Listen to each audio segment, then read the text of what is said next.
an executive session the names that I have asked. I think the chair can remember that with the commitment that it will not be devolved except if those personalities, no, including the one who ordered to delete as based on the affidavit.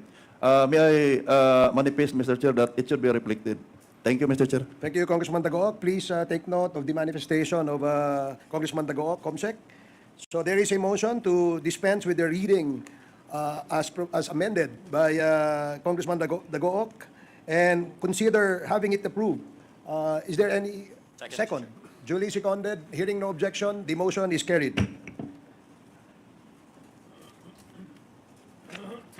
So, magandang umaga po sa ating lahat. Esteemed colleagues, co-chairs, and vice-chair, guests and resource persons, ladies and gentlemen, magandang umaga po sa ating lahat. Today, as we continue our investigation, we shall center on the pressing issue of Pogo. In our past hearings, we have established the following. First, Pogos are establishments created by Chinese nationals on the pretext of providing overseas gambling operations catering mostly to Chinese in the mainland. We, however, proved that these operations are actually not legalized gambling as this is not allowed in China. The Pogos here were engaged in money laundering, human trafficking, drug trafficking, and gruesome crimes like murder, kidnapping, and torture. Second, we discovered that the drug money was used to buy influence, corrupt the government system to obtain fake Filipino identities in order to acquire real properties, real estate, and other properties where these Pogos are built. The illegal operations of the Pogos are then used to cover and clean the drug money or money from illicit activities. Lahat po ito ay nangyari sapagkat nakipagsabwatan sa kanila ang mga kawani ng gobyerno. Kapalit ang salapi, pumayag at hinayaan ng mga kawani at matataas na opisyal ng gobyerno na sila ay magamit bilang mga protektor, kinatawan at mistulang nag-aabogado pa para sa mga Pogo na ito. Di alintana ang kapahamakang idudulot sa bayan. Itong mga traidor na ito ay hinayaang yumabong at lumaki ang impluensya at kapangyarihan ng mga sindikatong ito basta lamang mapuno ang mga bulsa ng kayamanang kapalit ng dangal ng bayan. Ngayon ay magpapatuloy tayo sa pagkilala sa kanila at sisiguraduhin mananagot sila sa bayan. In the light of these challenges, we are here not only to expose the wrongdoings of the past, but also to craft the necessary legislative solutions that will prevent these problems from recurring. Thus, the following proposed legislations are now being studied. Number 1, Philippine adaptation of the Racketeer, Influence, and Corrupt Organizations Act, a United States federal law that provides for extended criminal penalties and a civil cause of action for acts performed as part of an ongoing criminal organization. Number 2, review or amendment to the Special Investors Resident Visa Program pursuant to Book 5 of Executive Order Number 226, Series of 1987, as amended. Number 3, amendment to the Philippine Retirement Authority's power to approve retirement visa to foreigners. Number 4, amendments to the Anti-Dummy Law or Commonwealth Act Number 108 as amended. And number 5, amendment or review of the implementation of Republic Act Number 11983 or the new Philippine Passport Act. Number 6, the revision of Presidential Decree Number 651 on late registration of birth to stop the proliferation of simulated birth certificates. As we get more valuable information, Quadcom has been getting discrediting remarks, proof that the targets are hurting. Let me take this opportunity, therefore, to remind everyone that the power to conduct investigations in aid of legislation is a fundamental function of Congress enshrined in Article 6, Section 21 of our Constitution. This is not a mere privilege, but a duty to the Filipino people. Congress is empowered to investigate, to compel testimony, and to demand documents when it is necessary to fulfill our legislative mandate. These inquiries are designed to shed light on matters of public interest, to recommend policy reforms, and ultimately to legislate for the welfare of the nation. It is clear from both precedent and the Constitution that this committee operates within the bounds of law. Contempt orders are not acts of overreach, but rather tools to ensure compliance with the legal and procedural obligations imposed on all citizens. Let me state unequivocally, this committee will not be deterred or undermined by baseless accusations of overreach or abuse of power. We have the authority, the responsibility, and the will to pursue this investigation to its rightful conclusion, regardless of any obstacle. As we move forward, I urge everyone involved, the witnesses, the resource persons, and public officials alike, to cooperate fully with this committee. The people of this country deserve nothing less than the truth. And let me assure you that this committee will not be swayed by threats or distractions. Our mission is to uncover the facts and to ensure that those responsible for any wrongdoing are held accountable. Together, we will continue this fight until we finally get to the bottom of these issues. Magandang umaga ho ulit sa ating mga kasama sa Kongreso at ang ating mga resource persons ngayong umaga. Okay. The next is to deliver his opening remarks is the Chair of the Committee on Public Order and Safety, Congressman Dan Fernandez. You are recognized. Thank you. Maraming po salamat. Magandang umaga po sa ating lahat. Today, as we embark on another day of hearing, discussing certain issues relating on illegal pogos that was eventually stopped by the government, and no less than the President Ferdinand Bongbong Marcos. Still, we heard certain areas in our country that continually operating their illegal operations. As we are continuing to deliberate in this Quad Committee, these illegal operators operating their clandestine operations without haste. Iba talaga ang kinang ng pera ng salapi sa mata ng ating mga nasa gobyerno at nagpapatupad ng mga batas. Nakakalungkot isipin na after the declaration of the President on the stoppage of this illegal pogo, meron pa rin na nahuli sa Cebu, sa Kawit Cavite, at just recently sa Cagayan, which turned out na non-operation na, or maybe, just be notified of the impending raid of the PNP. Indeed, yung galamay ng sindikato dito sa operasyon ng Pogo ay di tumitigil. Bakit kaya? Napakahaba naman ata ng kanilang PC. Napakadami naman nilang salapi that even with the pronouncement of the President on the stoppage of these Pogos, still, there are certain places where Pogos still exist. Hukayin po natin ang ugat ng lahat ng ito at saan sila kumukuha ng lakas ng loob upang ipagpatuloy ang mga iligal na operasyong ito. Recently, as I've heard in the discussion in the Senate, there were allegations of former Chief PNP who received payola for Pogos. Is this true? Totoo ba ito? Is this the reason why operations in conducting on the stoppage of the illegal Pogos in the whole country are not being implemented? Or they are just stories that need no attention for discussion? Bakit masyado ata madaming pera at bilyon-bilyon ang operasyon ng Pogo? From construction of big facilities, buying of lands of certain Chinese corporations, and the financial transaction through bank exchanges of big amount of money. Kung iisipin mo, di lang talaga online gambling eh. Tsaka hindi lang mga scams ang involved dito, but the money being laundered in this operation are so blatant that need no deep explanation for an ordinary person to understand. Pera to ng droga. Pera to na nanggaling sa Chinese operators na gustong linisin ang kanilang pera dito sa kanilang operasyon sa Pogo. Conducting these hearings led by the four committees have not stopped these people in their illegal operations. Marami pa rin ang patuloy na nag-ooperate ng kanilang illegal na operasyon hanggang meron sa ating kapulisan at mga nanunungkulan sa ating pamahalaan at lokal na pamahalaan ang patuloy na tumatanggap sa illegal na Pogo. Sila na dapat na magpatupad ng pagpapatigil ng Pogo must be held responsible as well. Marami pa po tayong dapat gawin, marami pa po tayong dapat na malaman. Mahirap makipaglaban sa kinang ng salapi na bumubulag sa ilan nating kababayan upang ipagpatuloy pa rin ang operasyon ng Pogo. Sa ating mga kababayan, tulungan niyo po kami. Kung meron po kayong nalalaman sa patuloy na pag-ooperate ng illegal na Pogo sa inyong mga lugar, buligligin po natin o bulabugin po natin ang ating mga nanunungkulan sa ating mga bayan at mga hepe ng kapulisan na kumilos sa kanilang mga nasasakupan. And without compliance, please, report to the Quadcom and we will act accordingly.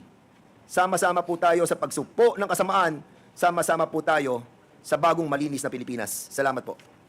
Thank you, Congressman Dan Fernandez. The next to deliver his opening remarks is Congressman Benvenito Abante Jr., the Chairman of the Committee on Human Rights. You are recognized. Thank you, Mr. Chair. My fellow co-chairs and colleagues in the Quadcom, our resource persons, and at the same time, witnesses and guests. Ladies and gentlemen, magandang umaga po sa inyo lahat. Nakita niyo naman kung gaano ka-passionate kami dito sa hearing na ito. Si Congressman Dan Fernandez po ay maaaring na maging preacher later on, mga kaibigan. But I would like to mention and quote to you what a bad person said at one time.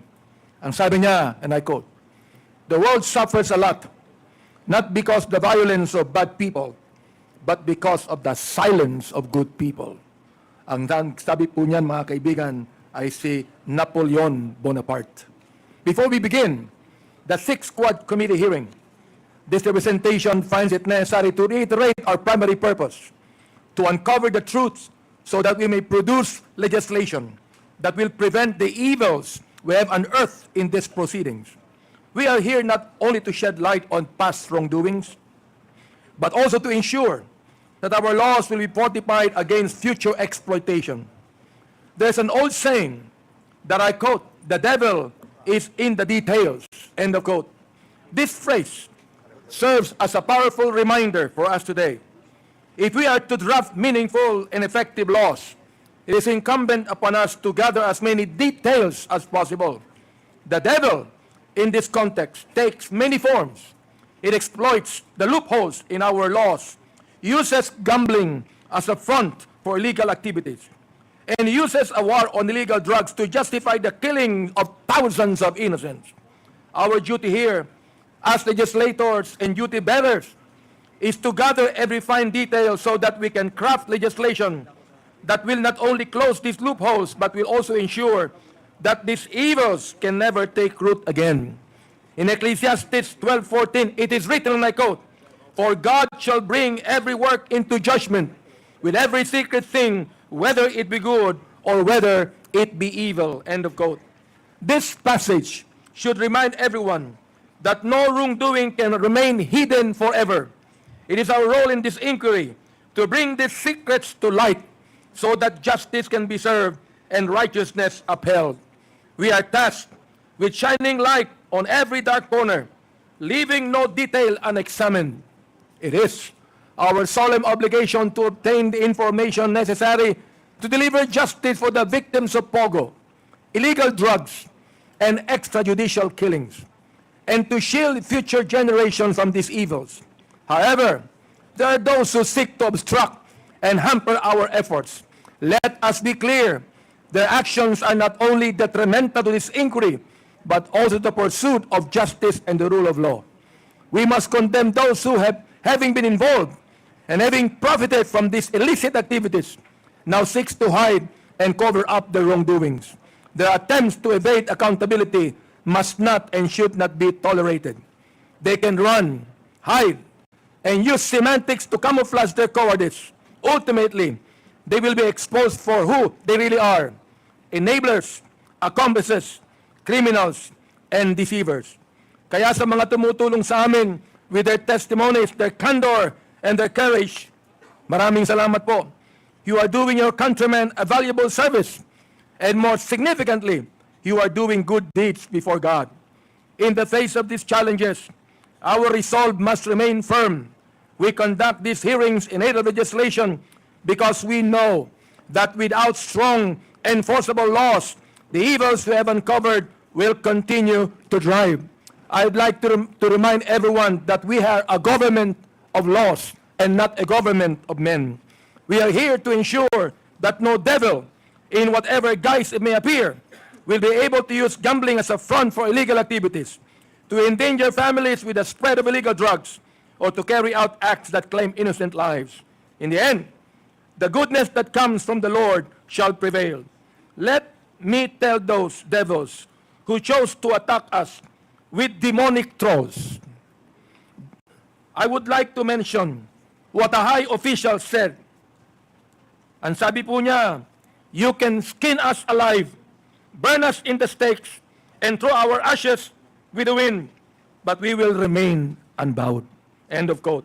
And resolute in finishing this investigation until we come to the ultimate conclusion for the benefit of our people and for the sake of our country. Maraming salamat po sa inyo lahat.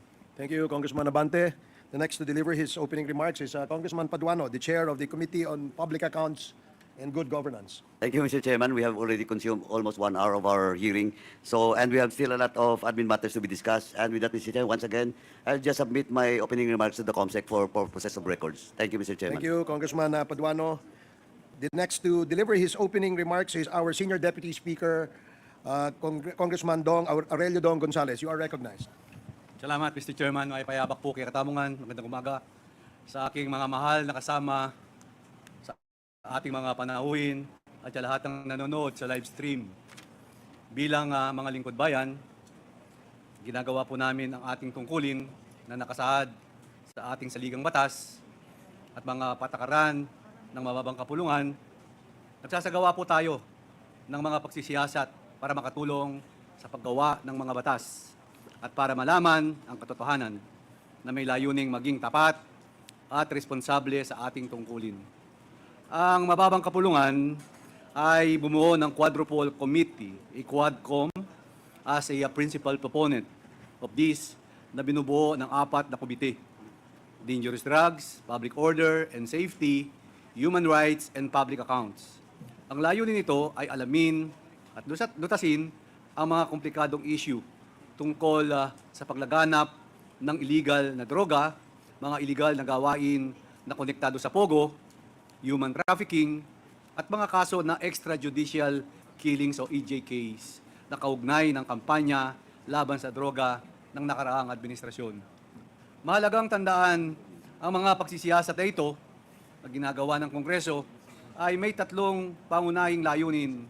Una, upang makakuha ng impormasyon para makagawa ng bagong batas. Ikalawa, upang masubaybayan ang mga ahensya ng gobyerno. At ikatlo, upang ipaliwanag sa publiko kung bakit kailangan ng bagong batas o amyenda.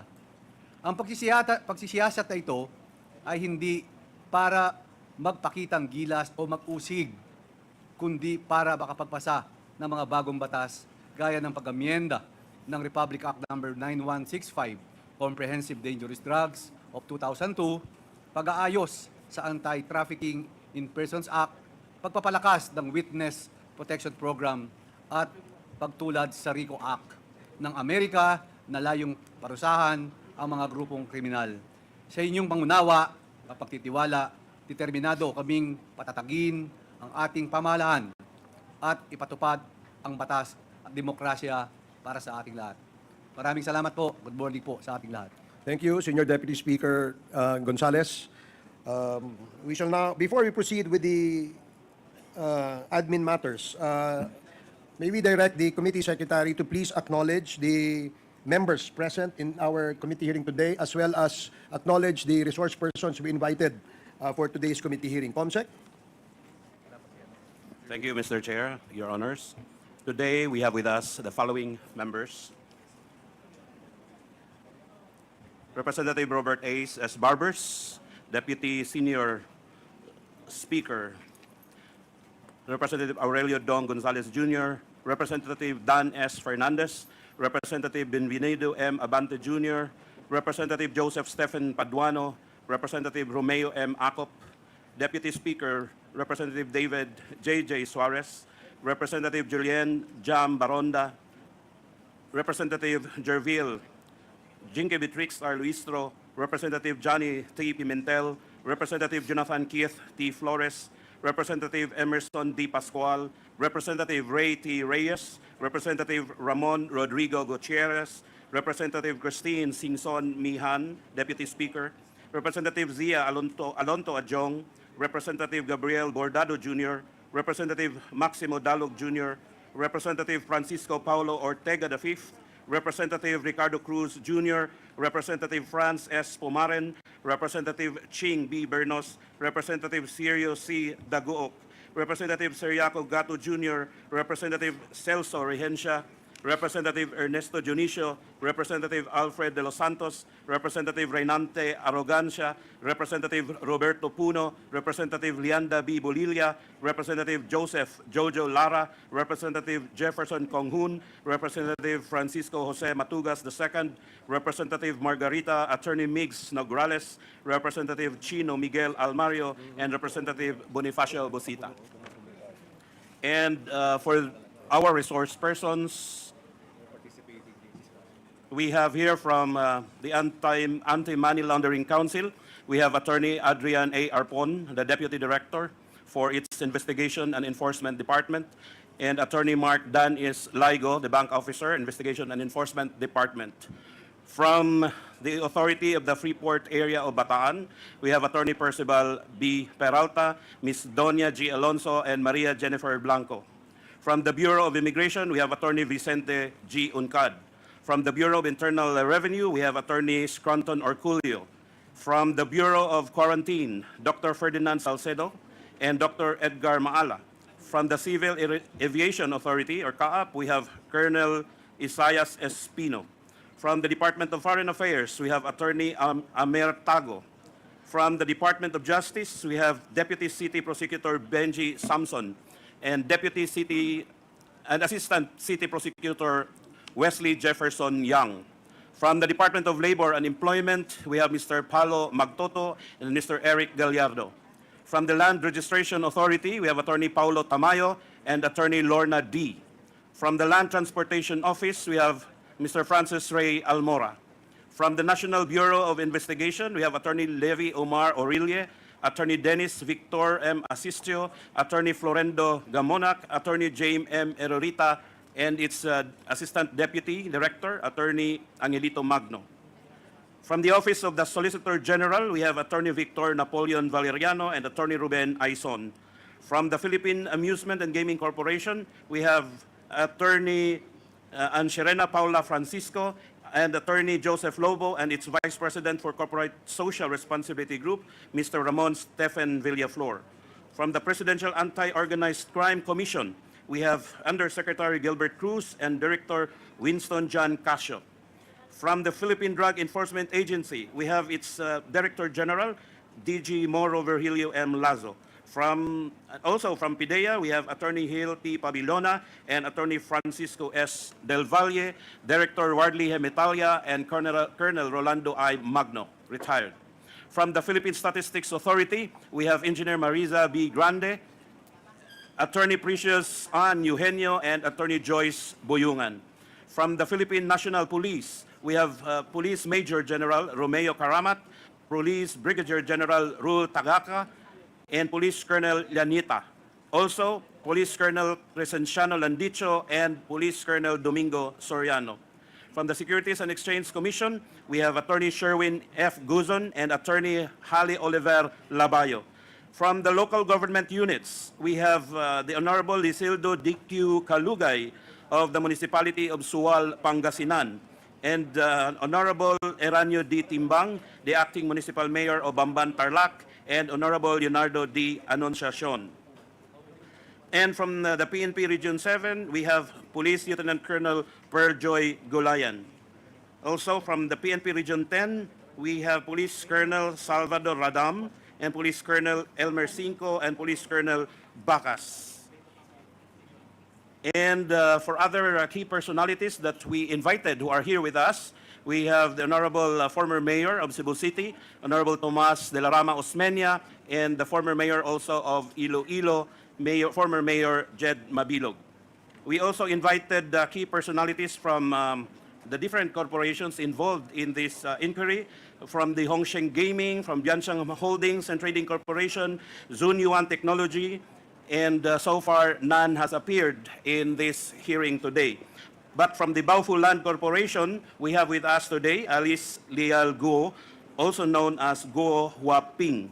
And from the Lucky South 99 Outsourcing Incorporated, we have Miss Cassandra L. Ong and Miss Ronelyn Baterna. We have no incorporators appearing today representing Whirlwind Corporation. Also from the Philippine Sanjia Steel Corporation, there are none who appeared. Sanjia, yeah. That's all for now, Mr. Chair, Your Honors. I'm sorry, there are other representatives who just arrived, sir. We have Representative Salvador Plato and Representative Ron Salo. Thank you, Comsec. Thank you, sir. Now, we will proceed with the disposition of the admin matters that the committee will deliberate. Congressman Paduano, you're recognized. Thank you, Mr. Chairman. Good morning. Anyway, we haven't received a copy of his letter coming from Ms. Royrina Garma with regards to her request for a medical checkup. She is suffering from a pain, left neck, and lower ear. And so what's the pleasure of the chairman and this honorable committee? May we, yes, Congressman Akop? Mr. Chair, the protocol that we follow insofar as our committee hearings are concerned is that we get first the opinion of our medical team in this House, Mr. Chair.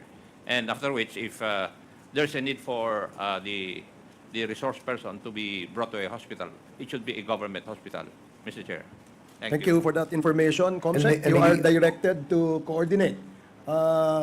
Ask the director for, medical director of the House of Representatives to closely coordinate with a government hospital and bring Colonel Garma in a government-operated hospital.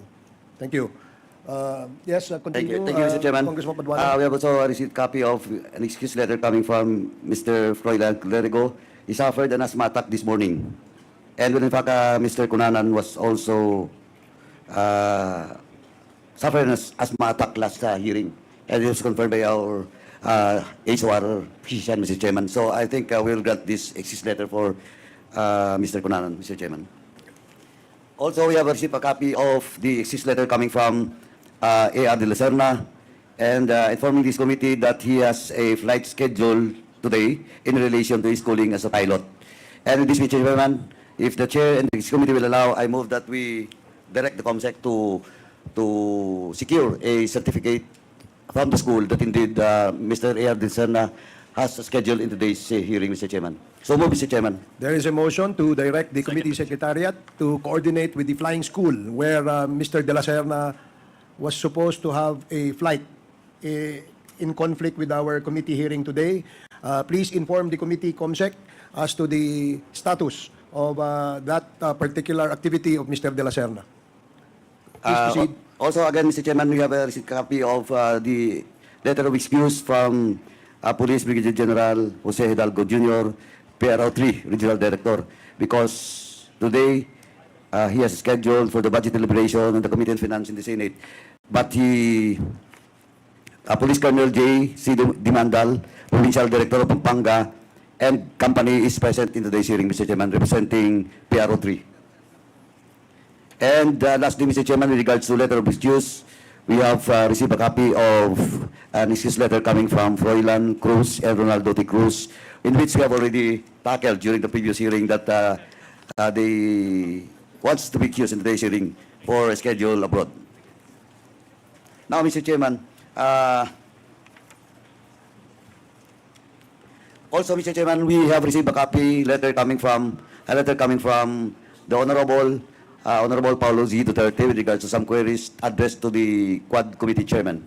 So, what's the pleasure of the members of the chair and the members of this committee with regards to the letter of the Honorable Paulo Duterte, Mr. Chairman? Well, the letter states that there are questions that the Honorable Paulo Duterte wishes to ask the resource persons, and may we just ask the committee secretary to please make sure that the invitation will be extended to the Honorable Paulo Duterte in the next Quadcom hearing with the topic on drugs and extrajudicial killings.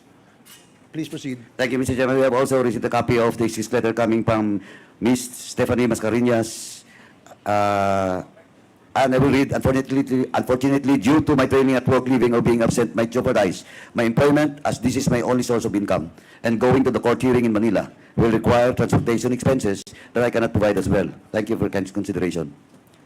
I think we will grant this letter, Mr. Chairman, because for the past hearing, Ms.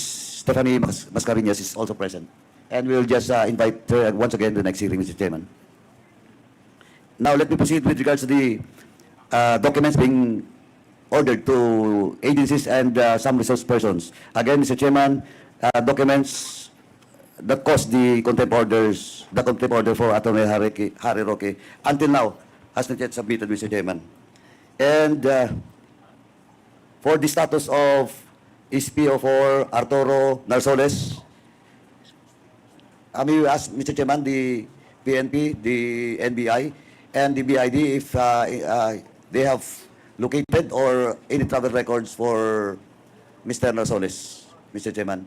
And to expedite the hearing, Mr. Chairman, let me suggest that the BID, the NBI, and the PNP will just submit a letter explaining or in detail the order being made by this committee to those agencies mentioned, Mr. Chairman. with regards to the status of SPO4 Arturo Nasoles. Okay. NBI, PNP, and BID, please comply. And next, Mr. Chairman, the COMSEC is directed to secure a copy of the death certificate of the late former Mayor David Navarro of Clarin, Misamis Oriental.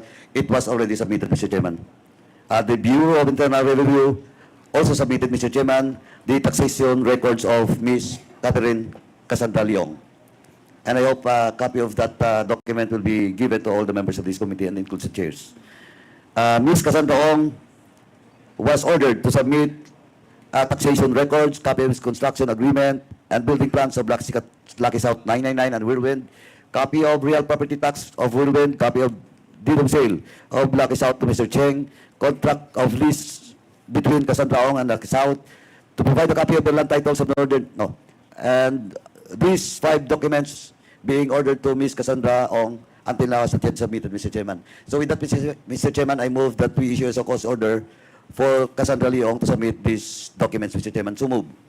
There is a motion to issue a show cause order to Ms. Cassandra Ong with respect to the documents being required of her by the Quad Committee. So I think the lawyer of Cassandra Ong is here. So please take note of the request of the Quad. And this is duly seconded. Hearing no objection, the motion is approved. Next, Mr. Chairman, the LRA already provide the documents of the land titles of Northern Cebu Renewable Energy Corporation. Thank you, LRA. And the LGU Makati has not yet submitted the tax declaration of Northern Cebu Renewable Energy. And with that, Mr. Chairman, I move that the COMSEC be directed to once again write a letter to LGU Makati, Mr. Chairman. So move.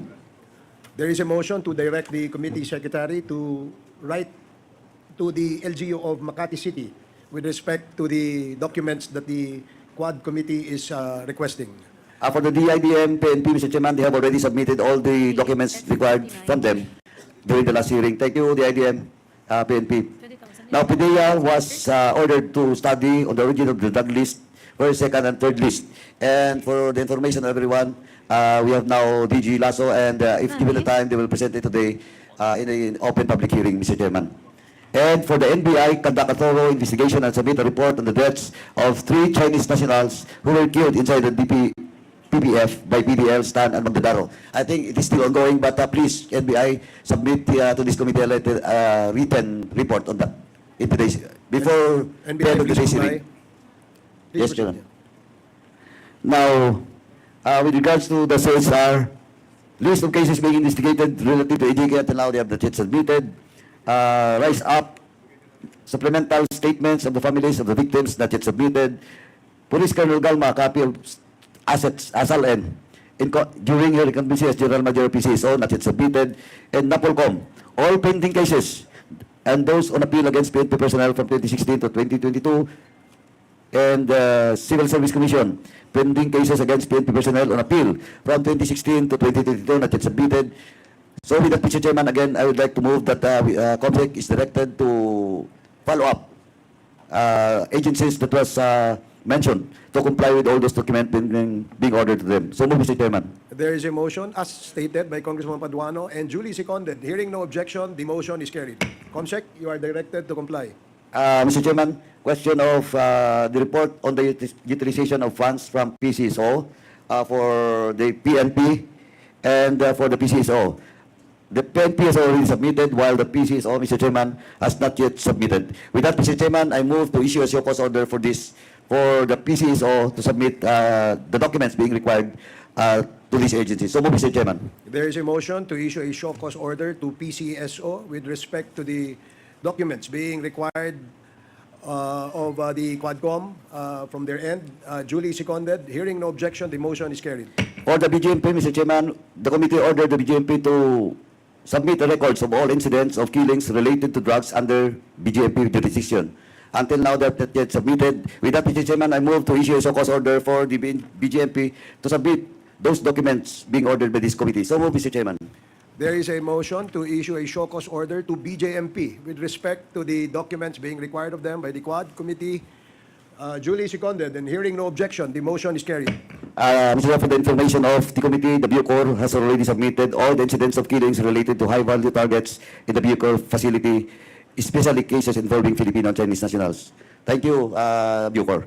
Now, the PDEG, or the PNP Drug Enforcement Group, they're required to submit a copy of validated data on drug cases by category. Until now, they have not yet submitted that document. So with that, Mr. Chairman, I move to issue a so-called order for PDEG to submit all the documents being required to them by this committee. So move, Mr. Chairman. There is a motion to issue a show cause order to PDEG with respect to the documents being required of them by the Quad Committee. Duly seconded. Hearing no objection, the motion is carried. For the DFA and BI, they have already submitted all the documents being required to them, except for the travel records of Mr. Harry Roque. And I think we have now the copy, now just submitted this morning. And the travel records of retired Colonel Garma to the U.S. from Japan. For follow-up po ito, please, Comsec, follow up this travel record of Ms. Garma. Now, for the NTC, Mr. Chairman, last hearing, they were required to provide the call records of Police Colonel Garma from 2015 to 2017.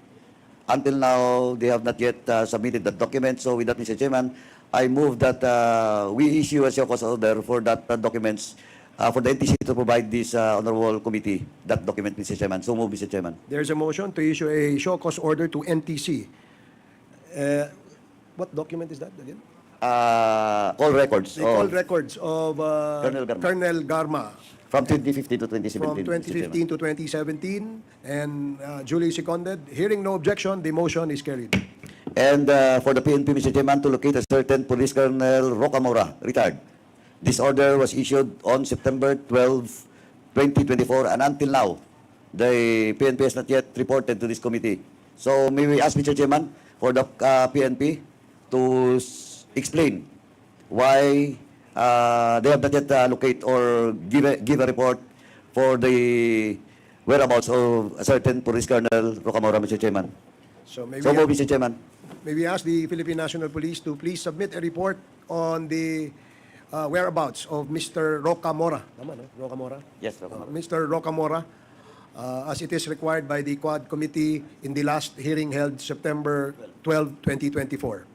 Before I proceed with the last item, Mr. Chairman, let me withdraw my motion with regards to the so-called order to PDIG because the COMSEC has just given to me a copy of the PDIG records, Mr. Chairman. So move, Mr. Chairman. Withdrawal of my previous motion. There is a motion to withdraw. The earlier motion made and was unanimously approved by this committee, as stated by Congressman Paduano, duly seconded. Hearing no objection, the motion is carried. And lastly, Mr. Chairman, part of our admin matters, we have now in this hearing voluntarily and wants to deliver or deliver a statement with regards to the issue on AJK and claiming to be a victim. And with us, Mr. Chairman, this morning we have former Mayor Jed Mabilo. Good morning, sir. Thank you for coming. And with that, Mr. Chairman, may we ask the members and the chairman to grant the opportunity to former Mayor Jed Mabilog to deliver his short. Mr. Chairman, Sandali po, tapusin before ko we muna. proceed to ano. Sandali. Tapusin ko lang muna po. Admin matters pa, di ba? Hindi nga, kaya nga, nilagay ito sa admin matters eh. Ito. Okay, alright. Sige.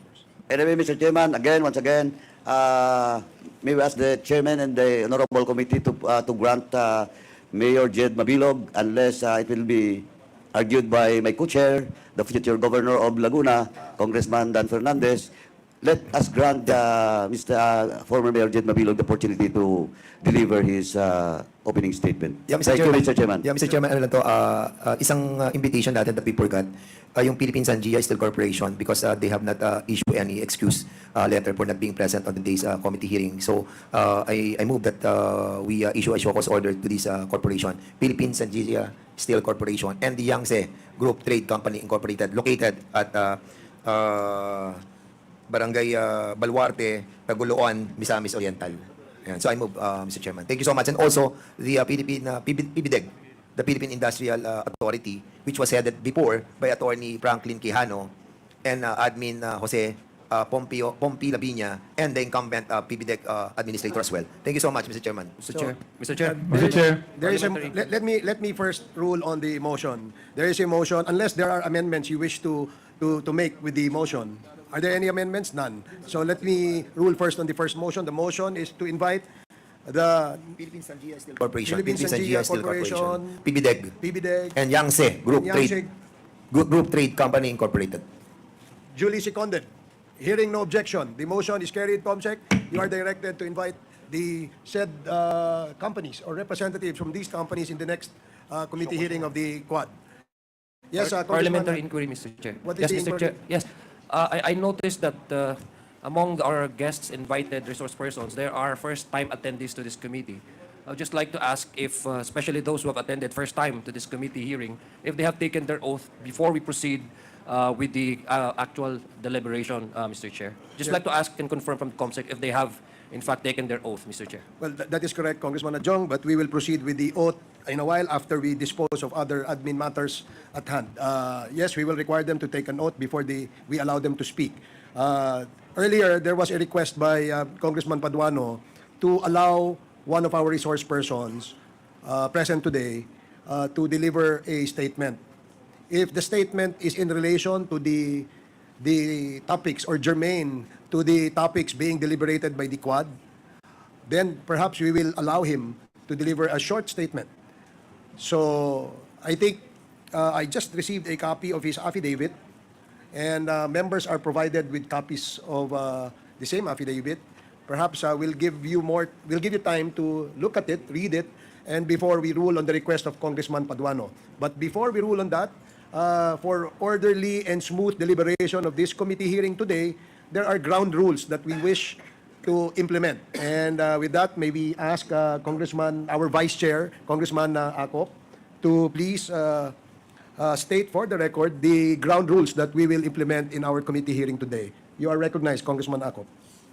Thank you, Mr. Chair. For our rules for this morning's hearing, number one, only the microphone of the lead chairperson of or presiding officer shall be on unmute mode at the start of the meeting.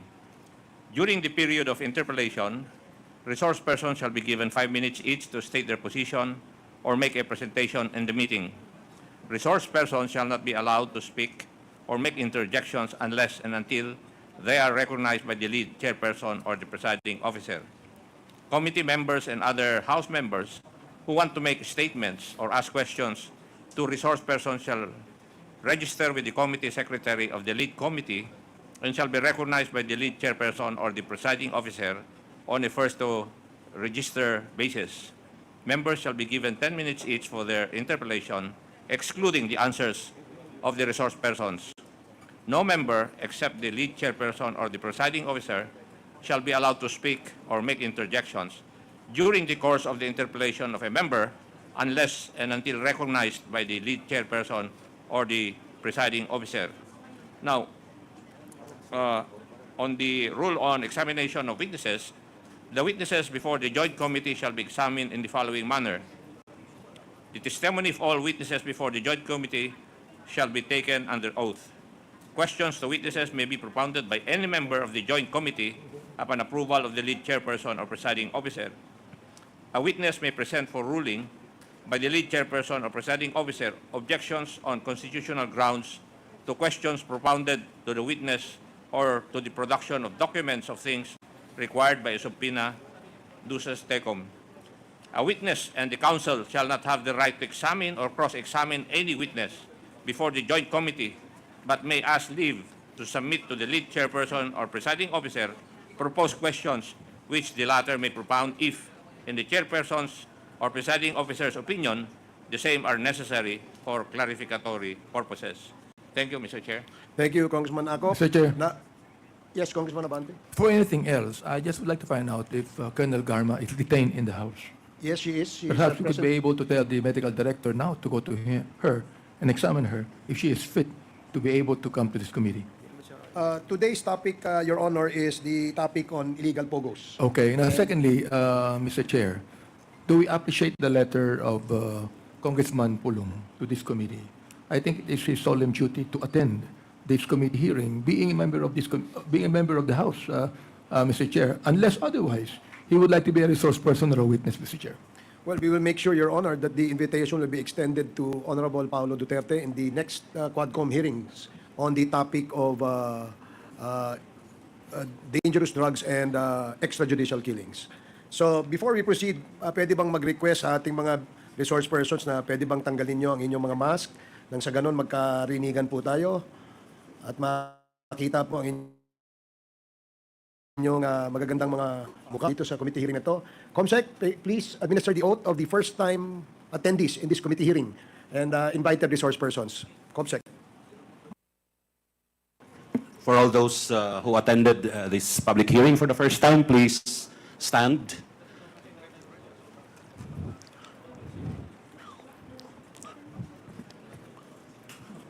Okay, and please raise your right hand.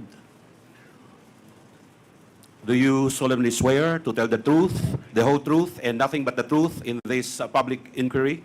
So help you God. Thank you, Mr. Chair. Thank you. Mayor Kalugay, may I know who's that gentleman beside you? You're the mayor, acting mayor now? No, sir. I'm Attorney Joseph Lobo from PAGCOR, sir. I'm sorry. Okay, I thought you were the counsel of Mayor Kalugay. The counsel of our resource persons can sit behind your clients. And may we remind the counsels that your role is limited only to advising your clients of his or her legal rights. Hindi nyo po pwedeng i-coach sa mga tanong na itatanong po ng mga membro ng committee ito. So I hope that is clear. Now, earlier, there was a request by Congressman Paduano to allow one of our resource persons to deliver a statement before the Quad Committee. And since there are no objections from any members, perhaps we can grant the request. Yes, Congressman Adjong? Yes, it's not an objection, Mr. Chair, but perhaps a suggestion. Would it be prudent, especially for our first-time attendees, to take their oath first so that this committee may be able to establish the veracity and the truthfulness of what they're about to share to this committee? In fact, that is a standard procedure that we require, especially in... they have already... Okay. So if they have already administered their oath and taken their oath, then I will draw that request, perhaps, Mr. Chair. Thank you. Thank Just you, a matter of Congressman. standard procedure. Thank you, Mr. Chair. Yes, Congressman Adjong. Now we proceed. As I stated earlier, there are no objections granting the request of Congressman Paduano to allow former Mayor Jed Mabilog to deliver a statement before the Quad Committee. We will give you a short, your opportunity to deliver your statement, but please make it short because the topic today is actually limited only to Pogos. Please proceed, Mayor Jed Mabilog.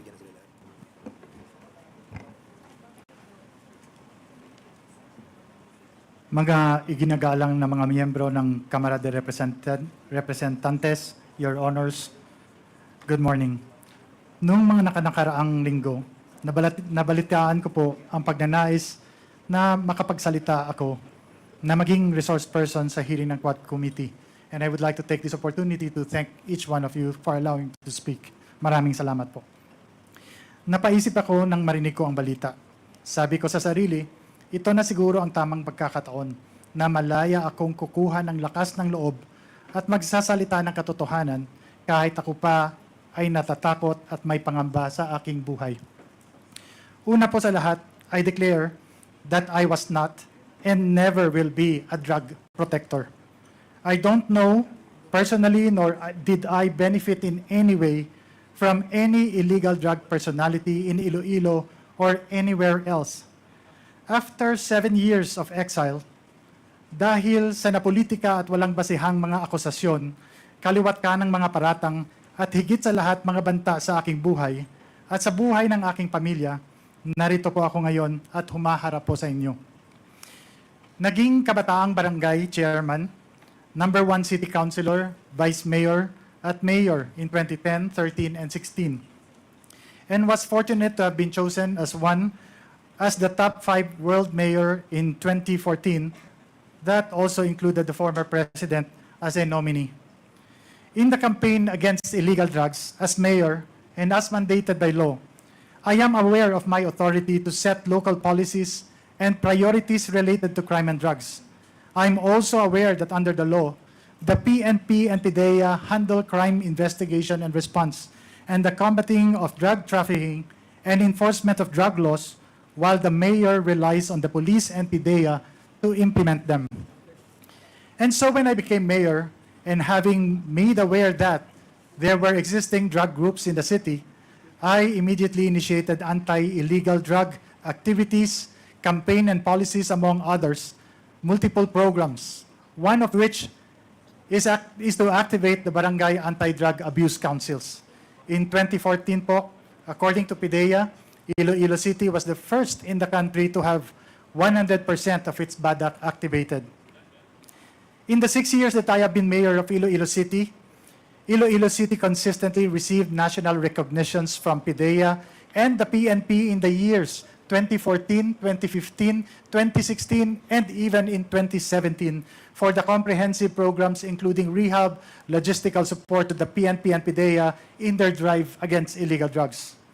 Since the existence of these drug syndicates in our city was deeply rooted, I relied on the expertise of the local PNP and regional PIDEA to deal with these groups while I focused on the socio-economic programs that would address the root causes of poverty that expose the vulnerable population to cope against the evils of illegal drugs.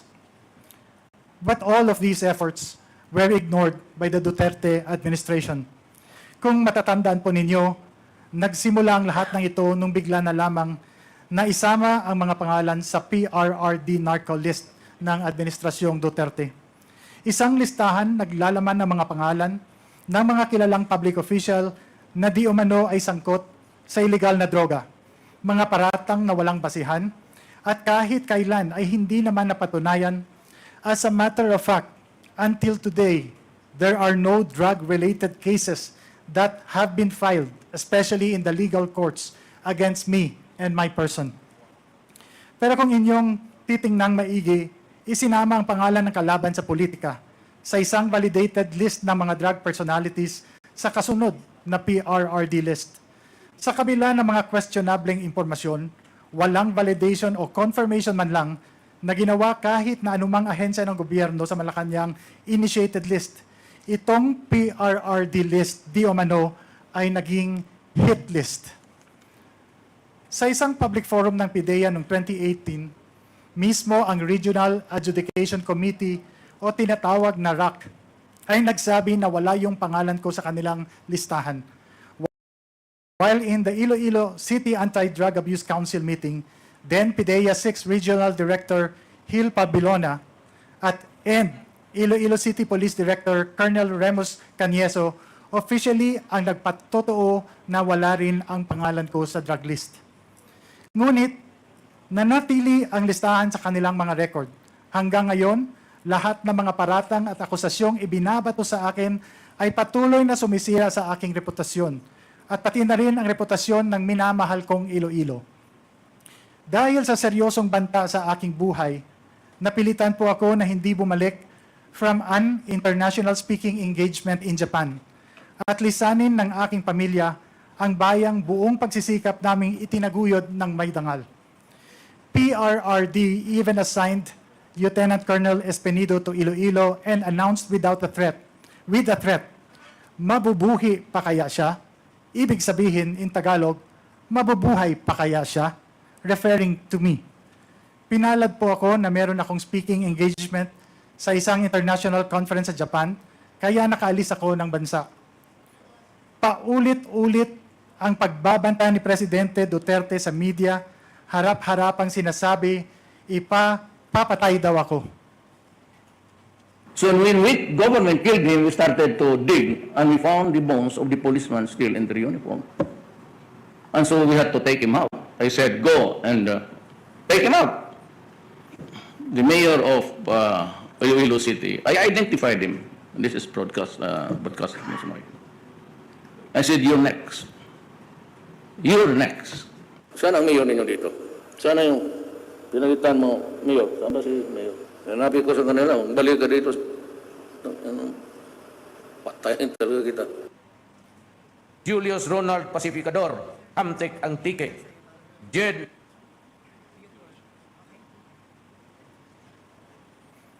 At alam po nating lahat, hindi lamang po ito basta-basta pagbabanta.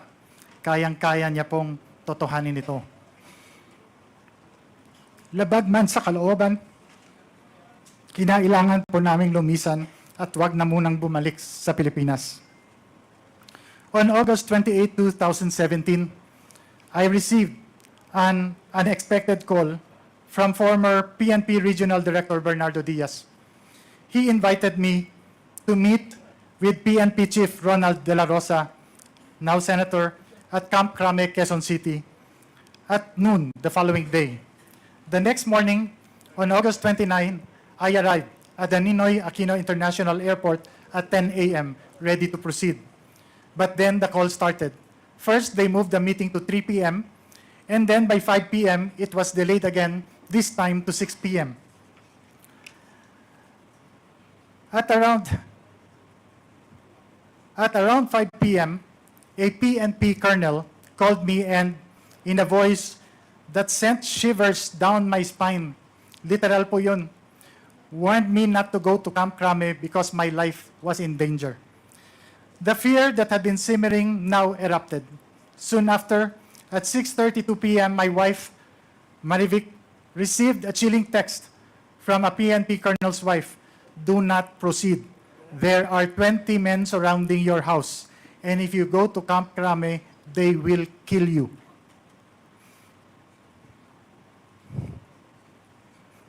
The terror was paralyzing. I couldn't believe it.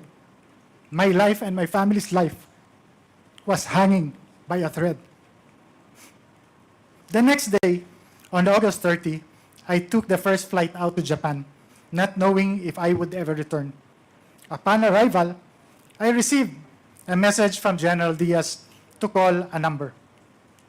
Using a public payphone, I made the call and spoke to General Bato, who expressed his sympathy.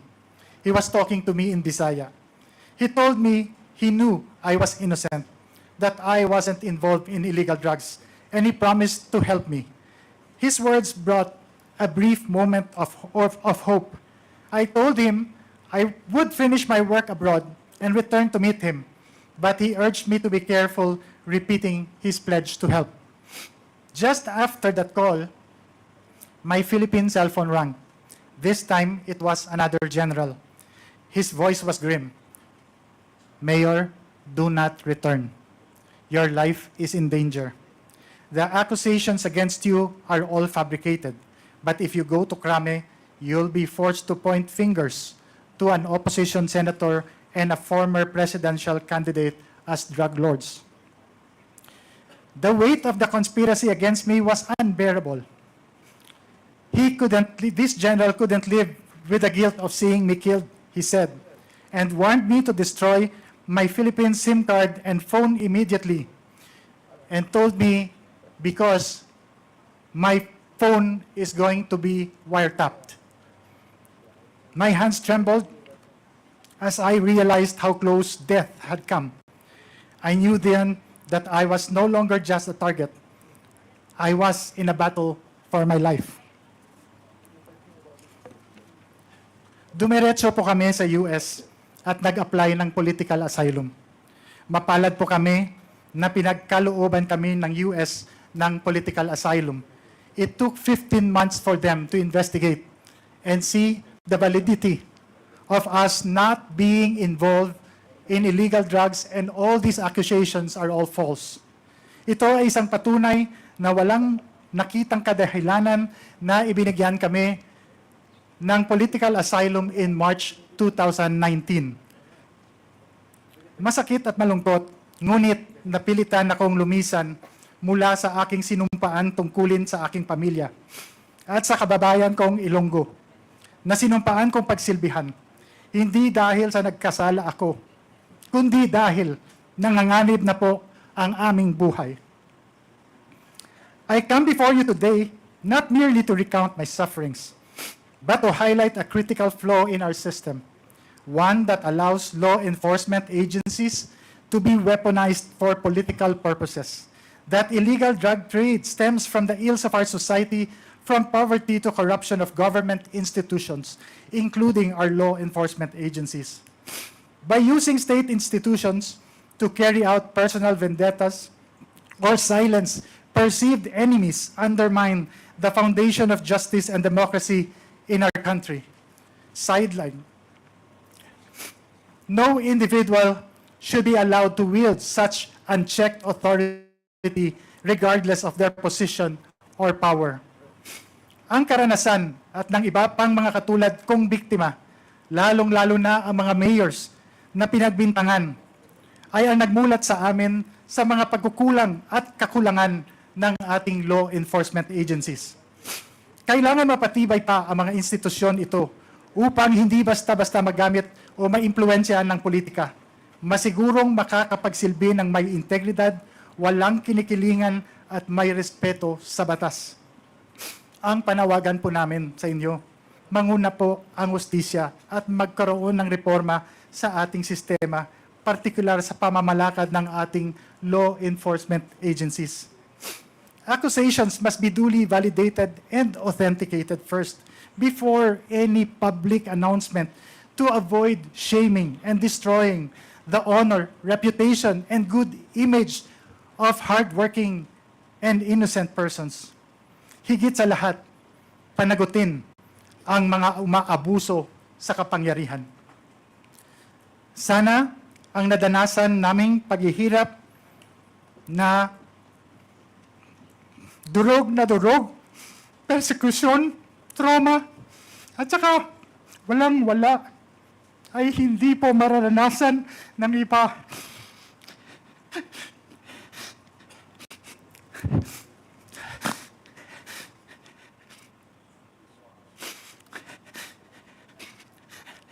At mananaig ang katotohanan at hindi ang pamumulitika o personal na interes ng ilan. Sensya na po. Maraming salamat po sa Quad Committee dahil 7 taon po. Nahihirap talaga po. Maraming salamat dahil nabigyan niyo po kami, ako, at ang iba pang mga biktima ng pagkakataon na linisin ang aming mga pamahalan at ng mga minamahal ko, Ilonggo at yung Iloilo na tinawag po Shabolized. Magandang araw po sa inyong lahat. Dakbanwas ang Iloilo, bugal ko, my city, my pride. I am Iloilo, proud to be Filipino po. Salamat po. Thank you, Thank you, Mayor Mabilog. We will now proceed with the interpellation. And we have a list of interpellators who have earlier signified their intention to propound questions to our resource person. So those that have not been listed in the list and wanted to ask questions, please approach the COMSEC and have your name listed. So, Mr. Chairman, yes, Congressman Padilla. before we proceed with the first interpellator, let me inform the Honorable Committee and the Chairs that this committee has received a copy of an affidavit from former Mayor Jed Mabilog. And I hope COMSEC will distribute it to the members of this committee. Thank you, Mr. Chairman. I believe the affidavits have already been distributed to the members earlier. So we will now proceed with Congressman Johnny Pimentel. You're recognized. Thank you, Mr. Chair. I would like now to direct my questions to the resource persons. Magandang umaga po, Honorable Jed Mabilog. Ano hong tunay na pangalan po natin, Mayor? Your Honors, yung tunay na pangalan ko po ay si Jed Patrick Escalante Mabilog. Ano po ang palayaw po natin? Ano hong tawag ng mga kaibigan sa inyo? Your Honors, Jed po. Okay, Jed. Saan ka nakatira ngayon, Jed? Pero siguro for security reasons, ayaw mo munang i-divulge yun, hindi po ba? Opo, Your Honor. Anyway, dito po tayo sa sinumpaang salaysay mo. Meron ho kayong sinubmit o sinumite dito sa komitiba, ang yung affidavit po ninyo dated September 18, 2024. Hindi po ba? Opo, Your Honor. Ito bang sinumpaang salaysay mo ay pinatutuhanan mo ang lahat ng nakalagay dito? Yes, Your Honor.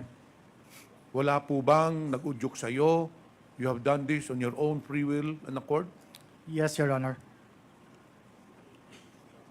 So kung mamarapatin po ninyo, isa-isahin ho natin itong sinumpaang salaysay po ninyo. Sa paragraph 1 po, pinakita ho ninyo dito na medyo matagal na po kayo sa politika. Pwede pang isalaysay ninyo sa amin paano kayo napasok sa politika? Kailan ho kayo napasok sa politika? Nung dati pa, sir, po, Your Honor, I was chairman of the Kabataang Barangay.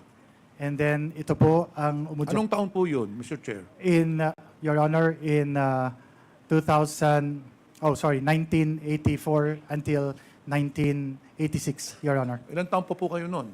Kabataang Barangay, Your Honor, hanggang 18 years old po. So batang-bata pa po kayo. Anong sunod ho ninyong posisyon sa politika? Your Honor, I was city councilor in the year 2004. Ano din po ang sumunod? Your Honor, in 2007, I became the vice mayor of the city of Iloilo. And then yung sunod po, Your Honor, I was mayor, elected mayor in 2010, in 2013, and in 2016, Your Honor.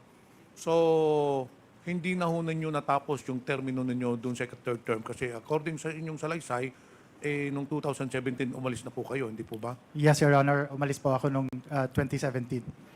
At saka nung kayo mayor po, according to your affidavit, you have had several awards. So meaning that you really performed well during your tenure as the mayor of Iloilo City. Can you expound on this? Yes, Your Honor.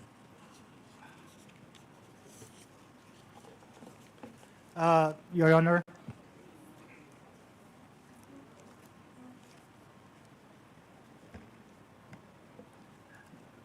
Your Honor, for the international awards for Iloilo City and myself, I have the Iloilo City has been awarded as a service award for business by the Philippine American Chamber of Commerce. Iloilo City was also a nominee for the Lee Kuan Yew World City Prize. We were Livable Cities Champion in 2015 by the Asian Development Bank. I was chosen as one of the top 5 world mayors in 2014 by the City Mayors Foundation.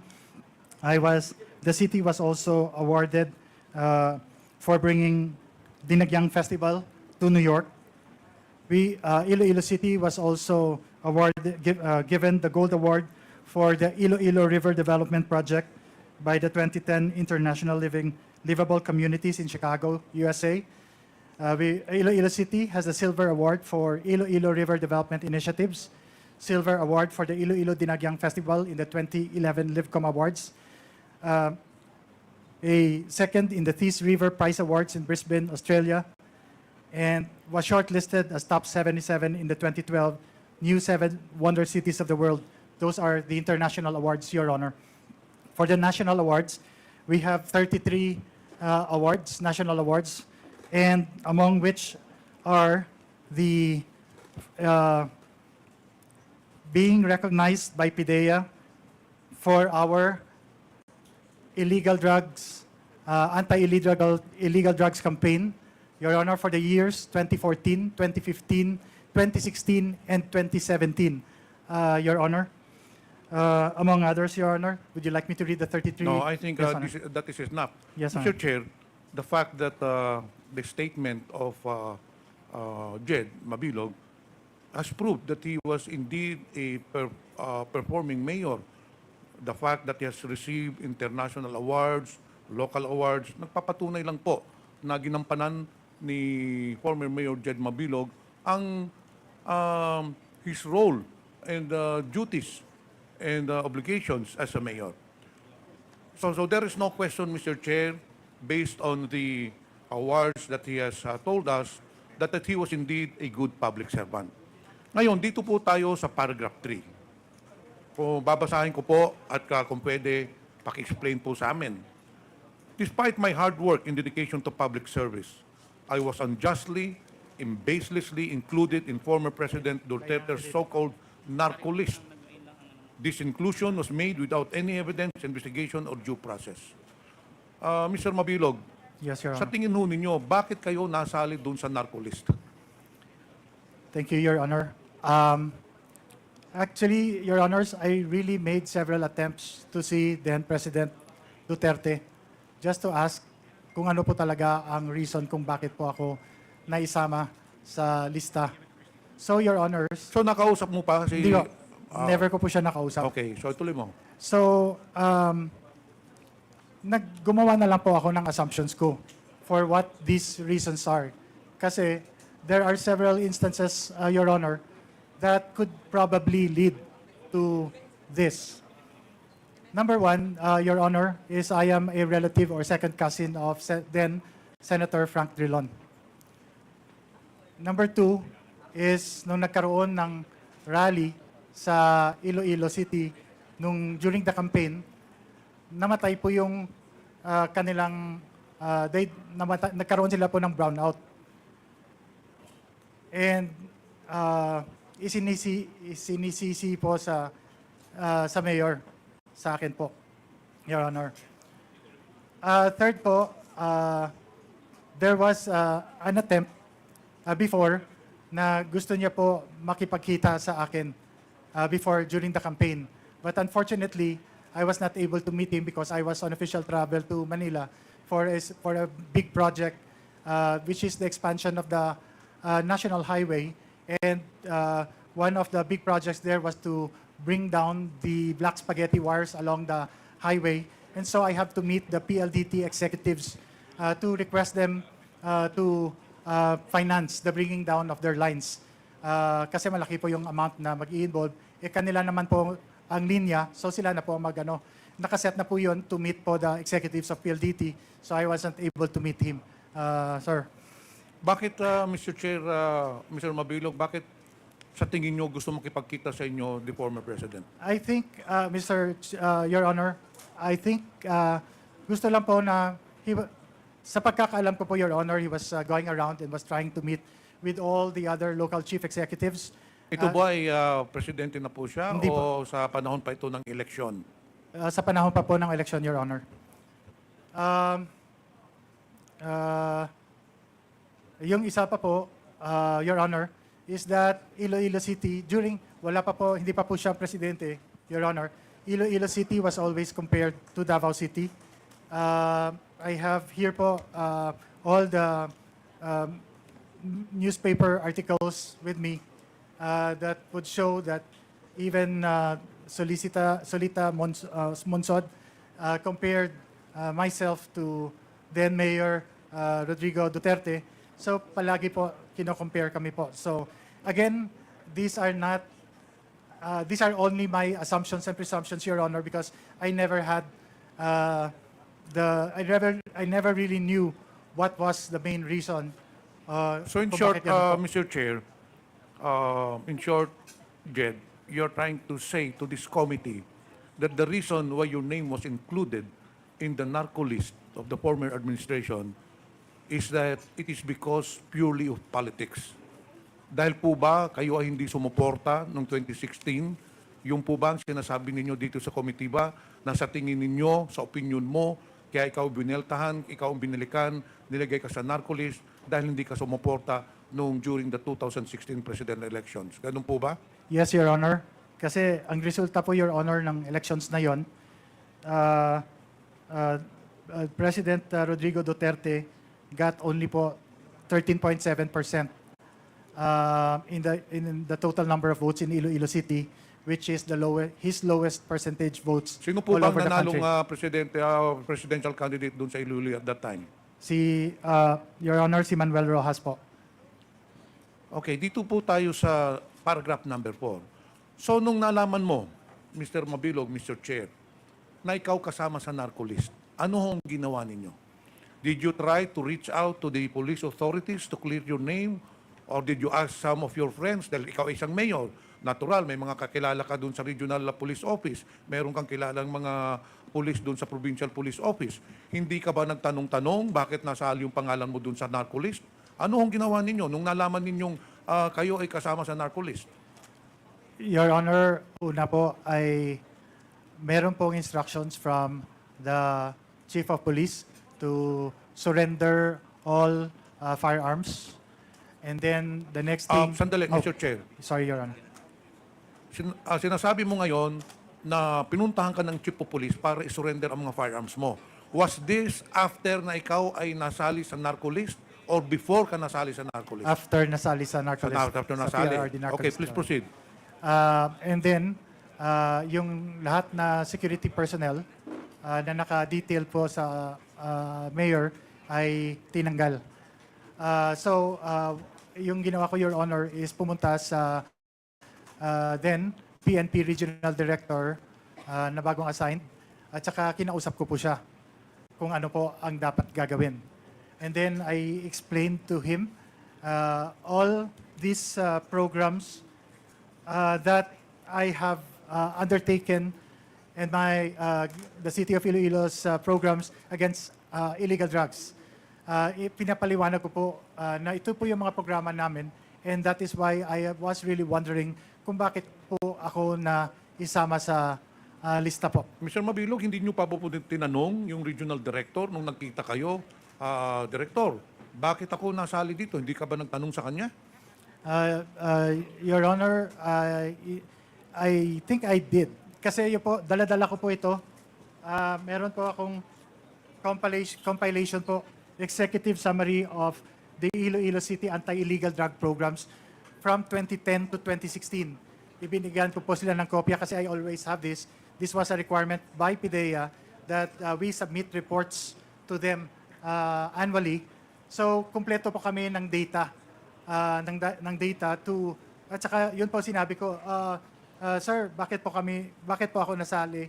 Bakit po yung Iloilo ay most troublized? Na ito rin po, ito po yung mga programa po namin.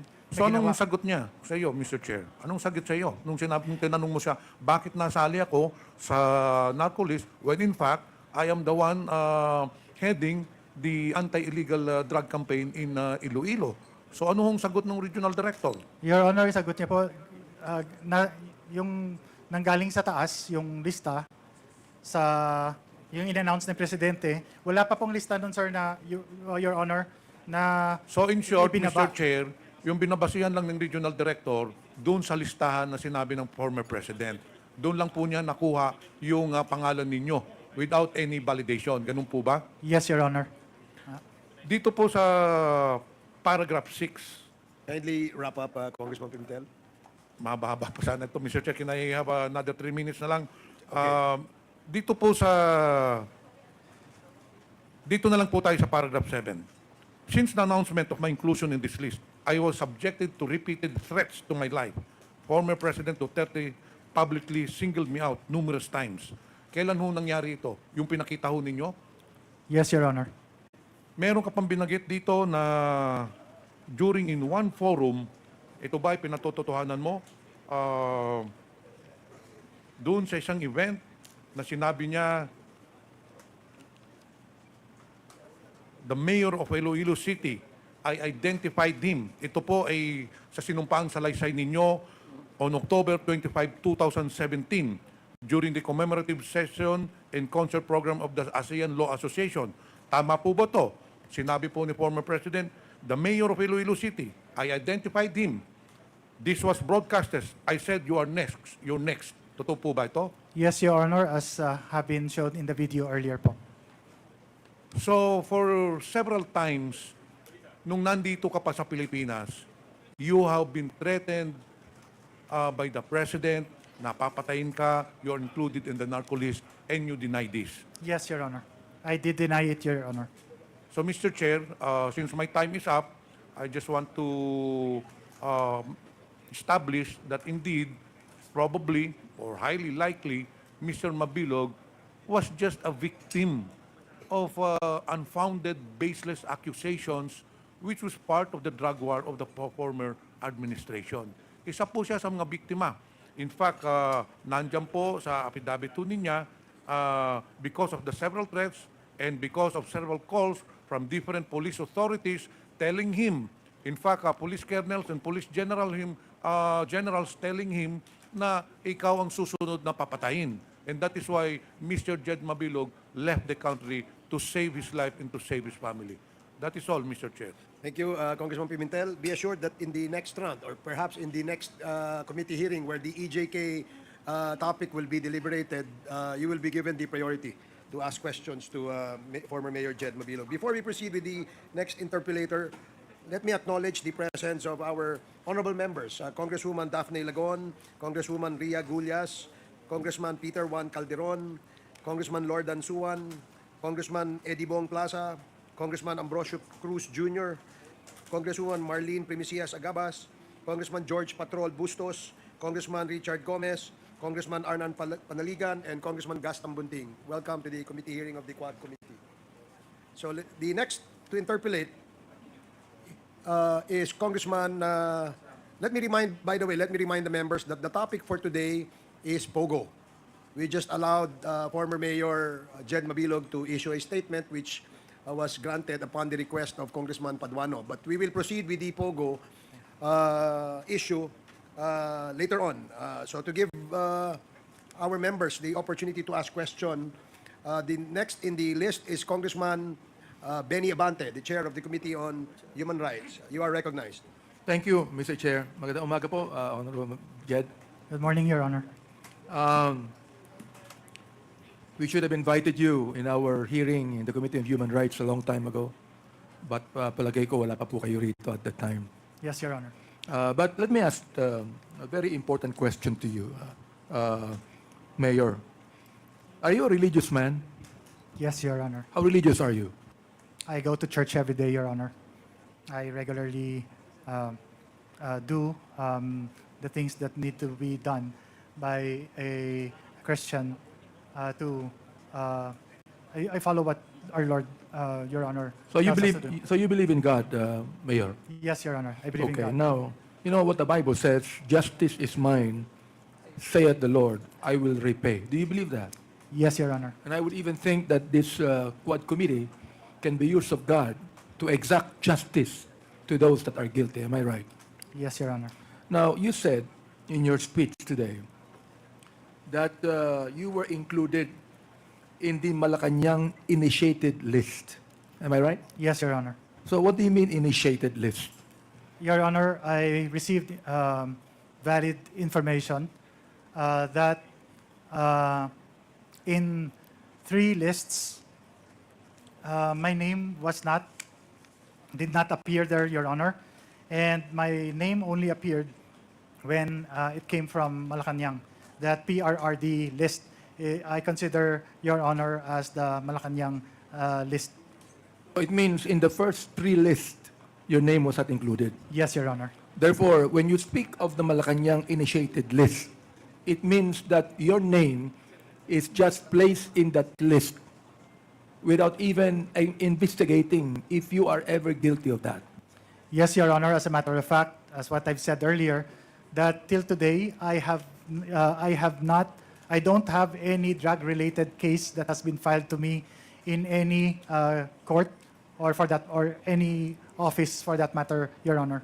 Okay, so Mayor, do you believe that it was the former president that actually put you in that initiated list that you're talking about? Yes, Your Honor. I believe that, Your Honor. Where the former president has an axe against you, or perhaps that your name was only given to him to be put on the Malacanang initiated list? Your Honor, I cannot say or things in behalf of the former president, but I could only assume that, yes, it could have happened, Your Honor, that it could have been politics that has made the former president put my name in that Malacanang initiated list, Your Honor. Mr. Chair, I'm very much interested. You said that this is politically motivated. Am I right? Yes, Your Honor. Therefore, there should be one in Iloilo that actually advised the president to put you in the Malacanang initiated list. Am I right? Could be, Your Honor. Would you tell us the name of that person that put you in that list? Your Honor, in politics, there's always a political opposition, and I cannot mention any name, Your Honor, because I might not be sure if that is the name of the person. But if ever it came locally, definitely it came from those who ran against me and lost, Your Honor, or those who were against me politically. Those who ran against you, but that were actually the people that are actually close to the former president. Am I right? I am not sure, Your Honor, if they have a personal relationship with the former president, so I cannot assume, Your Honor. You made a statement in your affidavit, and that's number 6, where you said, in a public forum held on August 8, 2017, PIDEA Regional Director Gil Pabilona and Iloilo City Police Director Senior Superintendent Remus Cañeso declared that my name was not on the drug list. What do you mean by that? In that particular public forum, Your Honor, was the Iloilo City Anti-Drug Abuse Council, where the regional director of PIDEA sits as co-chair, as well as the Iloilo City Police Chief PNP also sits as a member or a co-chair. And they were asked by, as far as I can remember, Your Honor, they were asked during the open forum if my name was in the list, Your Honor. And they said, Your Honor, that Your Honor, if I would say, Attorney Pabilona, by chance is here with PIDEA. And he said, Your Honor, that my name was not on their list, official list, but there's a different list, PRRD list. And So, he cannot do anything about it. So therefore, you would like to tell this committee that the lists that were shown to you were the first list that your name was not included.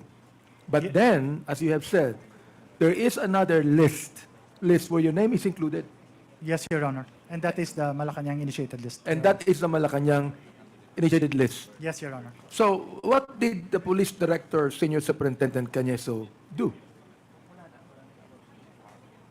The then city, they were under orders. Oh, sorry, Your Honor.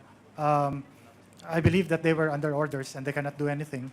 Because as a matter of fact, by chance, Your Honor, the regional director, then Regional Director General Gentiles, he gave Iloilo City and myself an award for the 2017 anti-drug illegal campaign. Right. Immediately after, Your Honor, he was relieved. And He was relieved. he was relieved. And then, Your Honor, I think, I am not so sure, but after that statement of Attorney Pabilona, then PIDEA Regional Director, that I was not involved in drugs, he was also relieved, Your Honor. So, I Mr. don't know if that is the reason, Your So, Honor. Mr. Chair, it means that if the PDA Regional Director Gil Pabilona retired, He was relieved, Your Honor. he was relieved. He was relieved. He did or- not retire. I'm sorry, Your Honor. It might the term might be wrong, but what I know that he was reassigned elsewhere. He just left and he was replaced by a new regional director of PIDEA. How about Police Director Cañeso? Is he retired? I am not aware, Your Honor, because I've been out, so I am not aware of his whereabouts or what has happened to him, if he has retired or not, Your Honor. Mr. Chair, I'd like to make a motion that we invite PDA Regional Director Gil Pabilona and City Police Director Cañeso on the next hearing for the EJK.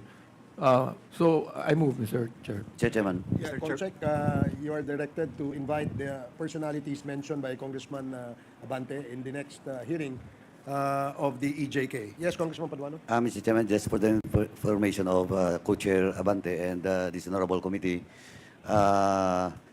Police Colonel, or now General Cañeso, already retired.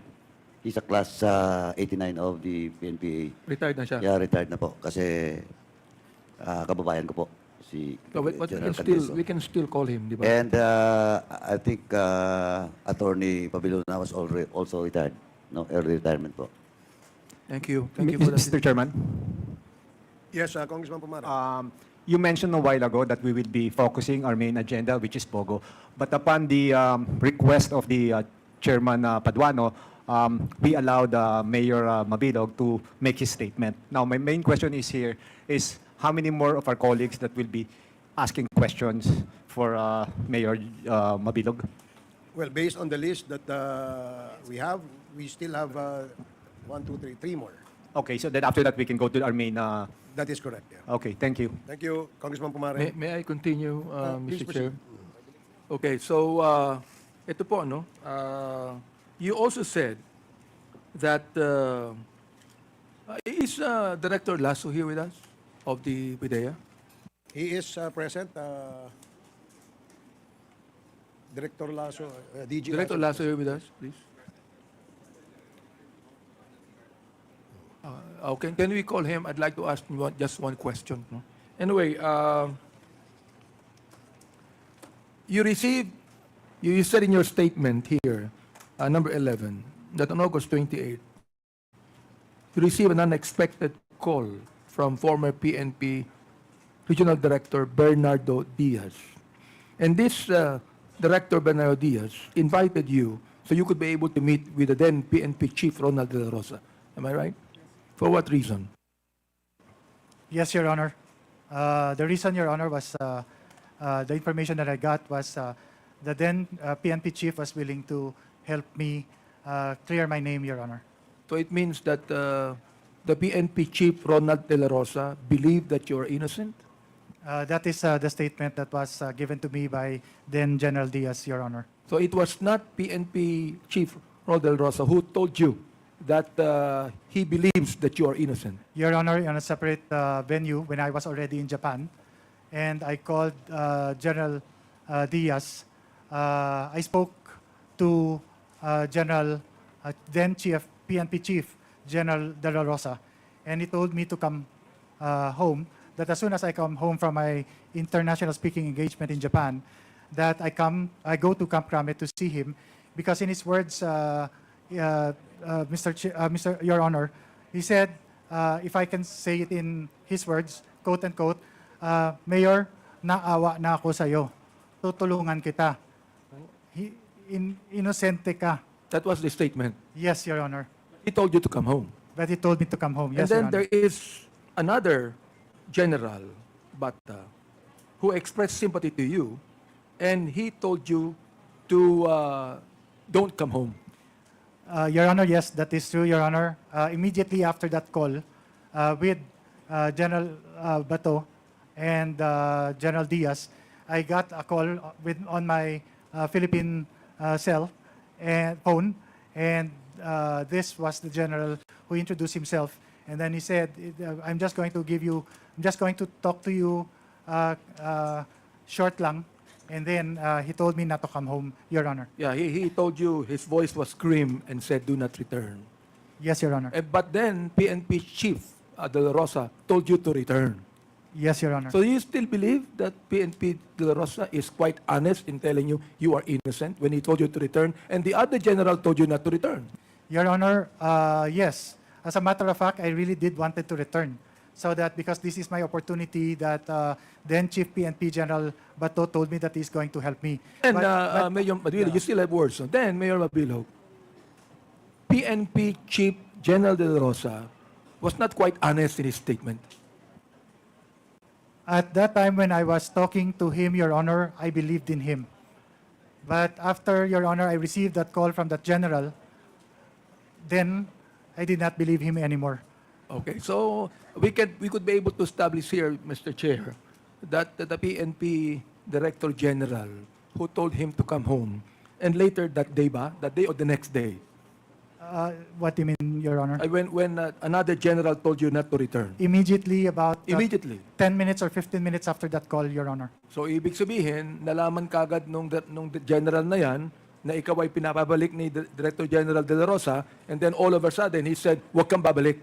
Yes, Your Honor. So, ibig sabihin yan, Mr. Chair, that totoo lang, naiisipin mo, napalagay mo itong si PNP Director General De La Rosa, hindi honest sa kanyang sinabi. I did not believe him, Your Honor, after that call of the other general. So you did not believe him anymore? Yes, Your Honor. Who is that general? Can you tell us who the general is?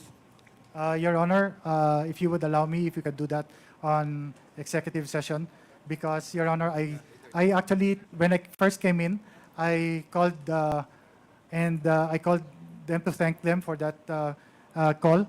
And then, Your Honor, they said that if I mention their names, then it's their fear of life then that they're going to experience. Is he still active, Mayor?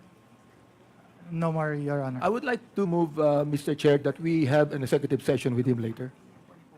At the appropriate time, I guess we will consider an executive session in order to get that vital information that former Mayor Jed Mabilog would want to share with the committee. And perhaps he still have some names to reveal to us. Mr. Chair, what we're trying to do here is really investigate the very people should really be investigated on this, because we're trying to craft legislation so that these killings would not in any way be done anymore in our country, di ba? Mr. So Chairman, perhaps, if I Mr. may, Chair, okay. yes. Mr. Chairman, in the spirit of time, no, if the good former mayor of Iloilo will allow it, maybe, Mr. Chairman, baka hindi na natin masyadong accommodate yung executive session to put that name in a piece of paper and submit to this Quadcom. Yes, Your Honor, In I can do confidence that. naman po, Yes, Your Honor. we will be holding it in confidence. I can do that, Thank you, Your Honor. Thank you very much, Mr. Your Chair. Honor. Okay, Mr. thank Chair, you, Congressman Dan Fernandez. Siguro Congressman mga Abante, you have 30 two questions na seconds lang. left. Okay. Itong sabi ni former President Duterte, no? Ang sabi niya, saan na yung pinalatan mo, Mayor? Yun ba yung statement niyo, no? Saan ba si Mayor? Hanapin ko sila, magbalik ka dito. Nagmura, patayin talaga kita. Ibig sabihin, talagang itong ating former President, merong galit sa'yo. Totoo po ba yan? Yun, sir, ang lumalabas, sir, dahil I'm wondering kung bakit ang former president ay talagang merong matinding galit sa iyo on that. Now let me ask you, Mayor, no? Why don't you file a case against him? Your Honor, first and foremost, as a Christian po, I have forgiven him already. Yes, the thing is, yes.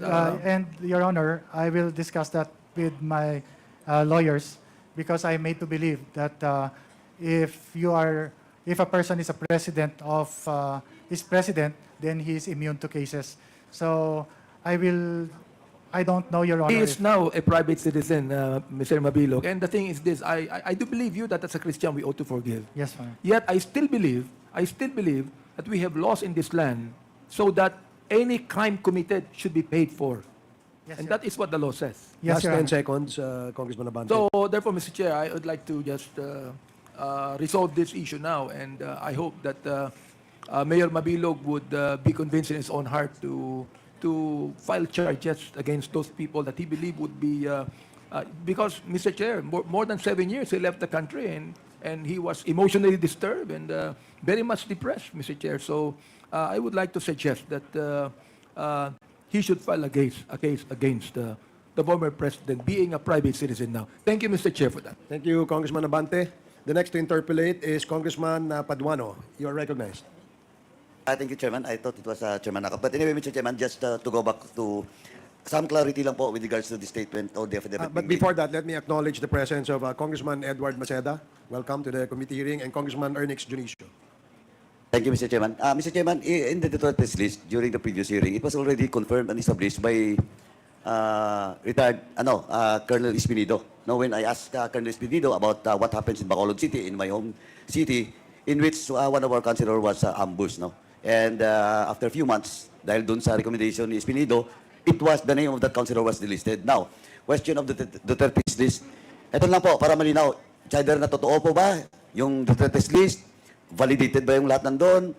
Dumaan ba sa vetting? Let me ask DG Lasso, with regards to the case of Mayor Jed Mabilog. DG Lasso, do you confirm that indeed in the PDL list as claimed by Mayor Jed Mabilog, wala pong pangalan niya sa PDL list? Yes, Mr. Chairman. But do you confirm that the name of former Mayor Jed Mabilog was in the list of the Duterte's list? Yes, Mr. Chairman. Initially, it was not in the list, but later on, the list was his name was included. Okay, for the record, timeline tayo. When you say initially it was not in the list, anong taon yon? Mr. Chairman, Your Honor, can I respectfully request our Director for Intelligence Service to explain? Because there is a little bit of a process that was involved, and he can explain, and you will understand how the Duterte list came about, Your Honor. In brief lang po, in brief. Yes, yes, Your Pero Honor. we'll just focus on the case of Mayor Mabilog. Yes, Your Honor. It will be confined on the Mabilog case, Your Honor. Okay, so will the chair allows, Chairman Barbers, will the chair allow? Yes, that is allowed, Your Honor. Thank you, Mr. Chairman.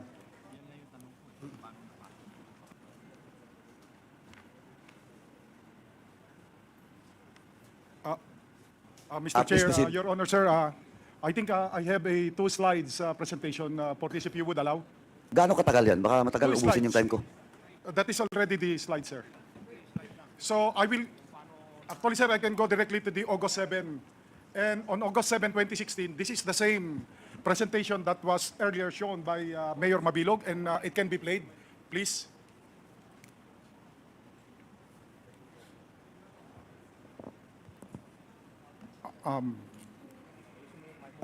Yes, sir.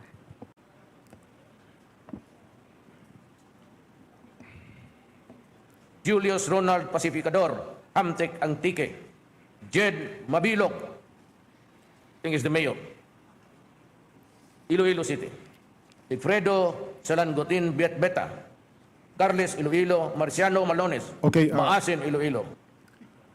Sir, this is the first time that the President mentioned the name of Mayor Mabilog, sir. And this was August 7, 2016. If related to the list, sir, the first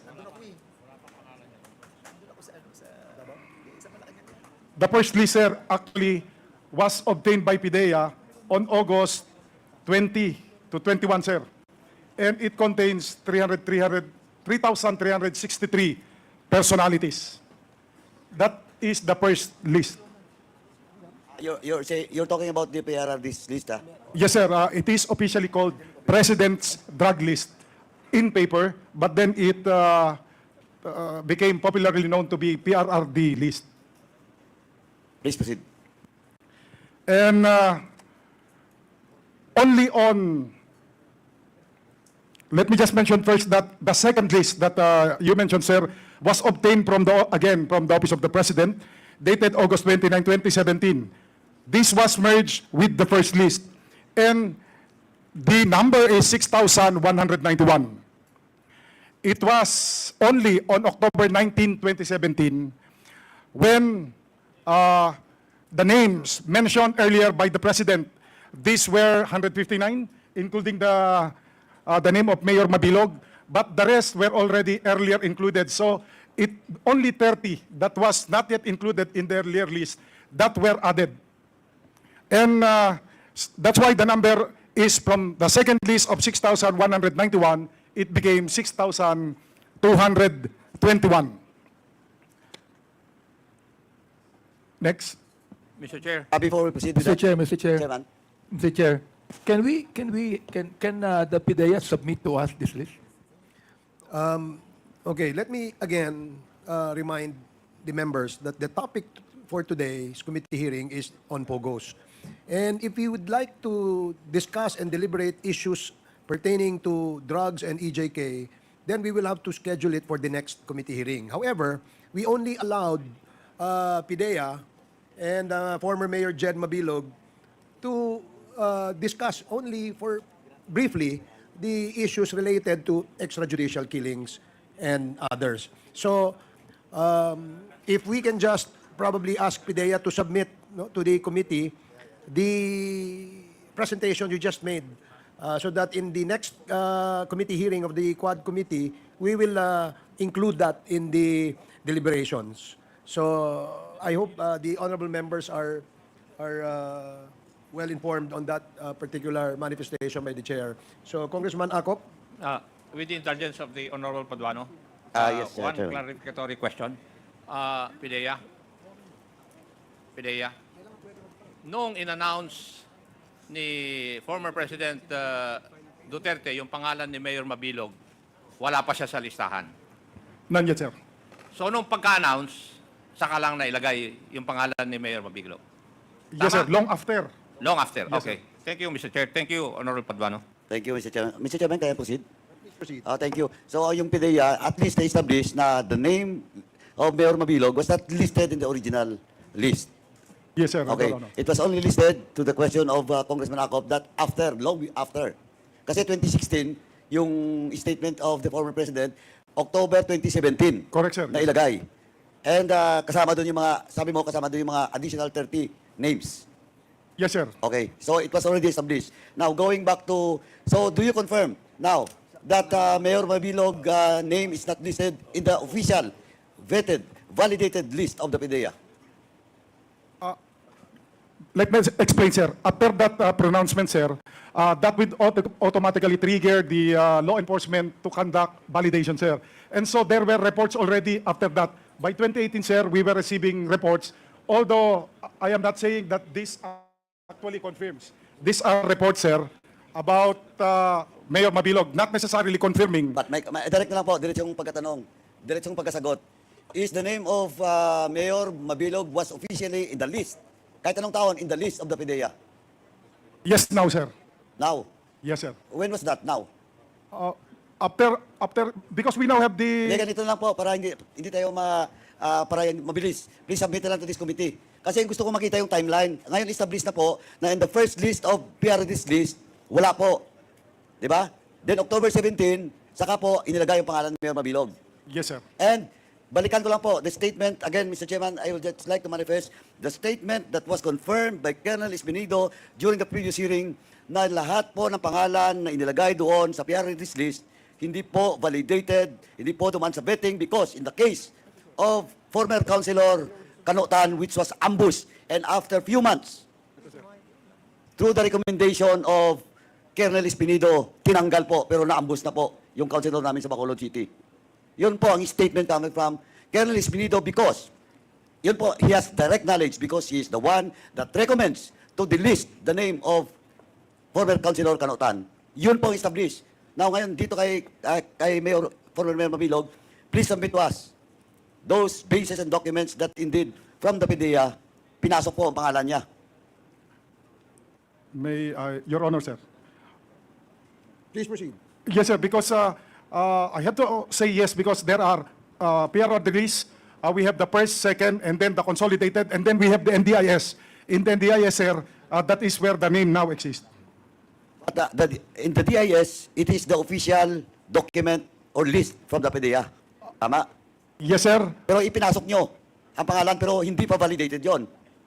No, sir, it's Correct, di ba? Yes, sir. Kasi SOP, Standard Operating Procedure, that all the names listed unless delisted by the President during the time is being put to the PDEA and then pinapasok nyo sa NDIS. Yes, sir. And the process of vetting and validation, ipoprocess pa yun. Di ba? Tama? Yes, sir. Pag nasa NDIS.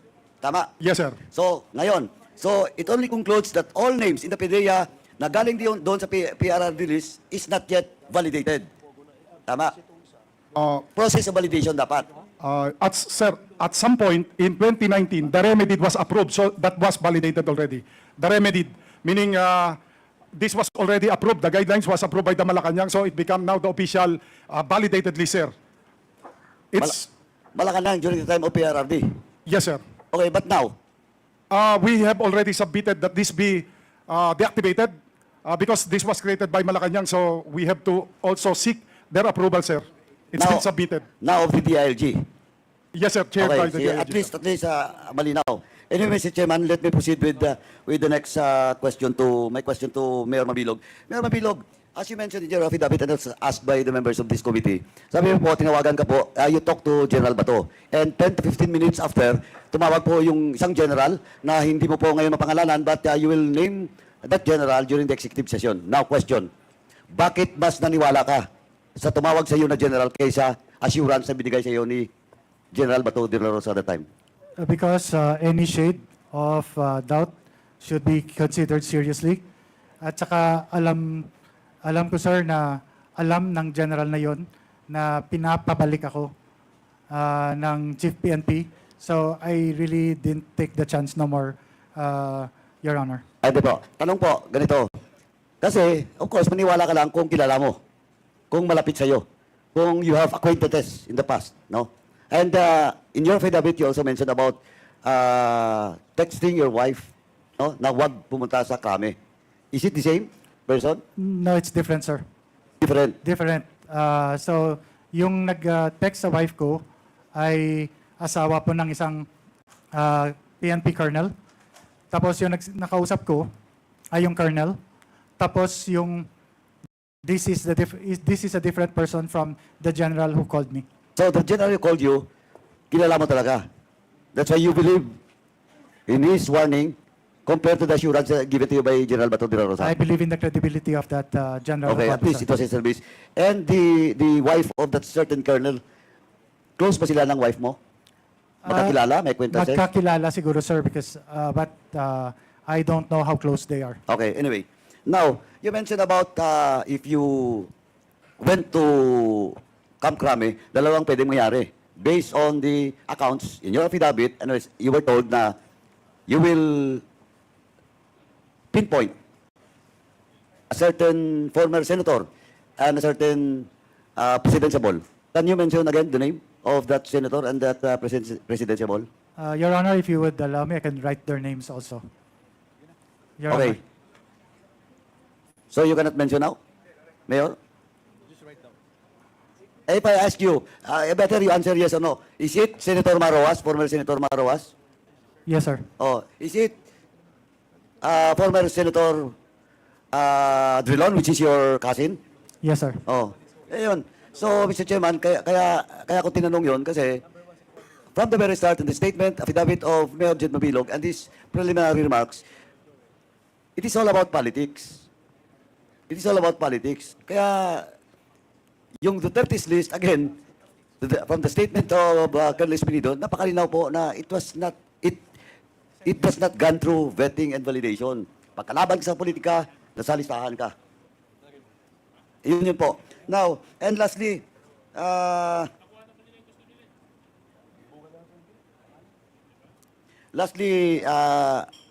question of, ano ba yung in the US, when you applied for asylum, political asylum ba yun? Yes, Your Honor. So you were granted after 15 months, Your Honor. 15 months. That was when?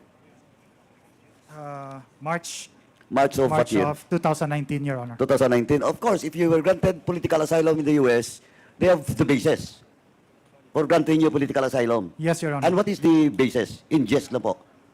They just gave the approval, Your Honor, that the political asylum has been granted. In your request or application, ano pong jest na po, ano pong nakalagay doon? Why should the US government grant you that political asylum being requested by you? Threat of life because of the no basis of accusation on illegal drugs, Your Honor. So do you have any document with regard to that granting you the political asylum? Yes, Your Honor, I have it. Okay, please submit to this committee that, for the record of this committee, please submit that document coming from the U.S. government granting you political asylum on the basis that you have threat of your life. Yes, Your And Honor. political in the sense, dahil political yung basis on that threat to your life. Yes, Your Honor. Actually, Your Honor, I think it's attached in the affidavit. Thank you, Mayor. For now, Thank Mr. you, Your Chairman, that's all for now. Thank you. Thank you. Next is Congressman Richard Gomez, but before that, let me acknowledge the presence of Congresswoman Cutie Del Mar. I'm sorry, it's Congressman Fernandez. It's not Gomez, I'm sorry. Congressman Fernandez, you're recognized. Okay, ano lang, briefly, in the interest of time again, medyo mahaba pa po tayo. Pogo tayo talaga ngayon today. So, Mayor, Jed, kasi naalala ko, I was also mayor during the time Yes, Your Honor. that the former president pronounced those mayors who were included in that list. Yes, Your Honor. And I was a little bit scared as well kasi ando tayo sa Malacanang. And I remember the name Mayor, I was asking the good chairman Akop, the name of mayor ng Cebu was Mayor Loot. Yes, Your Honor. And were your name mentioned in that meeting in the Malacanang during that time? No, Honor, Your Honor. Wala ka po.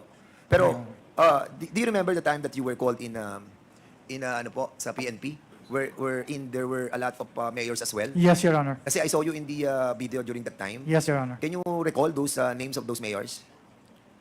I'm sorry, Your Honor. Like sila Mayor Cesar Perez ng Los Baños, Laguna. I cannot, I'm sorry, Your Honor, but hindi ko po masyado, I cannot remember the Pero names, medyo Your Honor. marami kayo nun. There were a lot of mayors, Your Honor. Most likely mga ilang Lahat, Your Honors, ipinatawag at saka pumunta doon because Okay. that was the order, Your Honor. That the following day, we have to report to Camp Crame, and then we were subject to investigation by a case officer, Your Honor. Oo, Pidea, tanongin ko lang Pidea, briefly lang ano kasi gusto ko lang maliwanagan to kasi dating mayor to ng Los Baños, Laguna, si Cesar Perez. Was he included in the first list of that drug list that was released?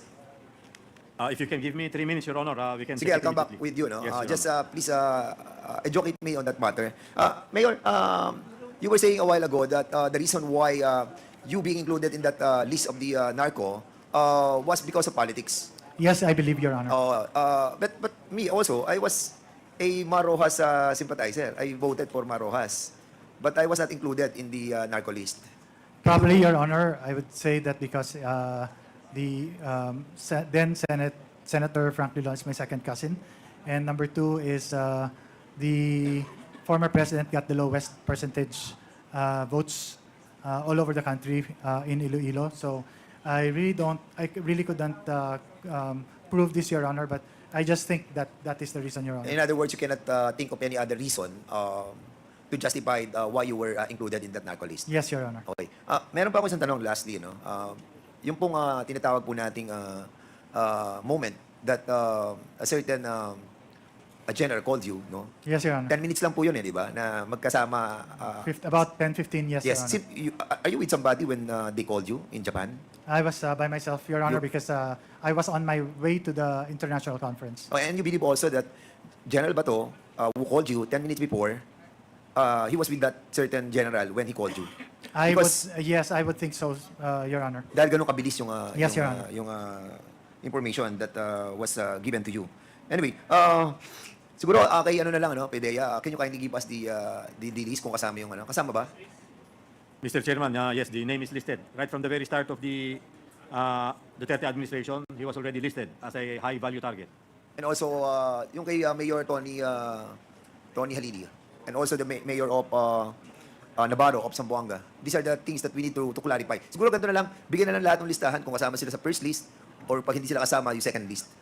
Yes, Mr. Chairman. Okay, with that, Mr. Chairman, I'll be yielding back my time and I'll be asking na lang po in the next issue. Thank you so much. Thank you, because you have already consumed your time, Congressman Fernandez. The next to interpolate, second to the last, is Congressman Richard Gomez, and then last would be Congressman Acop. Then we proceed with the topic for today, which is Pogo. Congressman Gomez, you're recognized. Thank you, Mr. Chair.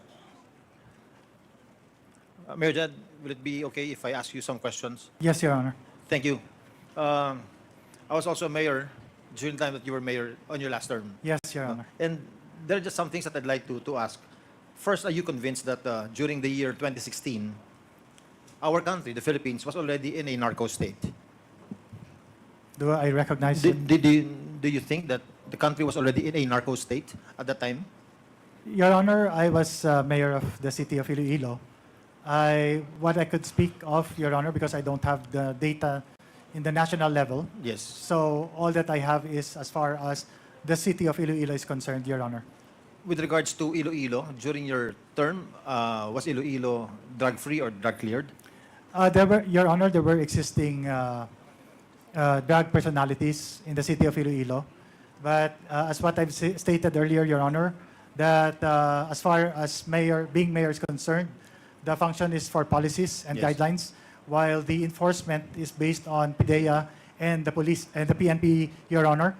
And every month, we conduct our anti-drug abuse councils meetings, wherein the PDEA regional director would report, as well as the Philippine National Police would also submit and do their own presentations on the report.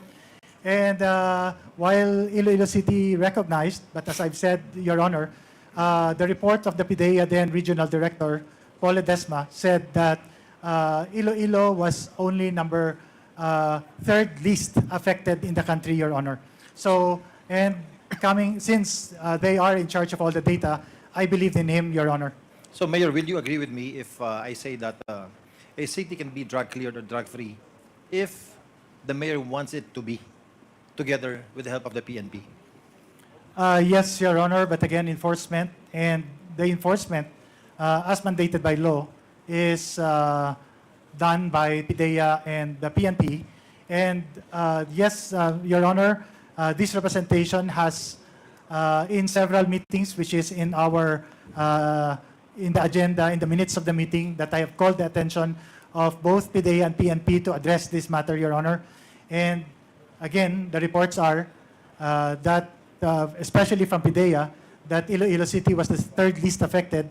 And so, I believed in him, Your Honor. Yes, the PNP is under the supervision of the mayor. Therefore, if we really would like to strongly fight drugs, a mayor can do so, correct? Yes, Your Honor. As a matter of fact, during my time, Your Honor, as mayor, I gave everything that both the PNP and PDEA asked for in terms of logistics, including support in their using the intel funds of that is allocated from the local government, that is with the local government, Your Honor. In spite of all the things that we do as mayors, Mayor Jed, what do you think is really the problem? Why drugs has continued to proliferate inside a city? As what I've said earlier, Your Honor, it's the system that has not been established. Your Honor, if I may say, in the local government code, the minimum requirement of a local chief executive is only 20 years old. You can already be elected as mayor, Your Honor. Municipal mayor, yes. Municipal mayor, and there are about 1,000 mayors all over the country. Your Honor, when I sat as mayor, the DILG has made seminars, guidelines on what to do on good governance, but never have I attended, Your Honor, anything about illegal drugs from the law enforcement agencies, meaning from PDEA or from PNP. So what I'm trying to say, Mayor, is, Your Honor, is that for us to be able, as mayors or local chief executives, to be able to be equipped with the knowledge on how to address illegal drugs, we have to undergo that orientation, training, or seminar from the Philippine National Police or even from the PDEA on how to address them or even to formulate these policies, Your Honor. Mayor Jed, you've been out of the country for 7 years, correct? Yes, Your Honor. And when did you come back? Just this September 10, Your Honor. Oh, because I wanted to ask if you'll be able to compare the situation in 2016 and right after you came back in the country, if there's a big difference or if there's a difference with regards to the problem of drugs, let's say in your city. I have no data to Yes, because you just support came back. me. Yeah. Yes, Your Honor. I respect that. Mr. Chair, I asked this question simply for us to see the track record of the former mayor of Iloilo. And in the next hearing, Mr. Chair, I'd like to be given the opportunity to ask more questions. Thank you so much, Mayor Jed. Thank you, Mr. Chairman. Thank you, Your Thank Honor. you, Congressman Gomez. The last to interpolate is Congressman Romiaco. You are recognized. Thank you, Mr. Chair. Natanong na ni Honorable Caraps yung meat ng aking pagtatanong. May I just ask the former mayor, Mayor Mabilo, kung you know a certain attorney Antonio Piscina? Yes, Your Honor. I know Antonio Piscina. Was he your counselor? No, Your Honor. No. He ran under the opposite party, Your Honor. Would you know if he's also included in the list? Yes, Your Honor. I remember that he was. We were together in the following day that in Camp Crame, Your Honor. And he's still alive? I have no idea, Your Honor. Thank you. How about Mr. Romel Inyon and Bert Vargas? Do you know them? Yes, Your Honor. Mr. Romel Inyan ran against me in 2013. And Mr. Bert Vargas, Your Honor, I know him.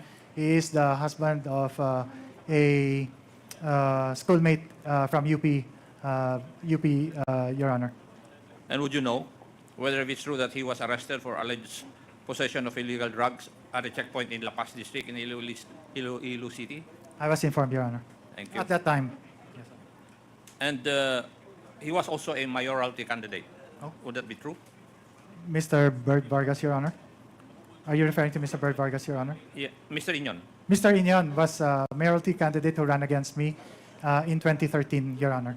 How about certain, I think he's already deceased, Mr. Daniel Fajardo? Yes, Your Honor. He is already deceased. I know him, Your Honor. And Manuel Mejorada? Yes, Your Honor. He was the former provincial administrator and he's now serving time, Your Honor. Pero sila po ang nagkaso sa iyo. Yes, Your Honor. Thank you. Now, may I know if a certain Mr. Jeffrey Celis, otherwise known as Kay Eric, was your former spokesperson?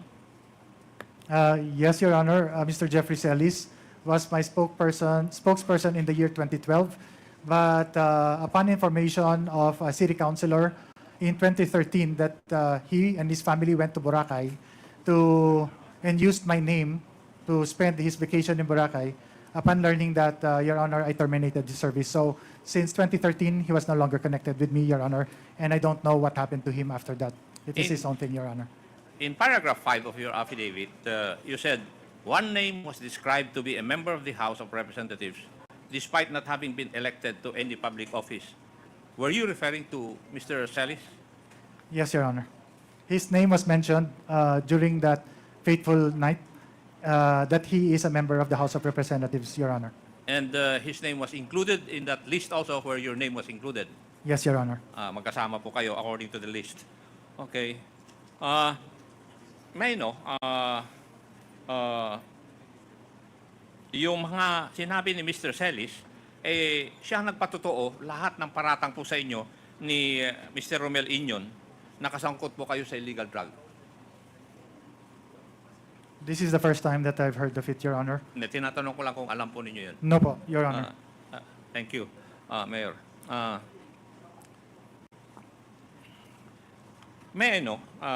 Mayor, bakit mas naniwala po kayo doon sa general na hindi nyo mabanggit ang pangalan kaysa doon sa salita ni Chief PNP De La Rosa? Your Honor, at the time when I spoke to PNP Chief De La Rosa, I really believed in him. But after 15 minutes, if you get a call from a general who is close to him, then this destroyed my believing in him. So I did not take the risk, Your Honor. I just believed then on what the other general told me, Your Honor. When you were supposed to meet with General De La Rosa, and it was postponed, I think, 2 times according to your statement. Yes, Your Honor. Yes. Who made the calls to you regarding the postponement? I think it was General Diaz, Your Honor. Your RD then? Former Your regional. former RD, yes. Yes, Your Honor. Okay. Are you friends with the General Bernardo Diaz? No, sir. He was assigned on the latter part, I think in 2016. And I have never established a friendship with General or personal relationship with General Diaz, sir. Pero, Mayor, from your statements, there were 2 generals who were with your side. And it was only, according to your statement, General Bato, who was not on your side. One colonel, Your Honor, one colonel and one general. The one colonel called first before, and then when I spoke to General Bato, this general gave me a call. So parang it supported the statement of the colonel. So that's why, sir, I wasn't able to think no more. I just believed in the last caller, who was the general, who told me not to proceed, sir. Because for the reason, sir, that previously there are already several cases that have been with the Chief PNP, but what happened is in the end, they died, sir. So that's why I just, all that I thought was to preserve the life of myself and my family, sir. So, the last call that you got from the officer, is that officer close to you? Or close to your family? No, sir, not that close, sir. And you still believe him? Yes, sir. We were introduced, and he was a former Iloilo City, but not at my time as mayor. So, but yes, I believed him because he was very sincere in telling me that information, sir. Thank you. Thank you, Mr. Chair. Okay, thank you, Congressman Acop. Yes, Congressman Pimentel? Mr. Chair, I think Congressman Acop is the last interpellator. I know that the subject matter now is Pogo. However, Mr. Chair, we invited the one resource person who came all the way from Cebu, former Tommy Osmeña. I think it would be proper for us to hear from him if he has anything to say, Mr. Chair. Lumipat pa po yan, galing ng Cebu, pumunta lang po dito, Mr. Chair. Okay, so we will allow our former colleague, former Congressman Tommy Osmeña, former mayor of Cebu City. But before that, let me acknowledge first the presence of Congressman Roman Romulo and Congressman Raul Daniel Manuel. So, Mayor Osmeña, we will allow you to address the Quad Committee. Thank you very much, Mr. Chairman. Yes, I was made aware in the previous hearing that Colonel Garma said that our differences was personal. I just want you to know, Mr. Chairman, that I did not know her from Adam. But when she was going to be assigned to Cebu, somebody gave me a report from the PCSO, which I'm willing to submit to the committee, that says that when Garma, and it's signed and acknowledged by the DILG, copies furnished to the NBI, let me get to the heart of the matter. It says that when Garma was head of CIDG, she was collecting 1 million pesos a week. I cannot accept this for Cebu City. And her backband was a certain SPO4 Art. Now it appears that SPO4 Art is not only a lover, it also brought her with him to PCSO. And this letter has been acknowledged by Chief Superintendent Arcasa. I will give all the documents to the committee for validation. Furthermore, I was also like to expose to you because somebody told me, why is the President Duterte against me? And he said it's because of a woman. And the same person also told me, and I happened to put it on print, that she would be appointed to the PCSO. And I have the newspaper clipping on that. While she was still police chief of Cebu, I predicted in the newspaper that she would be made PCSO chief. That shows the reliability of my information. No. So it's not because of politics, it's because of a woman. And unfortunately, so many people have been hurt. Some people have been killed.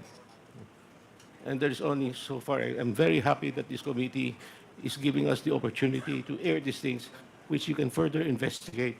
And the next session, when you want to talk about extrajudicial killings, I'd be happy to give you a lot of information. But just to give you a teaser, it's not only drug suspects who were killed. There were policemen who were killed. And there were other people, innocent people who were jailed, jailing students, SK officials, preventing them from voting. These are all documented. The vindictiveness was so strong, and the influence of Colonel Garma was so strong, he was able to convince the ombudsman to suspend me for 1 year because I came to the rescue of 3 poor vendors who were being harassed by the police, and I put them under my custody. Why should they be jailed for a minor violation? I was suspended for 1 year, but fortunately, the ombudsman reversed its decision. The decision just came out today. I'm no longer suspended. I'm not even mayor anymore.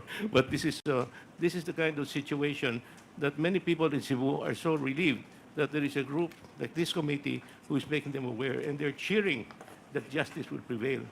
And there will be these people. Now, you talk about Pogos. I cannot give you definite information about Pogos. I can only give you basically what I suspect. Sometime in May, in 2018, there was a raid in Mega World in Mactan Island, which is outside Cebu City. This unusual thing about this raid was that after 1 week, the CIDG that raided it, who's a very new commander from Metro Manila, was suspended. And I can give you articles on that matter. And there is also a very big development in Cebu City today, billions of pesos being spent in a multi-high-rise buildings, and nobody seems to be aware of what's going on. And it is owned, allegedly, by someone who's very influential with the Duterte administration, which is Michael Dino, former presidential assistant. And he's closely associated with some of the people that I feel is associated with all these Pogo activities. So that's what I have for now, Mr. Next time, I'll be more than happy to provide information on the extrajudicial killings. Okay, thank you, Mr. Chair. Mayor Tommy Osmeña. I still remember the last time that we were talking about this PCSO issue with Garma. We were trying to find out that art, a certain Art Solis. And I came across with the Art Solis in your Facebook. And we have seen, and we take a shot of it and then discuss it in here. Now that you have all the documents pertaining to that It only mentions issue. a certain art. Yes, you mentioned certain art. Yes. But we are validating that that art is the Art Nasolis that we are talking about. And we are talking the same person. And as a matter of fact, that Art Nasolis right now has been under our, order of contempt. And we're trying to look after him. And you are the one who mentioned in your Facebook that there is a certain relationship between that art and Garma. And that's the reason why we discuss it in this hearing. You have given a lot of information, but what this chairman would like to ask for all the documents that you have brought along with you to be submitted in this Congress for our perusal. We'll turn it over. Thank you so much, Mr. Chairman. And finally, also, Mr. Chairman, that information that you have gotten about the operation of Pogo, kapag nare-relieve ang mga opisyales, I think that is quite true. Thank you so much, Mr. Chairman. Thank you, Congressman Dan Your Honor. Fernandez. Since the Your thank Honor. you, Congressman. Yes, is this related to? No, Your Honor. Can I be excused, Your Honor? Oh yes, you will be excused. Oh, wait. Okay. Thank you. And Mayor Osmeña, we do hope that in the next hearing of the Quad Committee, we will extend an invitation to you, and hopefully you can join us in the subsequent hearings of the Quad. Thank you very much. It will be, I would be very grateful on the part of the Cebuanos to tell you what's going on in Cebu. Thank you. Thank you very much, Mayor Mabilog. Thank you very much, Mayor Osmeña. Now we will proceed with the topic for today, which is the topic on illegal Pogo, finally. So, bago ang, we have our resource persons na inimbita natin ngayon ay si former Banban Mayor Alice Go at saka si Mayor of Suwal, Pangasinan, Mayor Kalugay, and Miss Ronaline Baterna, Miss Cassandra Ong. Mayor Go, meron ka bang abogadong kasama? Your Honor, meron po. Pwede, where is the mayor of, where is the lawyer of Miss Alice Go? Can you please enter your appearance before this committee? Good afternoon, Your Honors. Attorney Stephen David, respectfully appearing as counsel for Alice Guo, Your Honors. Thank you. Attorney Stephen David. Attorney Stephen David, right? Okay. Si Miss Ronaline Baterna, do you have a lawyer with you?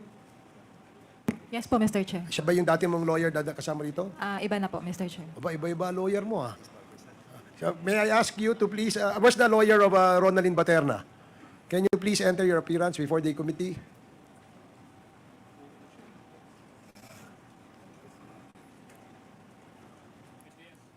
Mr. Chair, good morning. I'm Attorney Romar Cambri, respectfully appearing for Ronaline Baterna. Attorney? Romar Cambri. Cambria? Cambri. Camry. Attorney Camry. Okay, thank you. Si Miss Cassandra Ong, do you have a lawyer with you? Can we ask your lawyer to please enter your appearance before the committee? Good morning, Your Honor. Attorney Rafael Andrade, respectfully appearing as counsel for Ms. Cassandra Leong. Okay, salamat. What about si Mayor Kalugay? Meron ka bang abogado kasama? Meron po, Mr. Chair. Can we ask your lawyer to please enter your appearance before this committee?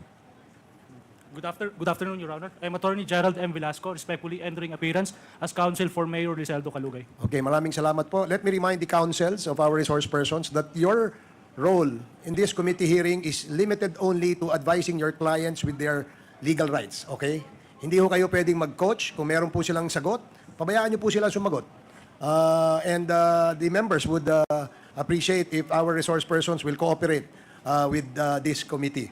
So, we have a list of interpellators, no? But bago yan, tanungin ko muna si Miss Cassandra Ong. Miss Cassandra Ong, kamusta ka na? Kamusta na ang iyong health? Good afternoon po, Mr. Chair. Okay lang po. Okay ka na? Yes po, yung Mr. blood Chair. pressure mo, hindi na bumababa? May maintenance naman po. Okay, sige. Kasi yung huli na hearing natin ay medyo nagkaroon kayata ng hypertension, di ba? Kaya hindi tayo natuloy doon sa pagtatanong, no? Kung naalala mo lang na yung huling nandito ka, tinanong kita, no, kung saan ka nag-aral. Yun ulit ang tanong ko sa iyo ngayon. No? Saan ka nag-aral? Sa Pilipinas po. Sa Pilipinas. Opo. Anong school? Chinese school po. Chinese school? Opo. Saan? Sa Binondo. Sa Binondo? Binondo Chinese School. Anong pangalan ng Chinese school? Manila Patriotic, yung last po ba? Ba't marami ka bang pinasukang eskwelahan? Sa elementary muna. Sige, sa elementary. Saan ka nag-aral? Elementary.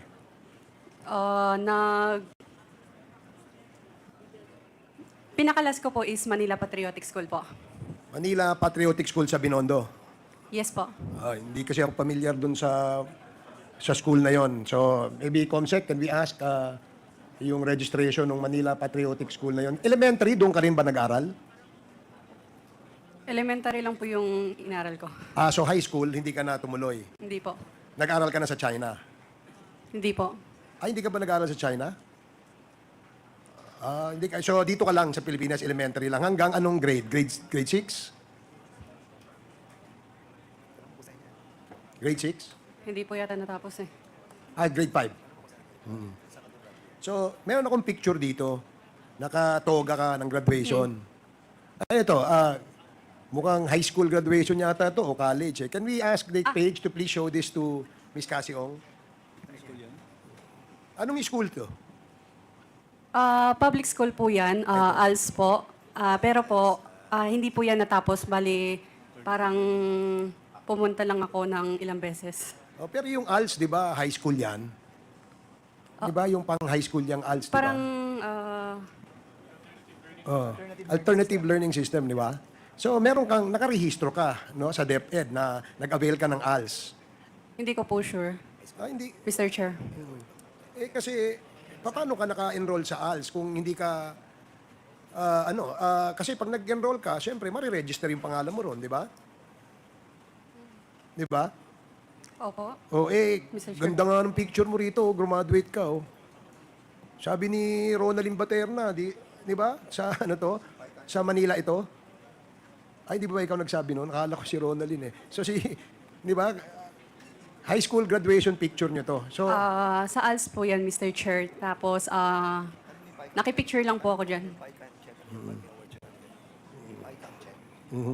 Hindi kasi uniform yata ito ng Chiang Kai-shek. Hindi ba? Hindi ka ba sa Chiang Kai-shek? Chiang Kai-shek Award. Meron ka pang award dito merong... Oo. So, ito, bakit ka may ganitong picture? Yan, how do we show this? Ayan. Pakita nga kay Mr. Chair, in the spirit of generosity, maybe we can share the picture in our LED screens on both sides. Sige, nga. Secretariat, nga. Please. So, sige, habang inaano natin yan, nagpa-picture ka lang ng toga. Pakisoli daw yung cellphone ni Congressman Fernandez pagkatapos. Baka may mga picture niya, may tinatago kasi siya dyan. Okay na.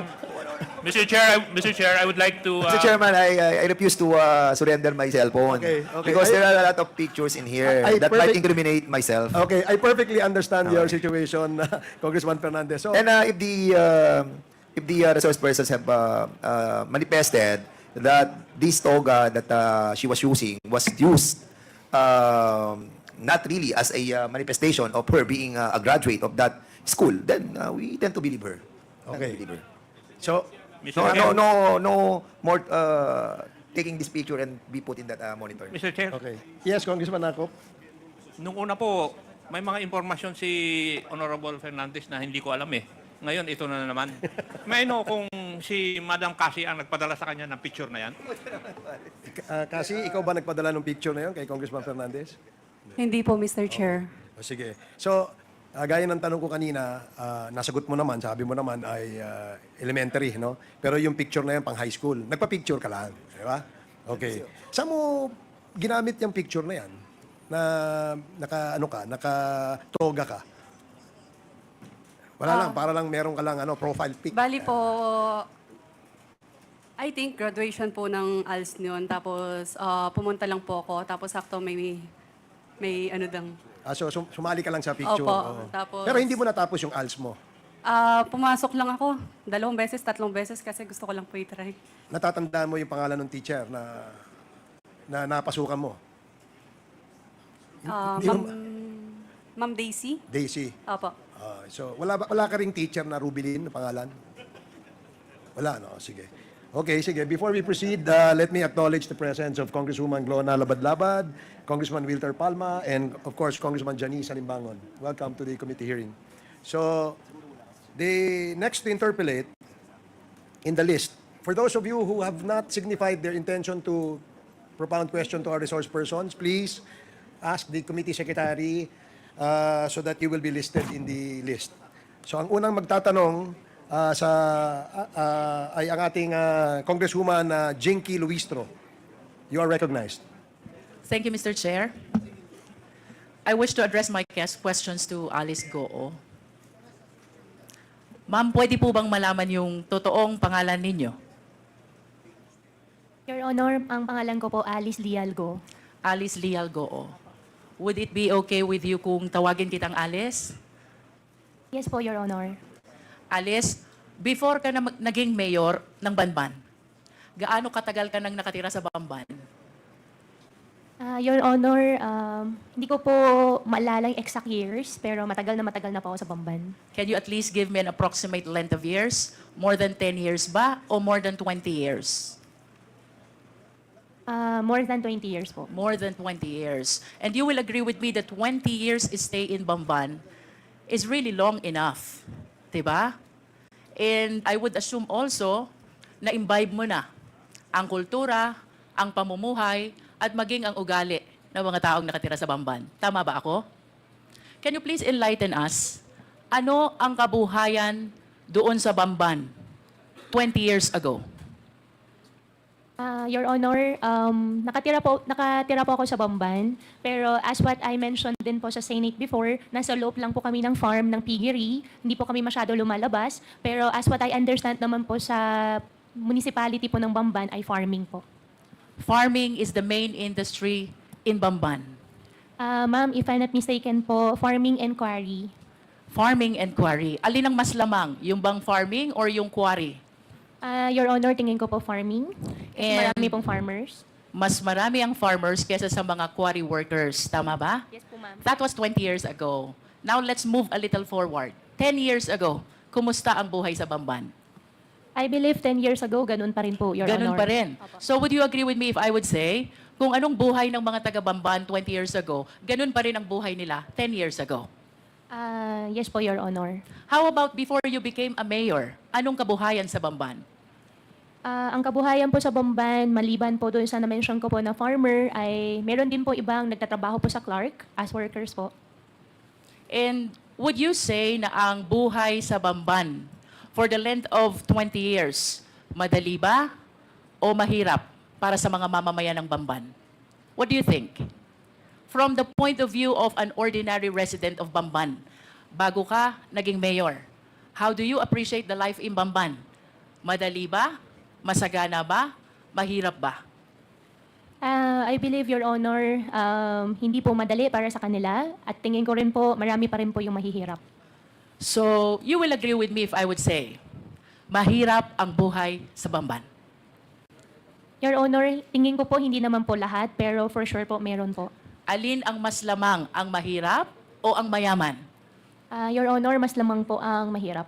Mas lamang ang mahirap. And soon enough, Mayor, tumakbo ka bilang mayor, di ba? Tama bang isipin na because of your observation na mahirap ang buhay sa Bamban, na antig ang kalooban mo, naawa ka sa mga tao, nangarap ka para sa kanila ng kaginhawahan? Tama ba yun, Mayor? Your Honor, that's one of the reason din po. So you confirm na ang dahilan kung bakit tumakbo kang mayor, gusto mong paunlarin ang mga tao sa Bamban. Your Honor, that's one of the reason po, opo. May I know, Mayor, nung na-elect po ba kayo, ano pong type of municipality ang Bamban as to income classification? Your Honor, second-class municipality po. Second-class municipality. And if you still remember, magkano ho ba ang kita ng LGU ng Bamban being a second-class municipality? Your Honor, I have no figure po and hindi ko po maalala po yung data po. But nevertheless, Ma'am Alice, you recognize the fact na iba kung hindi ka mayor, iba kung mayor ka, kung ang pag-uusapan natin ay ang pangarap mong mapaunlad ang Bamban. Tama ba yon? Opo. And the reason kung bakit ka tumakbong mayor, gusto mong paunlarin ang Bamban because you believe na pag naging mayor ka, marami kang pwedeng gawin sa Bamban. Tama ba? Opo, Your Honor. And one of these things that you can do in Bamban, you can invite and welcome investors. And naniniwala ka rin na itong mga investors na itong mga business establishments na ito ang papayaman sa Bamban at ito ang magpapaalwan ng buhay ng mamamayan ng Bamban. Tama ba? Ang belief ko po ay pag nakapag-invite po ng more investors po sa bayan po namin, mabibigyan po ng mas maraming work opportunity po sa mga constituents po namin. And let us move forward, Ma'am Alice, 2022. Tumakbo ka na at umupo ka na bilang mayor. Of course, you confirm that because that is a common knowledge, no? I'll be showing some pictures, ma'am, ha? I hope you please enlighten us kung sino itong larawan na ipapakita ko sa iyo. I am referring to the picture on the right of the monitor. Opo. Alice Leal Goo Bamban. Kayo po ba ito? Yes, Your Honor. And can you please enlighten us, ano po ba ang nakasulat dito sa poster na ito? Your Honor, ang alam ko po dyan, yan po ay isang newspaper po na from the, I think, Chinese community na kinakongratulate po nila. Yung daddy ko po. Yung dad ko po kasi isang Chinese. And why are they congratulating your dad who is also a Chinese? Sila po yung, since Chinese, tingin ko po since Chinese po sila at nag-congratulate po sila through Chinese newspaper. I consulted some people who know how to read these Chinese characters. And according to them, the exact translation of these characters goes like this. Congratulations to the first Chinese mayor, Alice Leal Goo of Bamban. Ma'am, wala pong ganun nakalagay. Okay. Can we proceed to the next picture?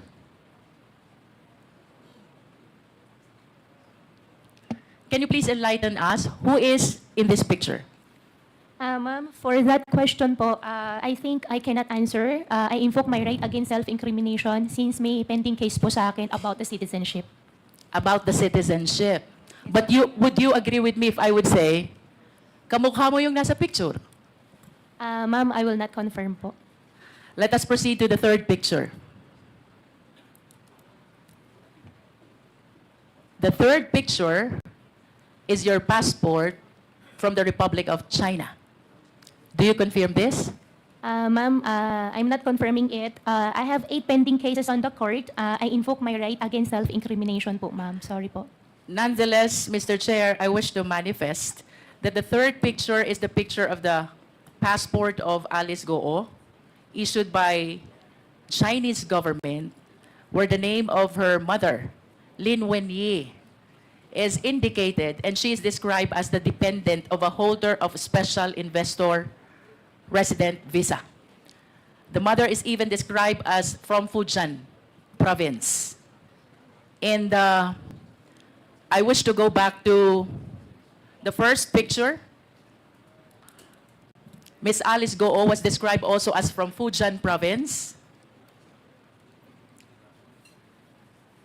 And I understand that Miss Alice Goo acknowledged only the first slide and refused to identify the second and the third slide. Nonetheless, Mr. Chair, I wish to manifest that these documents are evidence to show that indeed the nationality of Ms. Goo is Chinese. Nonetheless, Mr. Chair, in order to realize her intention, run to a public position, bring growth and prosperity to the municipality of Bamban, including the people who lives thereat, Ms. Alice Goo allowed, if not she's the one who purposely caused the same, the late registration of his birth, and even the application of her Philippine passport. I understand, Mr. Chair, that the right to run to a public office is a right which is exclusive to Filipino citizens. And I wish to manifest as well that this should be dealt with by law because this is something which opened the country to issues of national security and interest, Mr. Chair. If I may proceed, Mr. Chair. Bilang mayor, Ma'am Alice, in line with your vision, paunlarin ang Bamban, bigyan ng kaunlaran ang taga-Bamban, ano po ba ang mga kumpanya na dumating sa Bamban during your time as mayor of Bamban? During my time po, dumating po ang Jollibee, dumating din po ang McDonald's, dumating din po si RCS po na isang supermarket chain, and supposedly may mga darating pa mga factories and restaurants po, ma'am.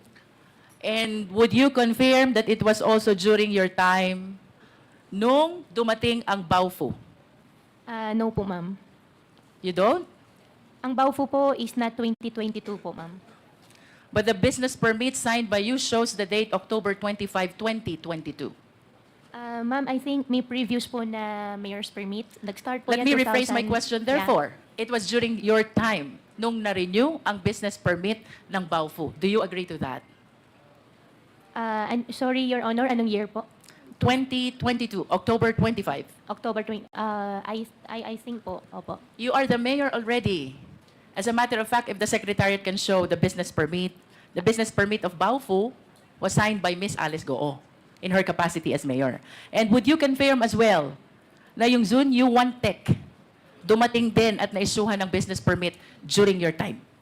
Your Honor, I issued the mayor's permit for Zone 1 because meron po silang pack-car license po na pinakita po sa amin. May we direct the resource speaker, Mr. Chair, to limit her answer to the question. The question, Ms. Alice Goo, is, pinatototohanan mo ba na sa panahon mo bilang mayor, June 27, 2023, na-create ang Zone U1 at na-issue ang business permit? Your Honor, I issued the permit for Zone 1 with the attachment of pack-car license po nila. But you confirmed that you issued the business permit. I issued the business permit with the attachment po ng pack-car license po nila. Thank you. Thank you How po. about Hongsheng Corporation? When was this established? Your Honor, for Hongsheng, I'm not sure with the exact date po. And you will agree with me also that during the Senate hearing, etong tatlong kumpanyang ito, whenever you are being interpellated, palaging nababanggit. Yes po. Tama ba? Yes po. Can you enlighten us? Ano po ba ang naging koneksyon, partisipasyon nyo dito sa tatlong kumpanyang ito kung bakit parating nababanggit ang mga kumpanya na to? Your Honor, I think 2018 or earlier, hindi lang po talaga ako sure sa exact year, the land of the Baofu belongs to me. And I sold... What year is that, Miss Alice? Your Honor, 2018 or 19. 2018. You are the owner of the land of Baofu. Of the land. 2018. Yeah, 18 or 19. You are not yet the mayor. I'm not yet the mayor. Okay. In 2021, I divest the entire property to the corporation po. And can you please cite the exact date when you divested yourself of your interest in Baofu? 2021. September 21, 2021. I believe so po, ma'am.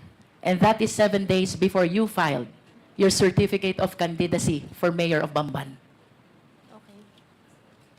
What therefore is the significance of your ownership of this land with respect to Baofu, Hongsheng, and Sunyuan? Ano pong kahalagahan ng pag-aari nyo?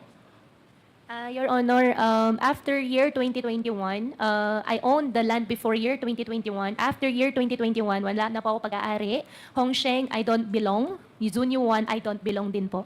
What therefore is the connection of Baofu with Hongsheng? Baofu and Hongsheng, as what I understand, Baofu is the property owner and Hongsheng is the licensee po. How about Baofu and Zunyuan? Baofu and Zunyuan, I think, if I'm not mistaken, the documents they showed us is Zunyuan leased the partial, I think, 3 floors of Baofu. I think we have the contract of it. In other words, Ms. Alice, even the buildings which are erected on the lands are owned by Baofu? Tama ba yun? Your Honor, I think I'm not the right person to answer, but as what I understand po, from the documents we get from Zone 1 before, yes po. You mentioned earlier, sometime in 2018 to 2019, ikaw ang may-ari ng lupa. Yes, ma'am. Then sometime thereafter, nilipat mo sa Baofu. We formed a company. Ang pinaka-share ko is the property. Ang usapan po namin... What is the name of the company? Baofu. Baofu. Yeah. And when the initial plan was housing, However, nung ang usapan ay maglalabas na ako ng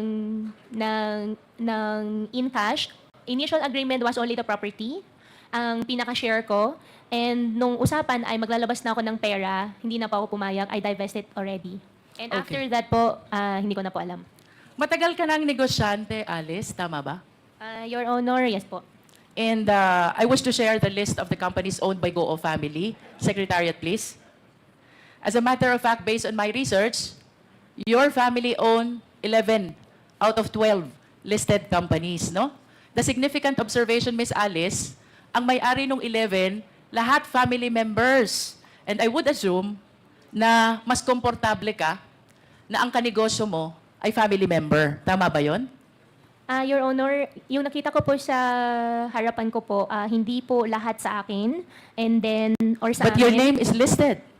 Yeah, yung isa po dyan ay yung 1, 2, 3. Yung iba po dyan ay hindi po nag-operate. Hindi po natuloy yung mismong company. Nevertheless, would you confirm that majority of these companies, your name is listed as one of the owners? Yes, Your Honor. And the names of your family members are likewise listed as one of the owners. Do you confirm? Yes, Your Honor. In other words, Miss Alice, sa usapang negosyo, naniniwala ka na dapat ang kasama sa negosyo, kilala mo? Yes, Your Honor. Naniniwala ka din na dapat ang kasama sa negosyo, pinagtitiwalaan mo? Yes, Your Honor. At bago magkaroon ng tiwala, dapat kilala muna. Tama? Yes, Your Honor. And you will refuse to join any business dealings or business venture kung hindi mo kilala ang mga taong kasama mo. Tama ba?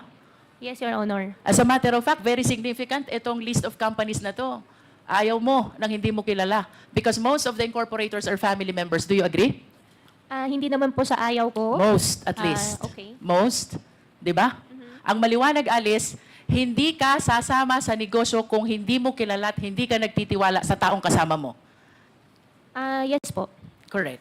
Now, I wish to invite your attention to the Articles of Incorporation of Baofu. Secretariat, kindly flash.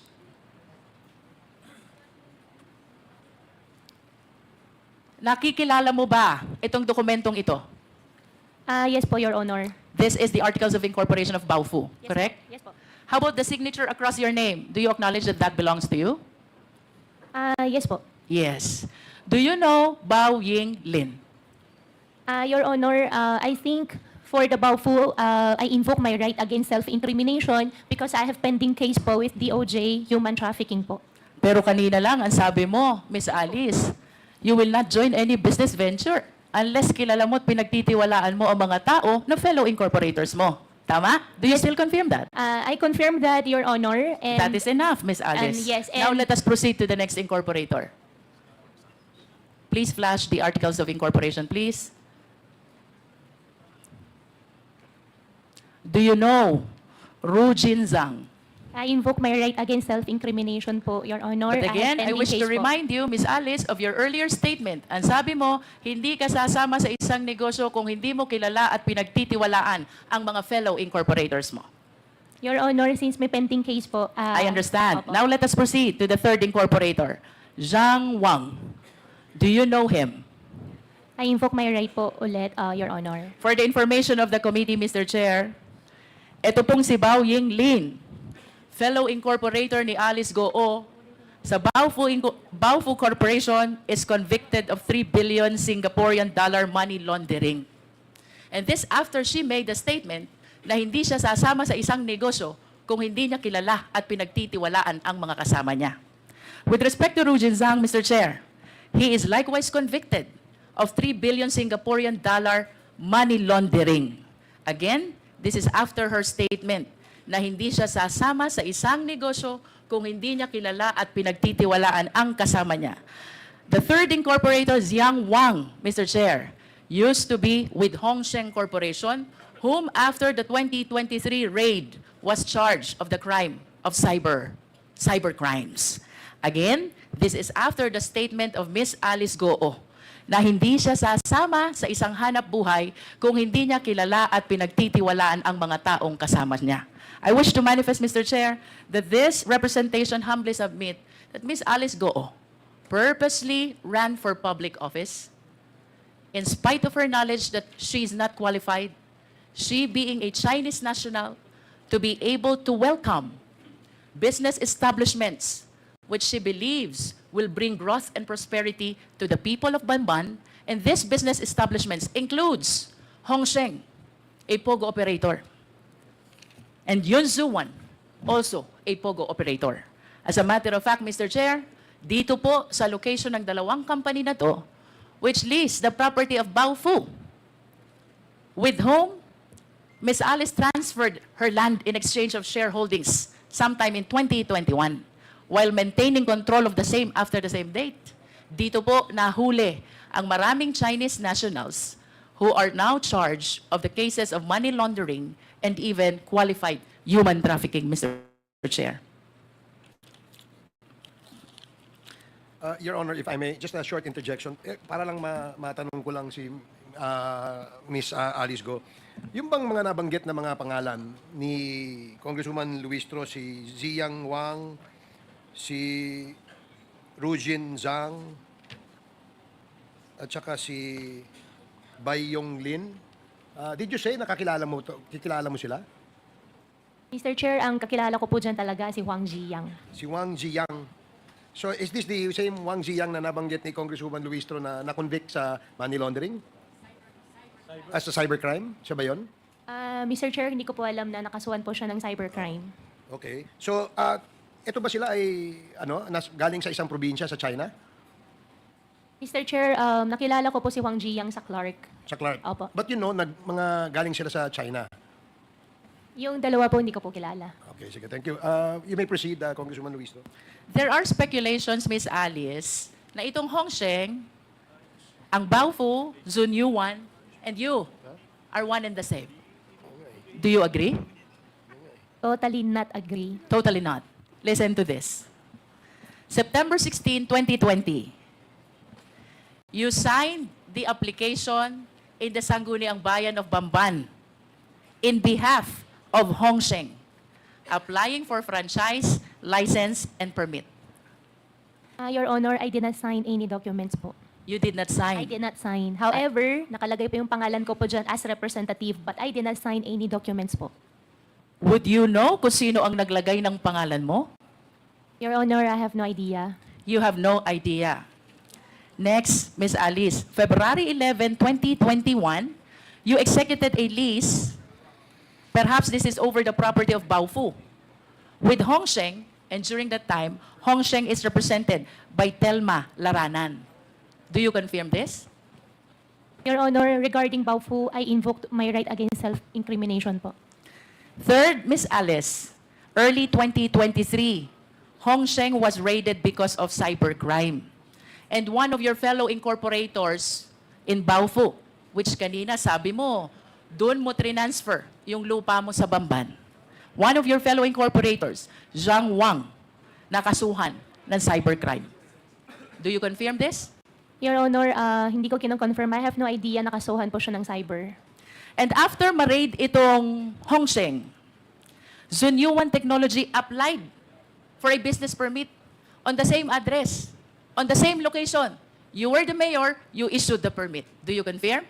Ma'am, I issued the permit with the attachment of pagcar license. I understand. But what is apparent, Mr. Chair, well, there is a document where Alice Goo is described as representative of Hongsheng back in September 16, 2020. This is the first Pogo operator. It was followed by a contract of lease signed by Alice Goo with Hongsheng.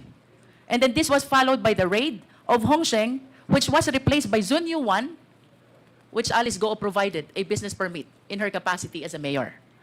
I wish to share to the committee the doctrine of piercing the veil of corporate entity, because it is very clear, Mr. Chair, Hongsheng, Alice Goo, Baofu, and Zunyuan are one and the same.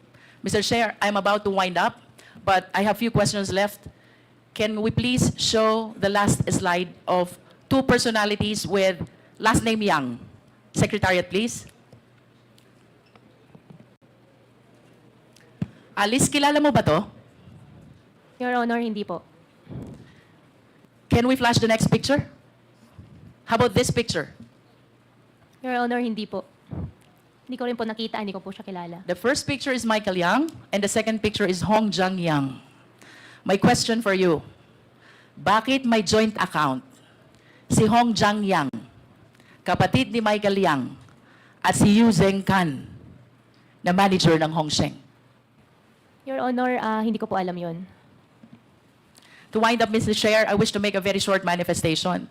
This representation might sound repetitive already, but it is apparent that this long chain of perpetration of the crime started with the abuse in the late registration of birth. Ms. Alice Goo was able to procure a birth certificate from the Philippines and even the Philippine passport, which paved the avenue for her to run to a public office. I urge the House, let us strengthen our rules, because if the loose rules on Filipino citizenship, including the rights attached to it, which must be exclusive to Filipino nationals, then we will be at the behest of the perpetrators of illegal activity.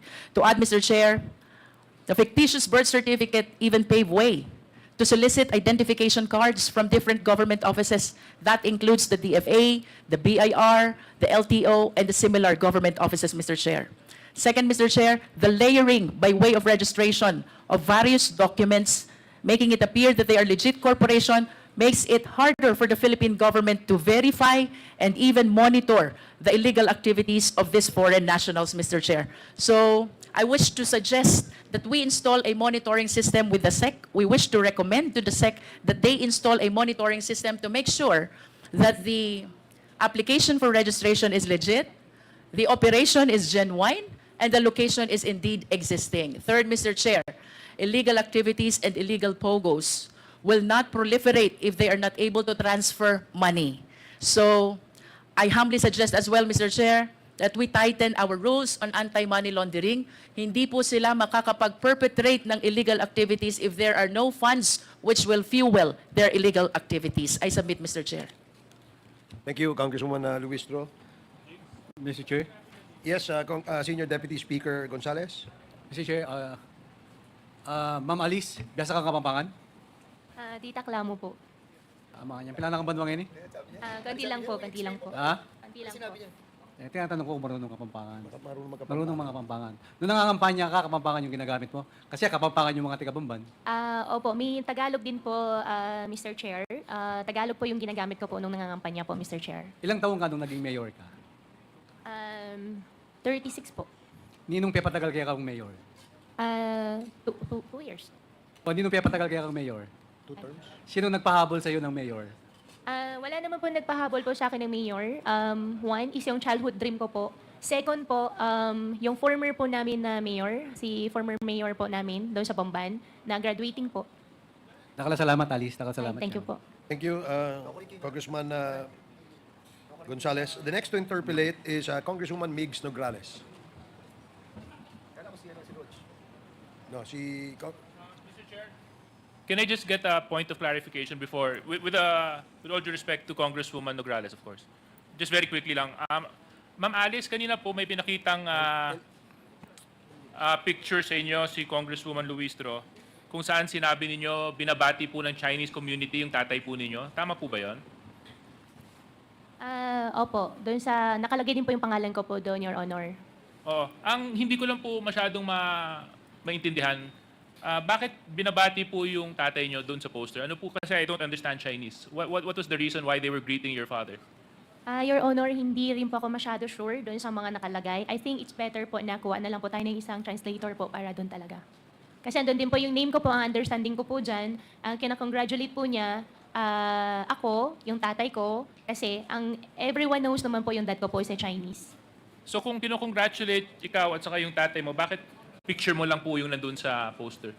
Your Honor, I have no idea po. Hindi po ako po yung nagpa-publish po.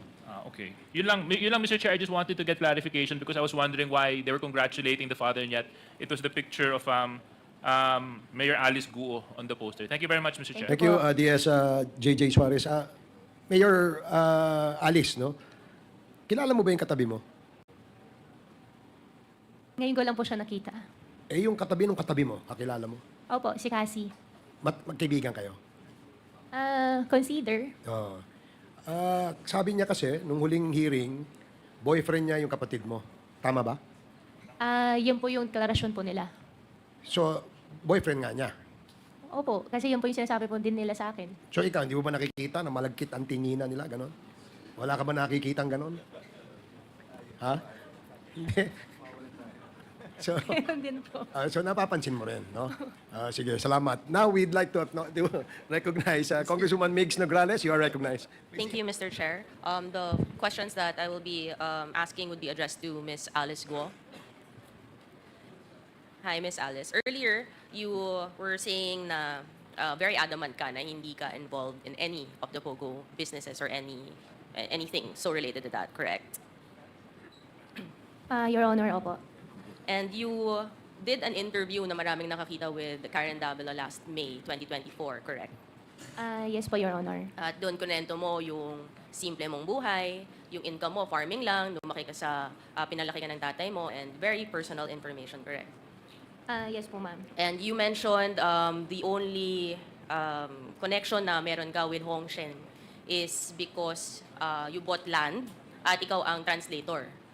Hong Sheng po ba, Your Honor? Yes, Hong Sheng. Hong Sheng, opo. That time po, nag-translate lang po ako for them. And that time, I am part of the land po ni Hong Sheng. That time. So after that, Sorry. Land po ni Baofu. okay, ulit. Part ka ng land which, nakukonfuse ka na ata eh. Opo, Baofu. Baofu is a land development company. And before po ako nag-divest, I think 2021. So, yun lang yung sinasabi mong, and you said in this interview that talagang you never entered into any Pogo business or relations, correct? And you still stand by that today? Yes, Your Honor. And kanina pinakita ni Congresswoman Louise yung mga corporations no, that your family has been involved in. I think, can we show the list of the corporations again, please, Secretariat? Ito, so mga 12 po yan. And most of that, family members mo, as you mentioned earlier, kasi dapat trusted ang mga nandyan that you work with these corporations, correct? Yes, Your Honor. So, sa simple mong buhay, sa farming, from 2009 to 2023, you're able to do 12 corporations, build 12 corporations. Your Honor, yung iba po dyan ay hindi operating. Yung iba naman po dyan nag-start 2009 pala, to be exact, si QJJ Farm. So from 2009 pa po yan at hindi po siya lahat operating po, Your Honor. Okay, you mentioned QJJ Farm. Ito yung big farm mo. And 2009, you incorporated this kasama ng mga pamilya mo, correct? For the company po, Your Honor, I'm so sorry. I invoke my right against self-incrimination because I have 8 pending cases po on the court, including AMLAC. Pakita na lang natin yung list na lang ng incorporators of QJJ Farm. This is a public document anyway. Secretariat, can we please show? So this is you, a certain Sheila Guo, certain Seaman Guo, which is Wesley Guo. Tama po ba? Ma'am, for the business po, I invoke my right against self-incrimination po. And then itong si Lin Wenyi, namin naman po, ito yung girlfriend ng tatay ni Miss Alice na si Jian Zongguo. And this was 2009. And are you still involved with QJJ Farm? Ma'am, for all the businesses po, I invoke my right against self-incrimination po. Okay. Meron naman din tayong document, yung GIS, which is a public document ng 2023, na starting 2023, lahat po involved pa rin. Yung family niya, Sheila Guo, Seaman Lee Guo, Jian Guo, Lin Wenyi. And pumalit po ang si Alexander Abrenica. Who is Alexander Abrenica, Miss Alice? Alexander Abrenica, wala na po siya, business partner, pero wala na rin po siya sa QJJ. Isn't Alexander Abrenica your municipal administrator? Before po. Before.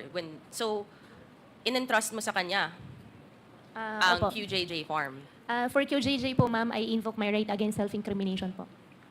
But lahat to nag-remain and we can see no, na trusted mo talaga at pinasok mo dito ang municipal administrator mo as admitted by you, administrator mo siya. So makikita natin na yung QJJ Farm ay isang corporation na ang pumalit kay Miss Alice Guo, ang kanyang municipal administrator na makikita naman siguro natin madaling utusan. No? So basically, by 2023, dahil wala ka na sa QJJ Farm, ay hindi mo na pwedeng magamit ang pangalan ng QJJ Farm, anything that has to be linked to you, correct?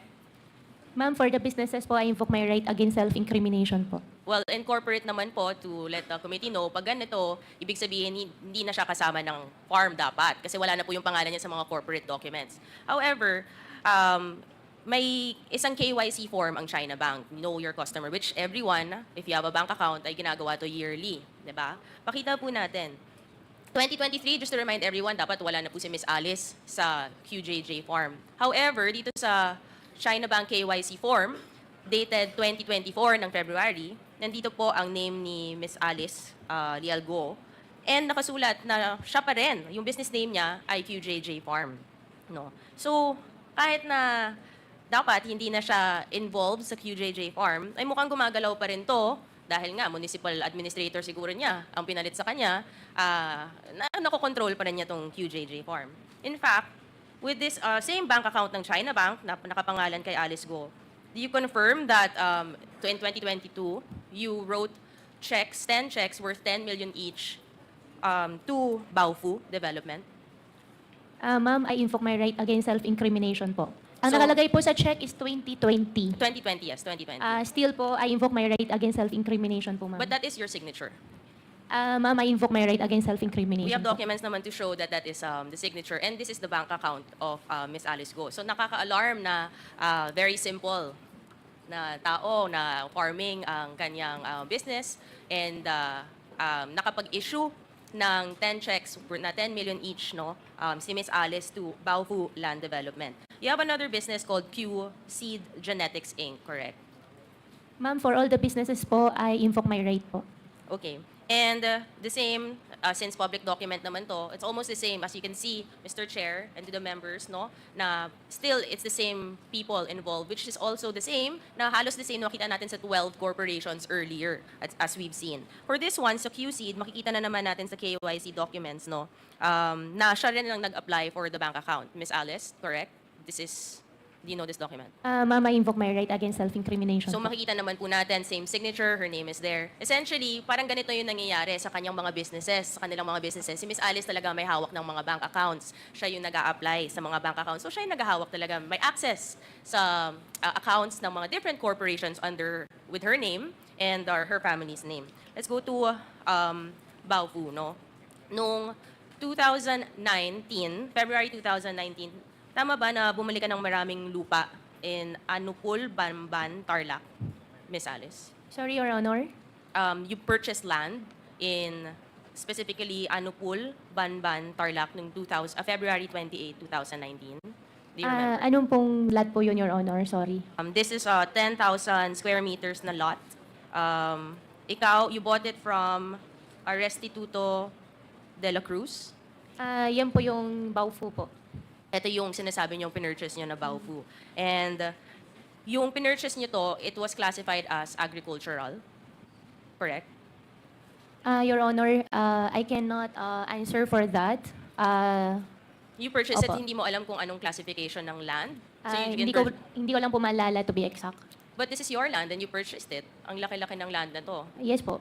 Yung reclassification, hindi ko lang po maalala yung reclassification. Okay, hindi mo maalala. Paalala ko na lang po sa inyo dahil meron naman tayong official document ng Office ng Sangguniang Bayan.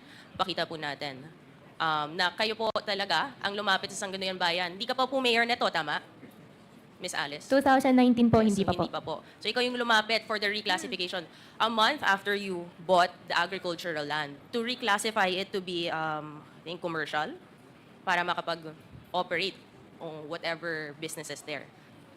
For Baofu po, Your Honor, all the answers po might use against me in the court. I invoke my right against self-incrimination So for the po. information lang of everyone, so a month after the purchase ng agricultural land, nakausap niya ang Sangguniang Bayan para ma-reclassify ito so that pwedeng pumasok ang mga iba't ibang businesses so they can operate.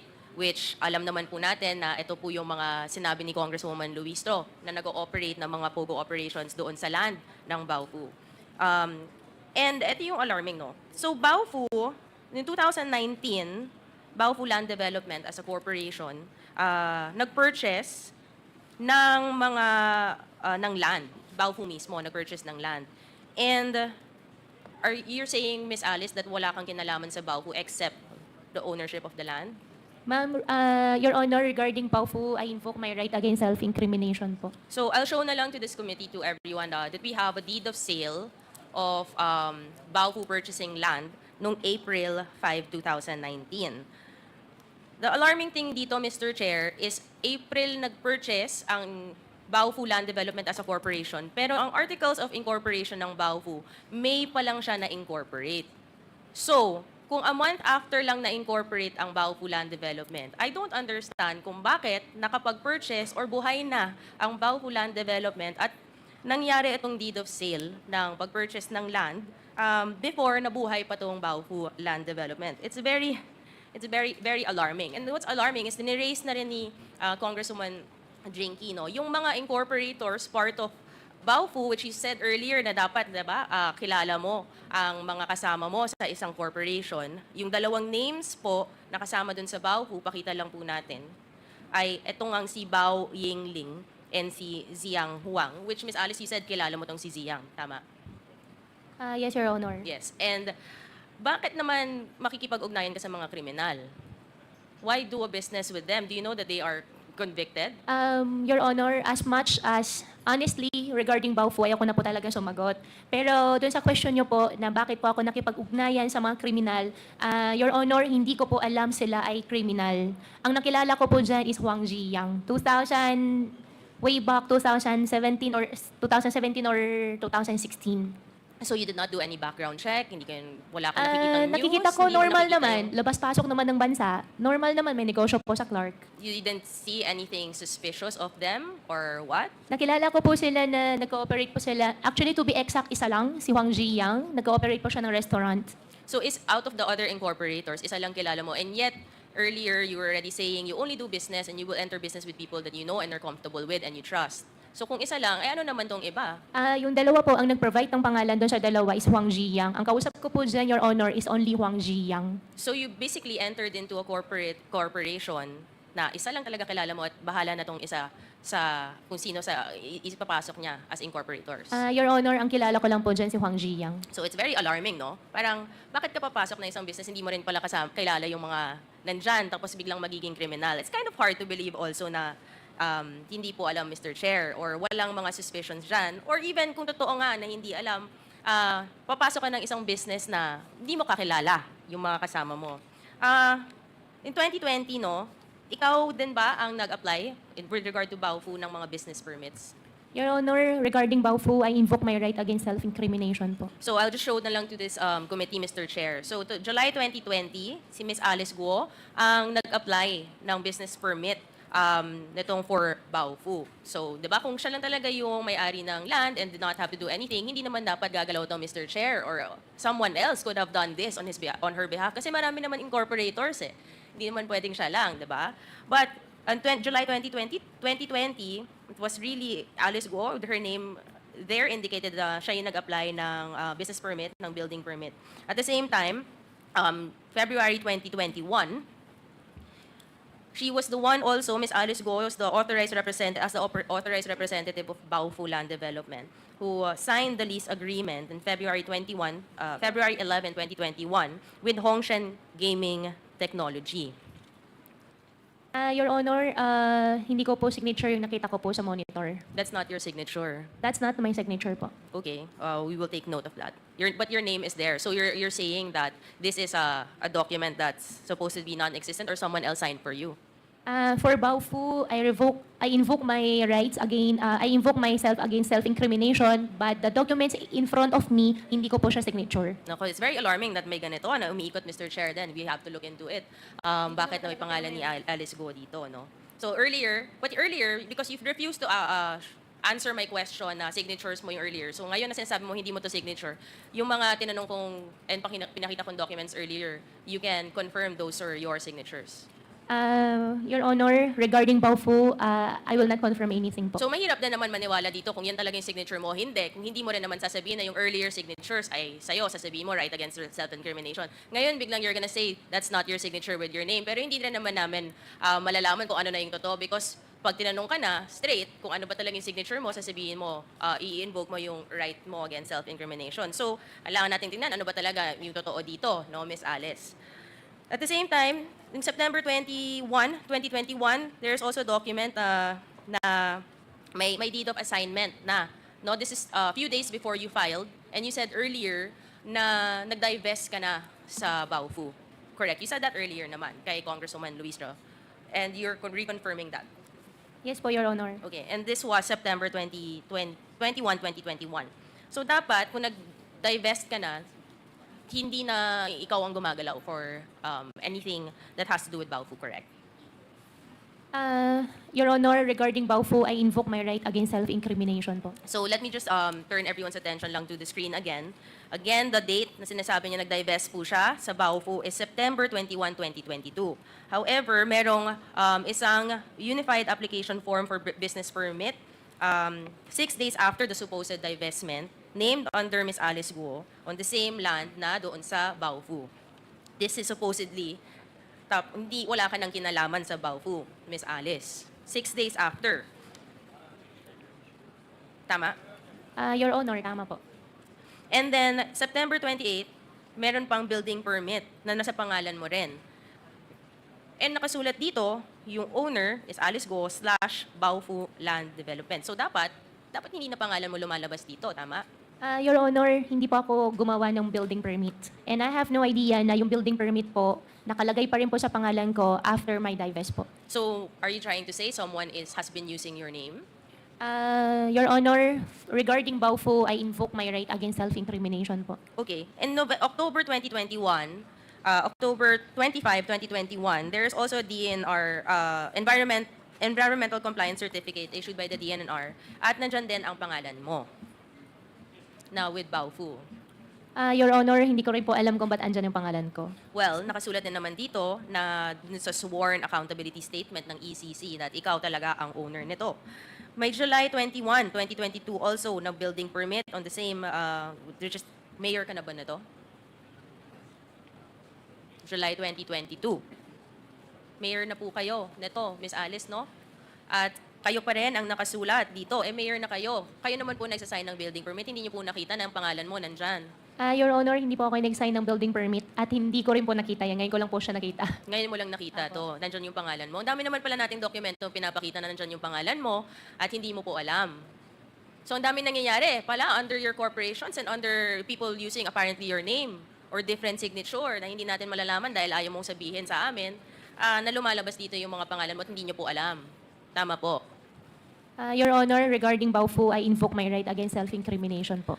So it's very alarming, Mr. Chair, no? Parang ang daming nangyayari na may mga gumagalaw na kahit nag-divest na po ng interest or ng shares itong si Ms. Alice ay gumagalaw pa rin ng isang corporation with her name. And Mr. Chair, alarming din na ngayon po, sinasabi naman po ni Ms. Alice na hindi naman niya alam ang nangyayari. So just to summarize, despite the divestment in September 21, 2021 ni Ms. Alice Go, nakapaggalaw under her name ang Baofu, which is the land where all these Pogo operators have been found, Mr. Chair, na itong Unified Application Form of Business Permit, September 27, 2021, nandun sa pangalan ni Alice Go na dapat hindi kung nag-divest na po siya. Even September 28, 2021, yung building permit po, Mr. Chair, nandun pa rin yung pangalan niya as the owner of Baofu, pero nag-divest na po daw siya.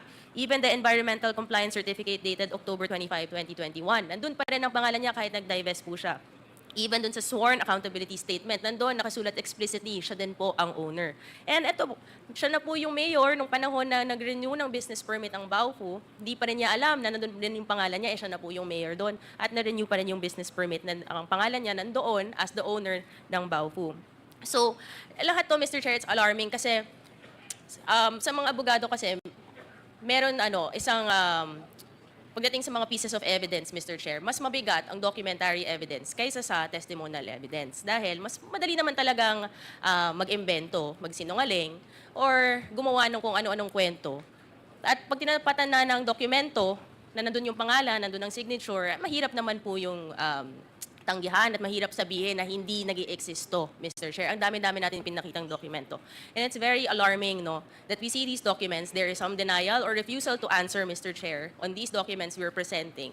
Kasi siguro nakikita natin unting-unti ang katotohanan na Ms. Alice Go really is involved with these Pogo operations. Na kahit sabihin niya in public, nagpa-interview po siya, at dito po ay mukhang hindi rin niya tayo sinasagot ng maayos, even in the Senate, kasi unting-unting napapakita natin ang katotohanan. Ang katanungan ko lang, Mr. Chair, kailan ba talaga magsasabi ng totoo itong si Ms. Alice? No? Kasi nakakapagod na niloloko yung tayong Pilipino, niloloko niyo po yung Pilipinas. No? At sana po, sa mga ibang magtatanong sa inyo, magsabi na po kayo ng totoo. Thank you, Mr. Chair.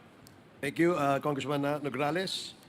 Before we proceed with the next interpellator, we'd like to acknowledge the presence of Congresswoman Ana Marie Villarasa Suarez and Honorable Crispin Diego Ping Remulla.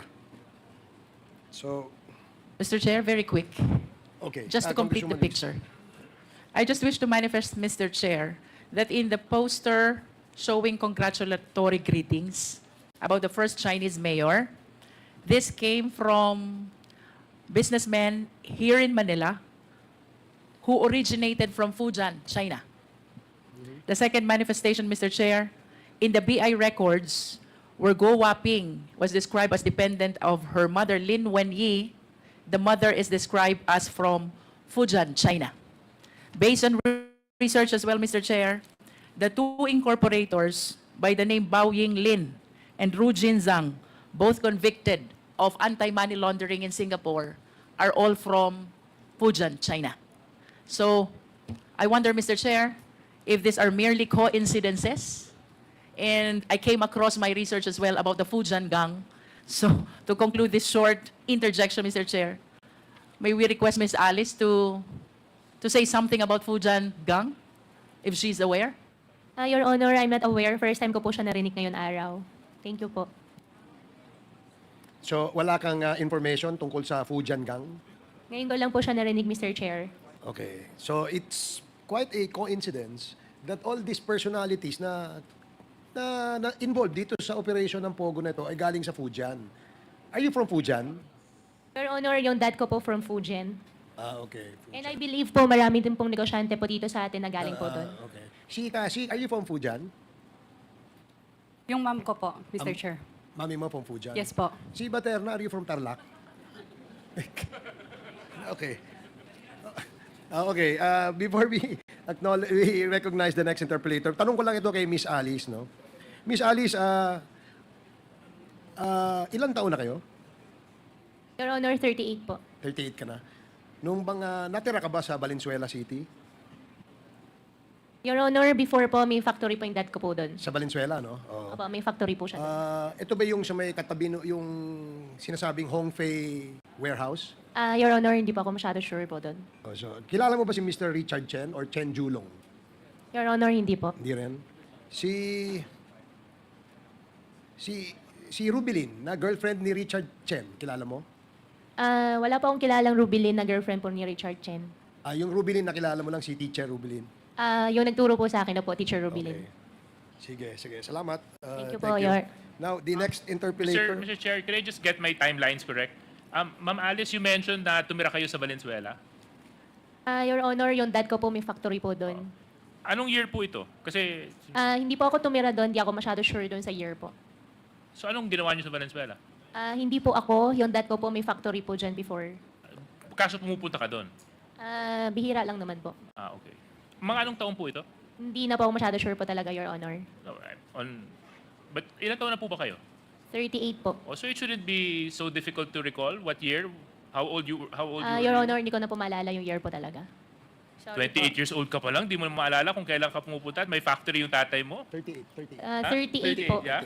Hindi ko na po talaga maalala, Your Honor. Okay, thank you very much. Sorry Tapos, correction lang, so naging mayor po kayo ng Banban, di ba?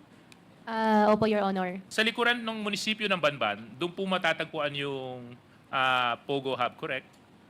Doon sa establishment po, doon sa likod po ng Bamban po, Ng isang munisipyo. compound. Opo. Oo, ng munisipyo. Na sinabi mo kanina, pagmamayari mo dati, na ibinenta nyo sa Baofu, tama? Opo, yung land po. Okay. Gano'ng kalaki po yun? Ilang hektarya po yun? Your Honor, less than 8. Less than 8 hectares. Okay. Would you still have the documents of how much you sold the property to Baofu for? I think po, for everything po about Baofu po, I will invoke my right against self-incrimination dahil po sa dami na pong kaso po na sinampa po sa akin. Maalala mo for na that lang kung Baofu. kailan mo naibenta yung lupa. Tu- 2021 po. But 2021, may idea ka kung magkano mo nabenta yung lupa? I invoke my right against self-incrimination po. Thank for you very that. much, Thank Mr. you po. Chair. Okay, thank you, Congressman Suarez. Isa pang interjection kay, tanong kay Miss Alice, no? Kapatid mo si Wesley Go, Your Honor, opo. ano yung Chinese name niya? Hindi po ako sure dun sa Chinese name po niya, Your Honor. Hindi mo alam yung Chinese name ni Wesley Ang Go? tawag ko po sa kanya bunso. Bunso. Ang tawag niya sa'yo? Ate. Ate. Okay. Dito ba siya lumaki? Your Honor, nakasama ko po siya lumaki. Nakasama. Ibig sabihin, mula nung pinanganak siya, kailan mo siya nakasama? Siya ba'y mula nung pinanganak o kailan mo lang Hindi siya naman po nakasama? mula nung pinanganak po. Mula nung pinanganak kasama mo? Hindi po. Saan siya pinanganak? Hindi ko po alam, nakasama ko po siya, medyo teenage life na po. Teenager na siya. Nung nakilala mo siya, teenager na siya. Kilala ko naman po siya ever since, pero nung kasama ko na po siya, teenager na po siya. Nasaan siya noon? Nung hindi mo siya kasama, ikaw nasa Maynila. Ako siya po, nasa Tarlac po. Nandun ka sa Sa farm po. Siya naman ay nasa China. Hindi po ako masyado sure po, Your Honor. Bakit kaya? Ba't hindi sinabi ng magulang mo kung nasan siya? Hindi po kasi kami magkakasama po lumaki. Pero parehas kayo ng father at saka mother. Parehas lang po kami ng father po. Okay. Pero dun sa mga binanggit na mga korporasyon ni Congresswoman Nograles, meron doon na may pangalan yung kapatid mo, si Wesley Go. Meron ba siyang negosyo na... Your Honor, I think wala po. Wala ba? Sa Baofu, siya ba ay incorporator din dyan sa Baofu? Hindi po. So hindi siya incorporator dyan. Saan kaya siya nag-aral? Your Honor, hindi ko po alam. Ay, hindi mo rin alam? Di ba kayo nag-aral parehas doon sa farm? Hindi po. Ay, hindi. Alam mo ba kung nasan si Wesley ngayon? Your Honor, as of the moment po, hindi ko po alam na saan po siya kasi I have no communication din po outside. When was the last time you saw him? Last time I saw him po, Indonesia. In Malaysia? Indonesia, opo. So, nung nagkita kayo, huli sa Indonesia, pero ikaw lang ang nakauwi rito, siya nakatakbo. Your Honor, hindi ko po alam na saan po siya ngayon. Pero nung nasa Indonesia kayo, saan kayo nakatira? Hotel po. Sa hotel. Anong hotel? I cannot remember the name na po eh. So you don't remember the name. Pero magkakasama kayo sa hotel na yon. Nung andun po kami, magkakasama po So kami. doon din siya naka-check-in. Opo. Okay, so hindi mo alam kung nasan siya ngayon? As of the moment po, hindi ko po alam na Si saan siya po. Cassandra Ong kaya? Alam kaya ni Cassie Ong kung nasan si ano? Nag-toilet po yata. Oo, si Wesley. Alam mo, si Cassie, tanungin natin ulit mamaya. Pero alam mo na si Cassandra ay connected with the same business, parehas ng business dyan sa Banban Tarlac, yung Lucky South 99. Ang sinabi po sa amin ni Cassandra ay whirlwind, ang min-mention po niya sa amin. At nung kinento niya sa'yo na whirlwind siya, ano yung, hindi mo tinanong kung ano yung negosyo nung whirlwind? Ang sinabi po sa akin ni Cassandra, leasing po yung negosyo po nila. Leasing. Alam mo na yung sa Lucky South sa Porac, Pampanga, merong mansion doon na doon nakatira si Cassandra. Doon sa mansion po na kung saan nakatira si Cassandra, hindi ko po alam. Hindi mo alam. O sige. Andito na si Cassandra. Cassandra, sinabi kasi ni na magkakasama kayo sa Indonesia, sabi ni Alice, di ba? Saka si Wesley. Boyfriend mo si Wesley? Opo, Mr. Chair. Boyfriend, matagal na kayo? Bakit? Medyo. Medyo. Tinatago mo kay Alice. So, boyfriend mo si Wesley? Opo. Okay, sige. Alam mo kung nasan siya ngayon? Hindi po, Mr. Hindi ka Chair. ba niya pinadala ng emoji sa cellphone? Hinahanap mo ba? Si Wesley, hindi mo hinahanap? Wala po akong cellphone. Wala kang cellphone? O sige.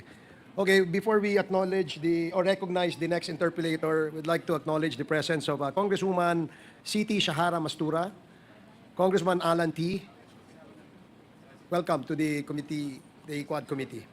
So the next interpellator is Congressman Chino Almario. You are recognized. Thank you, Mr. Chair. Good afternoon. Miss Alice, hi. Good afternoon po.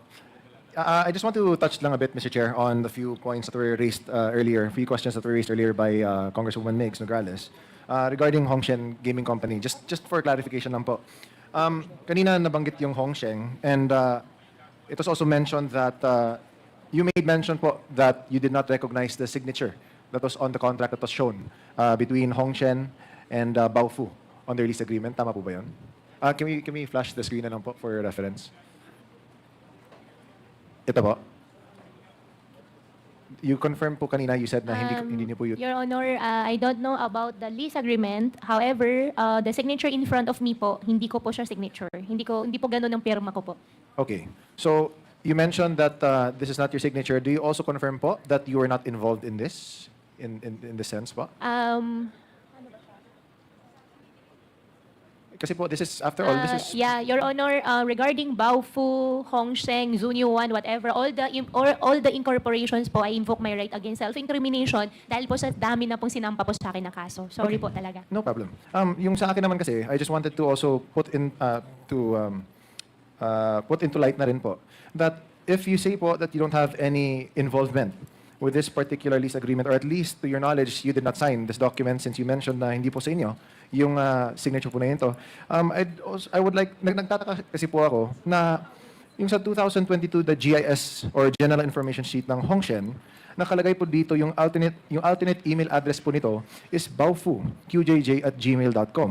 And consequently naman din, sa 2022 GIS ng Baofu, nakalagay po dito sa alternate email address ay ang hongshengaming17@gmail.com, which is the official email address of Hongshen.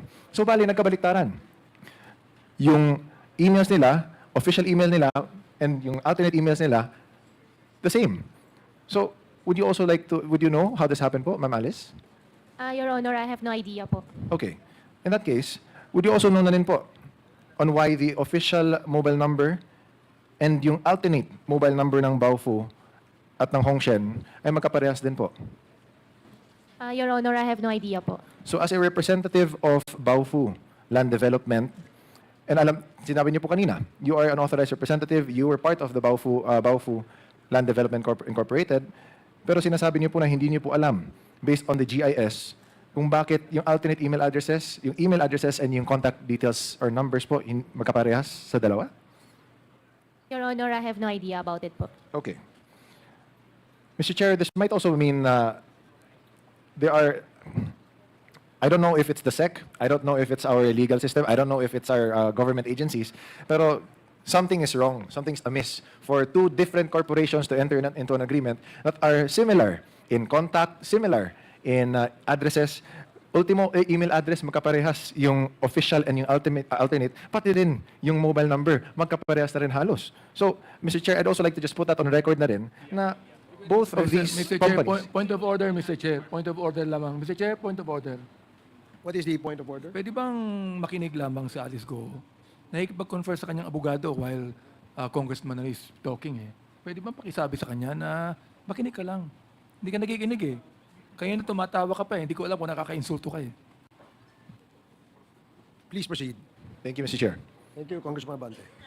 So again, just in summary na lang po, I just like to put on record na lang na yung alternate email address at yung official mobile number and alternate mobile number magkaparehas po sa dalawang corporations that went into an agreement to which Ms. Alice is a part of. Now, I'd like to move on. With regards to at least Zun Yuan that Congresswoman Jinky mentioned earlier, tama po ba na kayo po yung nag-issue ng business permit in favor sa Zun Yuan? Your Honor, tama po, ako po yung nag-issue po ng business permit with the attachment po ng pag-car license po. And this was during June 27, 2023, if I'm not mistaken po, di ba? Yes po, Your Honor. Okay. So I'd like to also put on the next slide na rin, I'd like to highlight yung affidavit of undertaking that was executed by the president of Zun Yuan, na si J. Millen Cruz. Now, yung binasa ko po ito, may nakasabi po dyan na hindi po complete yung mga document na sinubmit sa inyo and pending po siya. I'd just like to know lang po, in your capacity po as mayor at that time, ano yung mga cases or situations po na pinapayagan nyo yung nag-a-apply to I mean, what are the grounds or situations where you would sign yung permit pero kahit na may pending documents pa yung nag-a-apply? Your Honor, regarding that po, I cannot exactly recall ano po yung naging pending documents po sa amin that time. Siguro po better po ipa-double check na lang din po ko po. Pero usually lang po, kasi marami naman siguro nag-a-apply din po sa inyo ng business permit as mayor po ng Banban. And usually, may iba naman siguro po, di ba, na cases din na nakikita mo na may incomplete documents. Tama po ba? Opo, Your Honor. Minsan siguro po, kung di po ako nagkakamali, baka under process po na zoning, may mga ganun po na cases po na nangyayari. And would you remember po kung ano po yung yung pending documents ng Zun Yuan Corporation at this time? Your Honor, I cannot remember the exact po talaga. Sorry po. No problem. Pero, Ms. Alice, yung Zun Yuan naman ay umupa din sa loob ng compound ng Baofu. Tama po ba? Your Honor, based on the documents po. Yes. And based on the documents, if I'd like to also redirect everyone to the screens, na meron nga naman tayong contract of lease with Zun Yuan and Baofu. No? So just to put into record na rin, na at least this one in particular, there was a approval. There was an approval for Zun Yuan's application. And even though incomplete yung documents na binigay, pinayagan na rin na mag-lease sa loob ng compound ng Baofu, which is also behind the Municipal Hall of Bamban. Can we go to the next slide po? Just to refresh everyone's memory, as what was put into attention kanina with Deputy Speaker J.J. Suarez, na again, yung sa map natin, Baofu compound, less than 8 hectares, is right behind Banban Municipal Hall. Now, I'd like to switch it up lang muna. Medyo corporation is not really my strength, but I'd like to ask another line of questioning if it's okay with the chairman. Can we go to the next slide po? Now, regarding your inquiries, yung sa Senate hearing niyo po, there were a lot of questions that were asked regarding your escape, regarding po how you got to Indonesia, to Jakarta, and then back to the Philippines. And I'd just like to ask lang po, Ms. Alice, kilala niyo po ba yung kasama niyo po dyan na naka-black? Your Honor, medyo blurred po yung picture po. Hindi ko po alam po sino yung nasa picture po. Okay. So hindi niyo po kilala yung kasama niyo mismo yung sa pagdating niyo po sa Indonesia? Your Honor, hindi ko po kasing kita po yung face po. Okay. So, pero kasabay mo niyo, ma'am. So, okay, let me just jog na lang po yung memory. Sa picture na ito, kayong dalawa po niyan ni Duan Ren Wu. Tama po ba? Your Honor, hindi ko talaga makita po yung face. Okay. Kasi, Mr. Chair. Mr. Chair.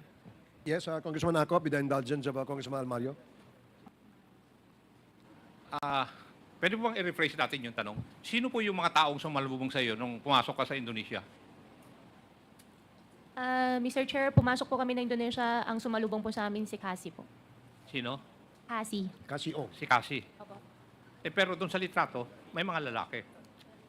Your Puro babae Honor, ba yun? Your Honor, hindi ko po alam doon sa... Hindi ko po kilala yung nasa picture. Blurred po yung picture. So, ibig mo sabihin, nag-iisa si Cassie na sumalubong sa inyo. Walang lalaking kasama. To be exact, hindi naman po siya sumalubong po sa amin sa airport. Sinong sumalubong sa iyo? Tinawagan lang po ni Wesley si Cassie nung nasa Malaysia po kami. Hindi mo sinasagot yung katanungan ko eh. Sino ang sumalubong sa iyo? Your Honor, wala po sumalubong po sa amin pagdating So, po ng mag-isa Malaysia. Tatlo po kami. Mag-isa ka na pumasok, walang sumalubong. Your Honor, hindi po ako mag-isa, tatlo po kami. And in Walang fact, sumalubong? Walang sumalubong po sa amin. Magaling kang magsinungaling talaga eh. Thank you, Mr. Chair. to pick up na lang. Thank you, Your Honor. Thank you, Kong Acop. So to pick on that up, so sino po yung mga kasama niyo po during that time? Your Honor, regarding naman po dyan sa issue, I think I have immigration pending case po. I refuse po to answer po. Okay, let me redirect na lang po this question to Ms. Cassie. Ms. Cassie, totoo po ba na, or Mr. Chair, totoo po ba na kayo po yung sumalubong po kay Ms. Alice sa Indonesia? Regarding po dun sa question, Mr. Chair, I invoke my right against self-incrimination. Meron na po kasing harboring a fugitive po na case. So kahit na sinabi po ni Ms. Alice na ang katabi niya na si Ms. Cassie yung sumalubong sa kanya, she would still invoke her right on answering a simple na totoo ba na kayo yung sumalubong kay Ms. Alice sa airport. But okay, If I may, Your Honor, if I may, Yes, sir. just a short interjection. Kasi, nabanggit kasi ni Alice na ikaw ang sumalubong. Pero binawi din niya, sinabi niya na hindi actually sumalubong. Pero nauna ka doon, no? Sa Indonesia. Is that in Indonesia, Alice? Yung dumadating kayo sa airport, sa Indonesia ba yun? Actually, yung nasa photo po, hindi ko po alam saan po yan. Saan kasi nalubong ni Cassie? Nakita ko po si Cassie sa Malaysia. So sa Malaysia yon. So nauna ka doon kaya sa kanila, Alice? Mr. Chair, regarding naman sa Malaysia, inaya lang po talaga ako ni Wesley. Kaya nga, no? So nauna kayo ni Wesley doon? Hindi po. Doon na po kami nagkita. So halos sabay kayong dumating sa Malaysia ni Alice at saka ni Wesley? Opo, nagkaayaan po, Mr. Chair. Nagkaayaan kayo sa Malaysia? Inaya po ako ni Wesley ko papuntang Malaysia. Pero, opo. Okay, sige. Thank you. Please proceed, Congressman Almario. Thank you. Thank you. So, just to put na lang siguro on record again, and can we please flash it back again, yung picture po sa airport. In the picture po, nakalagay po diyan na it is identified as Duan Renwu, na nandun po nakasama po ni Miss Alice Go sa airport, sa isang airport po sa Indonesia. And I'd just like to ask Miss Alice, kilala mo po ba siya? Si Duan Renwu in person lang po? Your Honor, doon sa photo po, hindi ko po alam kung sino po nasa photo, pero doon sa tao po na tinatanong niyo po sa akin, kilala ko po siya. Paano mo po ba siya nakilala? Nakilala ko po si Duan Renwu bilang ninong po ni Cassie. Sinama po ni Cassie minsan sa Bamban. Okay. So usually nakikita niyo siya na pumupunta po siya sa Banban. Nakilala ko po siya dahil pinakilala po ni Cassie na ninong po niya at nakasama po ni Cassie sa Bamban sa amin. Okay. And this same Duan Renwu, may nicknames po ba siyang alam niyo po? Your Honor, wala po. Okay. So yung pangalan po na Big Boss na tinatawag po sa kanya, alam niyo po ba 'yon? Hindi. Your Honor, hindi po. How about as a Whirlwind Corporation executive? Kilala niyo po ba na isa po siyang executive sa Whirlwind Corporation? Your Honor, opo, kilala po Okay. namin isa po siyang Whirlwind. And alam niyo po rin ba na siya po ay isang fugitive din po ng China? Your Honor, hindi po. Okay. Kasi there were reports during the Senate hearing na lumabas na si Big Boss, Duan Renwu, isang fugitive po siya sa China. And I think if I'm not mistaken po, Ma'am Cassie, kayo po yung di ba, when the question of his being a godfather sa inyo was raised, di ba, yun din po yung na-establish po na connection. Tama po ba? Okay. So, I'd like to bring everyone's attention to the next slide naman po. Kasi in the Articles of Incorporation, sa isang korporasyon, ang Fujian Sheng Amoy Real Estate Group, may nakalagay na Duan Renwu dyan. And itong Duan Renwu, siya po mismo yung kasama nyo rin po sa Indonesia. Tama po ba? Your Honor, opo, nakasama po namin siya sa Indonesia. Okay. And can we go to the next slide? Yung sa pagkakaalam niyo po, tama po ba na taga St. Kitts or Kittitsian or Nevisian po ba tong CS po, Miss Alice? Your Honor, hindi po. So, pero sa pagkakaalam mo, Chinese national po siya. Your Honor, opo. Okay. So, nakalagay dito si Duan Wu, isang Kittitsian or Nevisian na nakatira sa New Forest Park Resort, Poinsettia Avenue, Pampang, Angeles City, Pampanga. So, pero Ms. Alice, do you confirm po na hindi po Pilipino si Duan Renwu? Your Honor, nakausap ko po siya sa Chinese language. So, Okay. I believe po, hindi po talaga siya Filipino. Okay. Pero alam niyo po ba kung saan po siya galing din sa China? Anong province din po siya galing? Your Honor, hindi po. So, to put it on record na lang po, on research na rin po, si Duan Renwu, galing din po siya sa Fujian, China. So, add also to Kong Jinki's addition din po kanina. Now, you mentioned po, Mr. Chair, na palaging bumibisita po si Mr. Duan Wu. Ilang beses po ba kayo nag-uusap? Usually, like let's say in 1 month, ilang beses ba kayo nagkikita or nag-uusap? Your Honor, hindi po kami nag-uusap ng kami lang. Usually, pag pumunta po si Cassie sa amin, kasama po ni Cassie. Mga ilang beses din po yun ba sa isang buwan? On an average lang po? 5, 10? Wala naman po, wala naman ganun. Pag pumunta lang po si Cassie, nakakasama po niya. Yun lang po, Your Honor. So mga once a month siguro, mga ganun, I guess? Opo, mga ganun po. Basta pag pumunta lang po si Cassie. Okay. So every time na pumupunta si Cassie, kasama po niya si Duan Wu, and doon po kayo nagkakausap din po? Your Honor, not all the time po. Okay. Pero kung nagkakausap kayo, ano po ba yung mga pinag-uusapan ninyo ni Mr. Duan Wu? Your Honor, na-mention po niya sa akin before na gusto po niya mag-invest po ng solar sa Bamban. Solar? Opo. Okay. And kung solar yung pinag-usapan ninyo, paano nangyari po na siya rin po yung nakasama ninyo sa Indonesia? Your Honor, hindi ko po expect na makakasama po namin siya sa Indonesia. Ine-expect lang namin doon si Cassie. Okay. And di ba sabi niyo po, 3 po kayong pumunta? Tama po ba yun? Ako, si Sheila, at si Wesley po. Okay. So, hindi mo kasama si Duan Wu papunta sa Indonesia? Hindi po. So, doon kayo nagkasalubong mismo? Saan po nagkasalubong? Indonesia. Sa Indonesia? Hindi po namin kasama po sa Indonesia. Malaysia? Malaysia ba? Sa Malaysia kayo nagkasalubong? Sa Malaysia po, hindi po sa lubong. Sa Malaysia, nakita-kita na lang po kami nila Cassie sa Malaysia. Kasama na si Duan Wu? Opo, kasama po ni Cassie si Duan Wu. Okay. Thank you for the clarification po. Okay. And again, so sabi niyo po kanina, di ba, nakakilala kayo through Cassie Ong. Now, I just like to also confirm po, kanina sabi niyo po ni Cassie Ong, and I'd like to redirect this question po to Ma'am Cassie. Ma'am Cassie, tama no na boyfriend niyo po si Wesley? Yes po, Mr. Chair. Na-curious ako kasi inopen kanina ni Chair Ace eh. Gano'n na ba kayo katagal? Gano'n na ba kayo katagal ni Wesley? Pwede bang malaman ni Miss Alice? Or Medyo matagal na rin po. medyo matagal na? Opo. Years na po? Yes po. Ah, More okay, than. okay. Sana all years yung ano din, yung abutin ng relationship. Ne, pero, okay.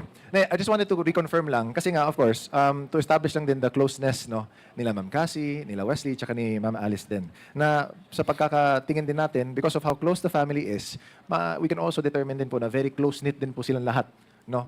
So, marami din po kayo nalalaman siguro sa isa't isa, and that's why I just wanted to bring that out lang po into light. Now, okay, let's go back muna to Malaysia. So again, i-confirm ko lang po, kasama niyo po, magkakasama po kayo nila, this is to Ma'am Alice po. Kasama niyo po si Wesley, tsaka si Sheila, tsaka si Cassie, nung sa papuntang Malaysia? Or si Cassie yung sumalubong sa inyo sa Malaysia? Your Honor, pumunta po kami tatlo sa Malaysia. Pagdating po namin, nagkita-kita na lang po kami nila Cassie. Hindi po si Cassie ang nagsumalubong po sa amin. Okay. So, yung kanina po, let me get this straight. So, tatlo kayong pumunta ng Malaysia, tama? Wesley and si Sheila? Opo, Wesley, Sheila at ako po, Malaysia. Walang sumalubong sa inyo sa loob ng airport? Walang sumalubong po sa amin. And then, nagkakitaan na lang kayo within Malaysia lang din, nila Cassie and ni Duan Renwu. Tama po ba? Si Cassie po una po namin nakita. And then afterwards, si Duan Renwu na po. Opo. Sino pa ba yung mga nakasama ninyo? Sino ba yung mga na-meet ninyo din doon sa Malaysia, if you allow me to ask?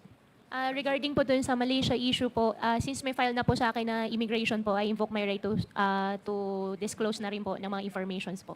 Okay.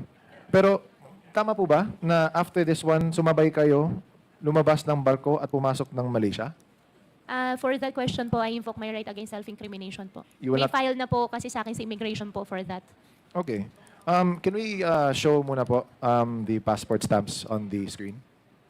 Kasi dito po sa screen natin, next po. Next picture po. Based on the stamps ni Sheila, kayo po ay pumasok sa Kuala Lumpur noong 18th of July, 2024. Tama po ba? Miss Alice?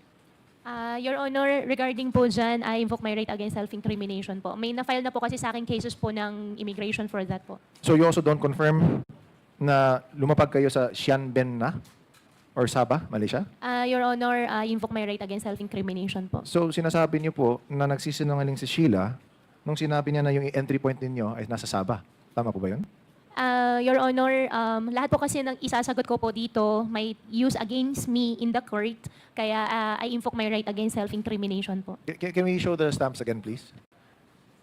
Kasi upon confirmation, sabi ng Malaysian authorities, this is not, hindi po ito yung tatak ng stamp kapag pumasok kayo sa Sabah. In short, peke yung stamp na ginamit dito. So, I find it very difficult to make sense out of this, Mr. Chair. Kasi kung hindi nga doon pumasok, tapos peke naman yung stamp, saan ba kayo pumasok talaga, Miss Alice? Your Honor, Malaysia po yung pinuntahan po namin. And the rest po, I invoke my right against self-incrimination po. Okay. Kindly wrap up, Congressman Alvarez. Yes, Mr. Chair. Maybe na lang to sum up na lang, Mr. Chair. I think there are some inconsistencies na naman, no? And it's so difficult na rin kasi nga as a public servant, we always would hope na rin na si Miss Alice, as a public servant before, would also do a service na rin to the public by also telling na lang the truth so that we can also lay this to rest. Nakakapagod for all of us, for the Senate, for you din po, Miss Alice, we can understand, no? Sa inyo ni Miss Cassie, tsaka ni Miss Baterna, na these hearings will keep on going, eh. And we hope na lang po na at least just a little bit of honesty to help us also put this case to a close na rin, no? Pero, Mr. Chair, I'd also like to just additionally manifest na in the search of truth, no, that we also enjoin the public na rin to also go through the correct processes. Sa ginagawa natin dito sa Quadcom, marami naman mga kababayan natin nanonood. And we hope na rin na we are able to communicate kung ano ba talaga yung nangyayari dito sa ating bansa, what are the things that we have unearthed already, yung sa mga operations natin sa Pogo and the different other issues that are being tackled here in the Quadcom. Mr. Chair, I'd also like to add na rin that this will also be a precedent of the improvement na rin of our regulations for the ingress and egress of our nationals, of our visitors na rin, through the intervention po of our Bureau of Immigration and other relevant agencies in aid of legislation. So, Mr. Chair, again, thank you for the opportunity. I'd like to submit na rin po. Thank you. Mr. Chair? Thank you, Congressman Almario. Yes, Congressman Rog? Mr. Chair, just a very short interjection in relation to some questions raised by Congressman Almario. Okay, please make it short. Yes, just 2 lines, Mr. Chair. Mr. Chair, unang katanungan lang po, just to clarify, kay Ms. Ong, na itanong po kanina ni Congressman Almario yung inyong relasyon kay Brother Wesley Guo. Ilang years po ba ito? Yung together po. Yes. On-off po kasi. Yeah. Kailan niyo po siya nakilala?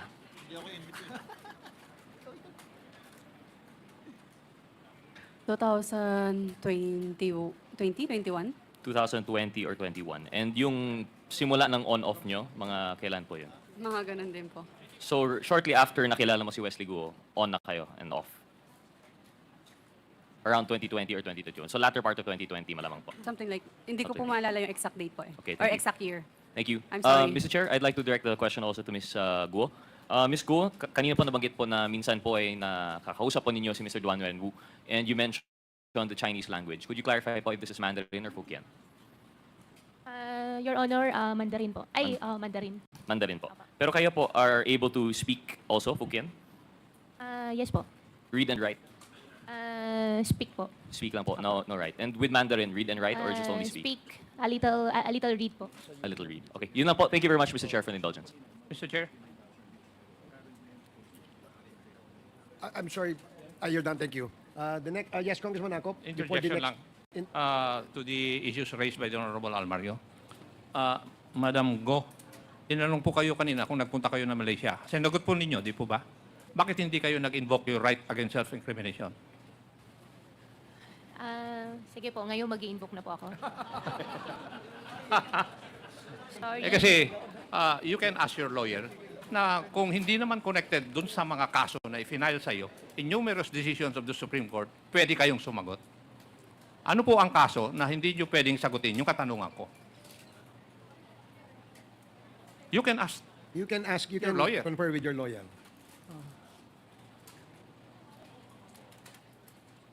Your Honor, meron po kasi akong kaso po ng immigration po. Hindi, sinagot mo nga kanina na nagpunta kang Malaysia eh. Ang tanong ko lang, bakit hindi mo in-invoke yung right against self-incrimination? Ngayon, tinatanong ko, bakit? Ngayon, i-invoke mo? Mas naintindihan ko na po yung rights ko po ngayon, Your Honor. Ano po? Mas naintindihan ko na po yung rights ko po, Your Honor. So, ibig sabihin kanina, hindi mo naintindihan yung karapatan mo. After numerous hearings doon sa Senado, ngayon mo lang naintindihan yung rights mo? Samantalang ini-invoke mo na ng 1,000 times? Huwag mo kaming gaming tanga, iha. Di ba? Kasi nagtataka lang ako, ini-invoke mo palagi yung right against self-incrimination eh. Pero wala namang connection dun sa mga kasong pinahal sa'yo. Halimbawa, tinanong ko lang, nagpunta ka sa Malaysia, sabi mo, oo. Pero ngayon tinatanong ko, bakit hindi mo ini-invoke mo ngayon yung right against self-incrimination mo? Niloloko mo na kami. Tama yung sinabi ng aking mga kasamahan. You are making a mockery of the citizens of this country. Kasi hindi ka taga rito. Thank you, Mr. Chair. Thank you, Congressman Akop. The next interpellator is Congressman Benny Abante. You are recognized. Thank you, Mr. Chair. Hello, Cassie. Cassie and Alice. Hello. Makain ako ng hopya, Alice, kumakain ka ba ng hopya? Hindi. Hindi Chinese po. ka, hindi ko kumakain ng hopya. Filipino po ako. Ba't ako, Pilipino, kumakain ng hopya? Ako po You siguro have Filipino. invoked the right of self-incrimination. Hindi po ako kumakain pa ng hopya. Thank you Ito, po. magkwentuhan lang tayo dito. Wala na yung mga legal-legal. Hindi mo kailangan abogado mo. Kwentuhan tayo. Sabihin mo sa akin, kung mayaman ba kayo? Pamilya niyo, mayaman? Hindi naman po siguro na mayaman. Pero hindi kayo mahirap. Opo. Talagay natin, ikaw ay middle class. Eka nga, no? Opo. Ang magulang mo ay nagpunta ng Pilipinas. Kailan? Yung tatay ko po, hindi po ako masyado sure po kung kailan po talaga, Your Honor. Pero yung nanay mo, Ang sinabi po sa akin ng tatay ko po, actually lumaki po ako, wala pong kasamang nanay. so hindi mo kilala yung nanay mo. Hindi po. Oo, yung tatay mo lang ang kilala mo. Yung tatay ko po ang kasama ko pong lumaki po. Sino ang Pilipino sa kanila? Sa kanilang dalawa? Yung tatay ko po ay Chinese at yung nanay ko po ay Filipino. So, ang nanay mo, Filipino, siya ba ay natural born o naturalized Filipino? Hindi ko na po alam, Your Honor, hindi ko po siya nakasama lumaki po.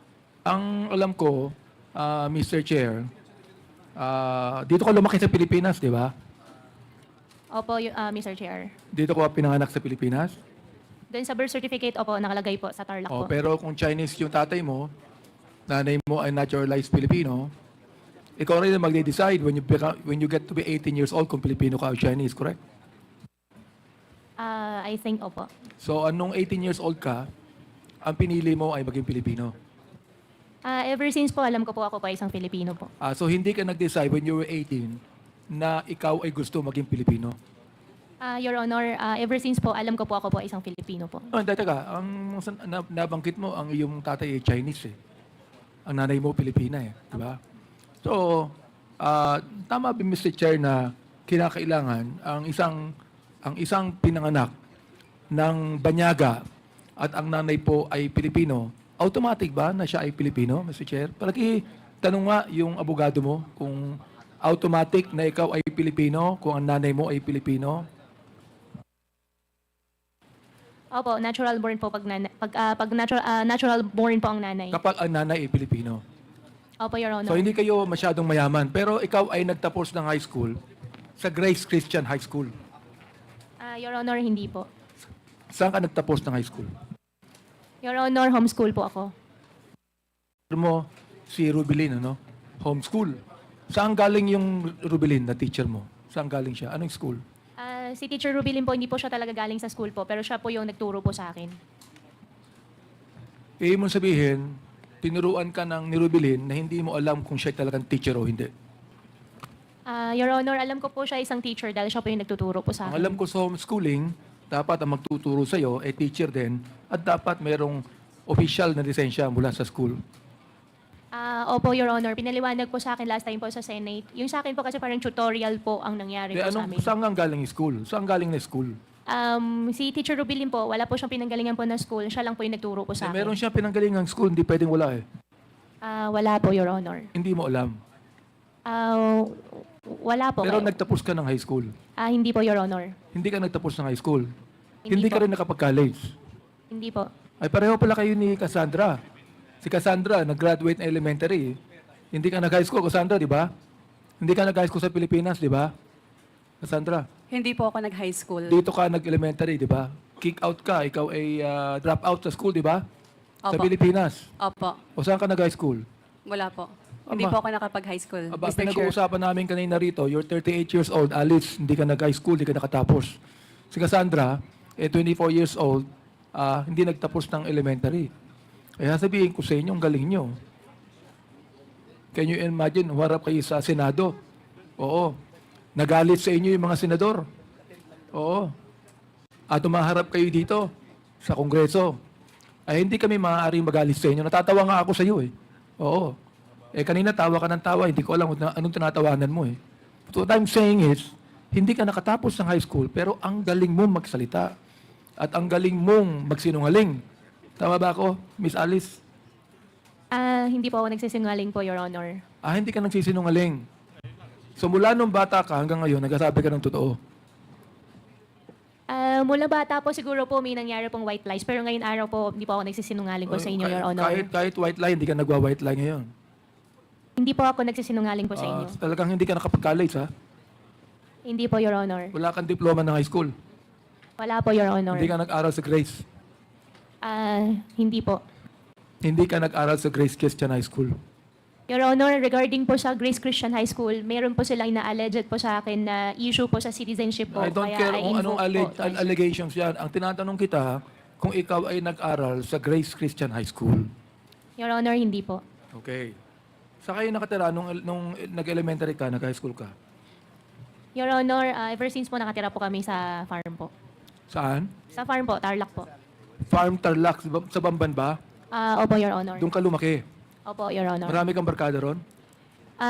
Barkada po na bata, wala po kasi nasa loob po kami ng compound. Hindi ka lumalabas ng farm. For biosecurity po, hindi po. Bakit? Anong imong sabihin for security purposes hindi ka lumalabas For ng farm? biosecurity po, Ano yung biosecurity? Ano ibig sabihin biosecurity nun? po para iwas po magkasakit po yung mga baboy. Iwas alin? Iwas po na magkasakit po yung mga baboy. Hindi ka naman, bio. Paano magkakasakit yung mga baboy? Oh, pinapaliwanag sa akin ni Kong Dan Fernandez kung ano yung bio, pinapaliwanag niya sa akin. Ibig sabihin, si Kong Fernandez, medyo sympathetic sa'yo. Oo. Yan. Hindi, bio eh. Di ba? So, hindi ka pinapalabas dahil may mga alaga kang baboy. Opo, yan po yung business po. So, wala kang barkadang ano man sa Babantarlak. Your Honor, bata po, wala po. Wala. Nung malaki ka na at medyo dalaga ka na, nagkaroon ka na ng mga kaibigan. Meron po, supplier ng mais, Supplier ng saan? gamot. Taga saan? Taga Banban din. Meron pong taga-Bamban, meron din pong taga-Concepcion, Okay, taga-Kapas. kung ikaw ay hindi nagkaroon ng barkado nung bata ka pa, paano ka naging mayor ng Bamban? Kasi alam mo, nung ako naging congressman, Opo. marami kong kaklase ron sa distrito ko eh. Opo. Oo, marami kong kaklase sa distrito ko. Wala akong masyadong kamag-anak, pero yung mga kaklase ko, yung mga barkada ko, tumulong sa akin. Pero ikaw, nakakapagtaka, hindi ka nag-graduate ng college, no? Wala kang masyadong barkada sa Bamban, pero naging mayor ka ng Bamban. Bakit? Your Honor, ang tumulong po sa akin, yung former po na mayor, minigay po niya sa akin yung line-up po niya, tsaka yung mga leaders po niya. Yung former mayor ang tumulong sa'yo. Opo. Anong pangalan po ng former mayor? Mayor John Feliciano. Mayor Feliciano. Opo. Siya po yung barkada nyo, Miss Alice. Opo, opo. Yung pong acting mayor ngayon, na vice mayor dati, siya po yung barkada nyo rin. Acting mayor po na vice mayor po dati, siya po yung ka-line up ko po. Barkada mo rin siya. Opo, kilala Andito ko rin siya, po. Mr. Chair, no? Opo.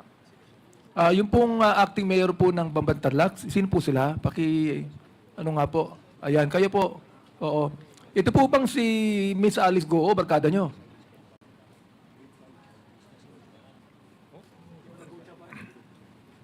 Mr. Chair, bago po siya sumagot, hindi pa ata nakapag-oath si Mayor. Ay, nakapag-oath na po ba kayo?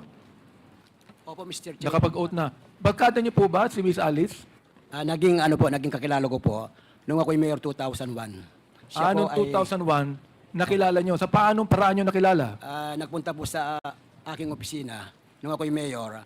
Nag-apply po ng permit para sa kanyang piggery. Ano pong pangalan niyo? Leonardo Cruz Anunciacion.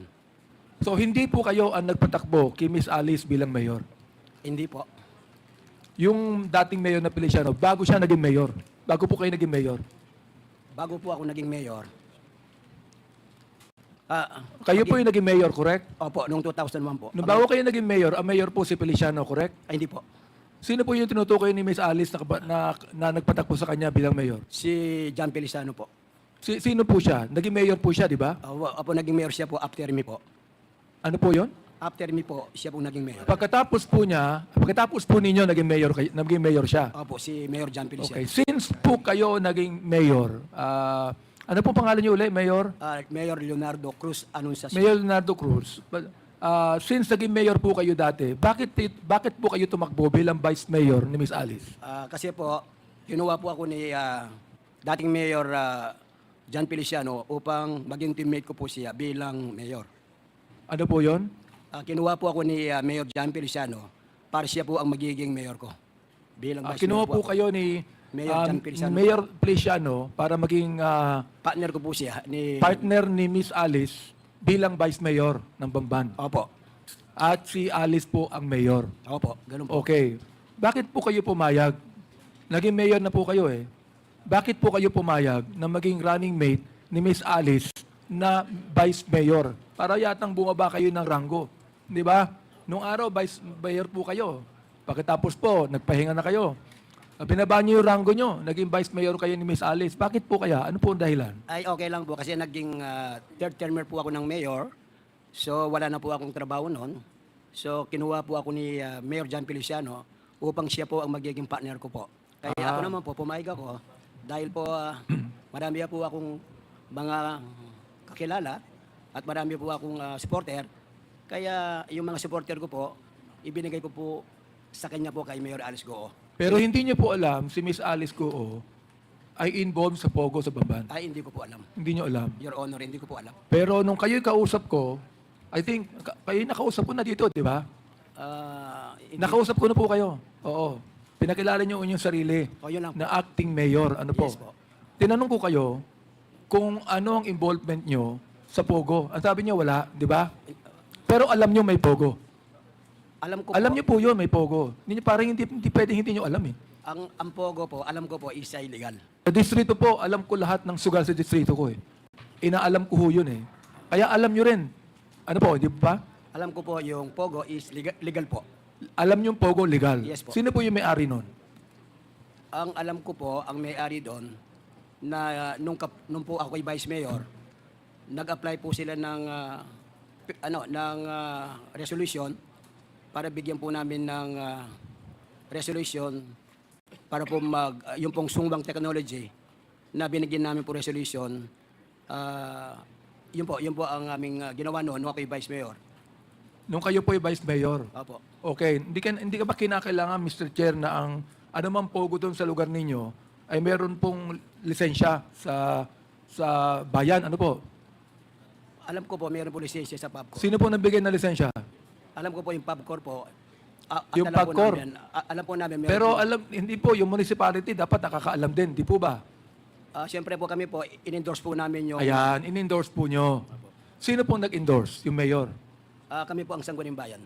Ang Sangguniang Bayan. Siyempre, may basbas ng mayor.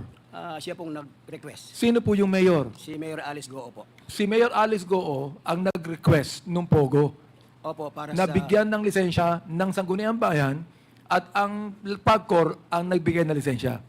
Yan po ang alam ko po. Therefore, alam po ni Miss Alice na mayroong Pogo sa Bamban at siya ang nag-request na ang Pogong yan ay sang-ayunan ng Sangguniang Bayan at kayo ang presiding officer ng Sangguniang Bayan. Opo, at bilang Vice Mayor po, in-endorse po nagkaroon po ng motion para po bigyan po namin ng Siguro resolution. Walang binibigay yung Pogo sa Sangguniang Bayan, no? Hindi, huwag kayong tatawa sa akin. Wala po, Alam ko po ang kalakaran sa LGU. Mayor, alam ko, wag niyo po kaming gagawin tanga dito. Alam ko, ito naging mayor po ito eh. Oo. Kaya ang tanong ko lang sa inyo, ito, siguro, hindi ko naman sinasabi sa inyo meron eh. Bago niyo akong tatawanan. Ang naano ko lang, siguro po, wala naman kayo natanggap sa Pogo Road na binigay niyo ng lisensya, ano? Ay, wala po. Wala po. Salamat po at nagsasabi kayo ng totoo. So, Miss Alice, tama po yung sinasabi ni Mayor Orleo? Regarding naman po dun sa sinabi po ni Acting Mayor Anunciacion po, hindi po ako yung kausap po nila. Alin yun? Hindi po ako kausap nila. Hindi ka ang kausap nila. Pero ikaw ang nag-endorso ng Pogo at Sangguniang Bayan. Yung Pogo po na Junior 1 po, nag-apply po ng Hindi, resolution po sa ang kanila. sabi ni Acting Mayor, ikaw ang nag-endorso at Sangguniang Bayan ng Pogo. Oo, hindi. Hindi po. So, nagsisinungaling yung Acting Mayor. Teka, sabi mo. Yes, oo, hindi. Nagsisinungaling po yung Acting Mayor. Ang sabi ulitin ko sa inyo ang sabi ng Acting Mayor, kayo ang nag-endorso ng Pogo para bigyan na lisensya ng PAGCOR at in-endorso nyo sa Sangguniang Bayan na siya ang presiding officer. Ngayon, sinabi nyo hindi. Ibig sabihin, nagsisinungaling yung Acting Mayor. Naka-teammate mo nung tumabo kang Mayor. Nagsisinungaling, oo, hindi. Your Honor, You're under oath. Opo, I'm under oath. You're under oath, Opo, and that you answer me, nagsisinungaling ba yung Acting Mayor o hindi? Hindi po ako yung nag-endorse. Teka. Sinabi niya eh. Sinabi niya ikaw nag-endorse eh. You answer me. Hindi po ako nag-endorse. Hindi ka nag-endorse. Ibig sabihin, nagsisinungaling yung mayor. Your Nagsisinungaling yung Acting Mayor. Your Honor, Teka. Bakit ka umiiwas? Sabi mo hindi ka nag-endorse. Sabi ng mayor, in-endorse mo. Ibig sabihin, itong tanong ko, nagsisinungaling yung Acting Mayor. Oo, hindi. Your Honor, hindi ko po alam kung... Oo o hindi. Your Honor, hindi po ako nag-endorse. Teka. Hindi ka nag-endorse eh. Tama. Yun ang sabi mo, di ba? Ang sabi ng acting mayor, ikaw ang nag-endorse. Ang simple na ng tanong ko Tagalog pa nga di ba? Therefore, kung hindi ka nag-endorse, in-endorse, sabi ni acting mayor, ikaw ang nag-endorse, nag-isinungaling yung acting mayor. Your Honor, hindi po ako nag-endorse. Teka. Huwag mong babaguhin tong... Ano ba naman? Sabihin mo lang yes or no. Yes or no lang, ba't papahabain mo pa na hindi ka nag-endorse? Uulitin ko ang tanong ko para kang yung sa budget hearing ng DepEd Ulitin ko ang tanong ko ang sabi ng acting mayor, ikaw ang nag-endorse. Ang sabi mo, hindi ka nag-endorse. Sino nag-isinungaling? Ikaw o siya? Your Honor, hindi po ako nagsisinungaling. Hindi. Therefore, siya nag-isinungaling. I Teka, I think Hindi better ka nagsisinungaling. Opo, I think Your Honor better Huwag tanungin mo po kami natin bilugin siya. dito. Hindi po. Mr. Chair. Point of order, Mr. Chair. What is the point of order? Can we remind the resource person that when a member of this Congress is speaking, he should keep her or his mouth shut? Okay, sa lahat ng resource persons, you are reminded that bago po kayo magsalita, hintayin niyong i-recognize kayo ng chair. Okay? Chairman. Maliwanag po yan. Yes, Congressman. Another reminder, Mr. Chairman, to Ms. Aka Alice Go. Ma'am, don't tell this committee or the members of this committee what to do. Kasi po, di pa ako dumating sa'yo, pero lahat mamaya, pati kaso mo, and akala mo hindi kita ipapakontempt? Papakontempt kita dito. Ayusin mo yung pagsagot. Now, Mr. Chairman, let me ask lang, Mayor. Yes, sir. Mayroon ka bang kasama sa munisipyo that will corroborate and confirm that indeed Aka Alice Go endorse that document? May kasama ka ba na pwedeng mag-testify to corroborate your statement? Ang si Councilor Ranny Rivera po, ganito po yun Kinausap po daw ni Mayor Alice Goo si Honorable Councilor Ranny Rivera para po ma-agenda po itong sungwang technology po. Mr. Chair, ilan po, sinabi niya, sinabi daw, ginamit mo yung daw. Huwag mo nang sasabihin yung daw, alam mo ikaw naman Mayor, pambira ka naman Hindi po. Mr. Chair, ginagawa kaming tanga ni acting mayor dito Hindi po, sir. Hindi po. Hindi po. Oo. Hindi po ako high school graduate. Matalino ito Oo. Huwag kayong magsabi ng daw. Nakakasiguro kayo, di ba? Hindi po ba? Hindi po ba? Ganito po yun, Mr. Chair. Sinabi po ni Ranny Rivera, si Councilor Ranny Rivera. Gusto ko pong sabihin, Mr. Chair, na gusto kong malaman kung sino nag-isinungaling sa inyo. Sapagkat ang sabi po ni Congressman Paduano, we can cite any of you in contempt. Gusto kong sabihin po ninyo, bilang kapwa Pilipino at bilang kapwa public official, ang totoo, dito po, under oath po kayo. Oo. Sige po, yung tanong po ni Congressman Paduano, pakisagot lang po ng maayos. Sir, pwede pong pakiulit, Your Ganito Honor. po. You mentioned about a certain councilor that will testify and corroborate your statement that it is Aka Alice Go that endorsed such document. Sinong councilor ngayon? Si Councilor Ranny Rivera po. Nandito ba siya ngayon? Wala po siya. Wala siya. But, Mr. Chairman, can we invite just to corroborate? Because I think it is not the mayor now is lying. It is Aka Alice Go who is lying. So, may we invite Mr. Chairman the next hearing? Comsec, please take note. Yes. May I continue, Mr. Okay, Chair? please proceed. Okay. So, ulitin ko yung tanong alam na lang So, sino ang nagsisinungaling sa inyo? Sabi mo, hindi ka nagsisinungaling. Ibig sabihin, binabanggit mo, si acting mayor ang nagsisinungaling. Opo, Your Honor. Okay. Mr. Chair, inamin po niya na yung acting mayor po ang nagsisinungaling at siya ay nagsasabi ng totoo. Acting mayor, ano po masasabi niyo dyan? Kasi po ganito yun. Sinungaling daw po kayo. Kasi po ganito po yun, Chair. Tinawagin po ako ni Councilor Ranny Rivera po na pinapa-agenda daw po ng aming Mayor Alice Goo itong sungwang technology po para susunod na session po na bigyan namin pong lono. Totoo po ba yun, Miss Alice? Pinapa-agenda nyo? Hindi totoo. Your Honor, hindi ko po alam yun. Hindi mo alam. Okay. Mr. Chair, can I Acting Mayor, sino po ang nag-apply ng lisensya sa pagkor ng Pogo? Alam niyo po ba? Dapat alam po yan ng Sangguniang Bayan. Hindi ko po alam.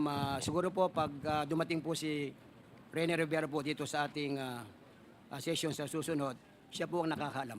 Sige po. Mr. Chairman? Miss Alice? Wait, please. Please kindly wrap up, Congressman Abante, so that we can follow the list of interpellators. However, opo. any of the members may call the attention of the chair if they want to say anything related to what was being discussed. Of course, with the indulgence of the member who has the floor. No? So, Yeah, may I continue, Mr. Chair? please proceed, and then later we will recognize Congressman Franz. Okay. Ang binabanggit mo, Ms. Goo, kayo ay Pilipina. Pero bakit sa lahat ng nakita kong korporasyon, kung saan kayo ay kasama, puro mga Chinese ang kasama nyo? Bakit po? Wala ba kayong tiwala sa Pilipino?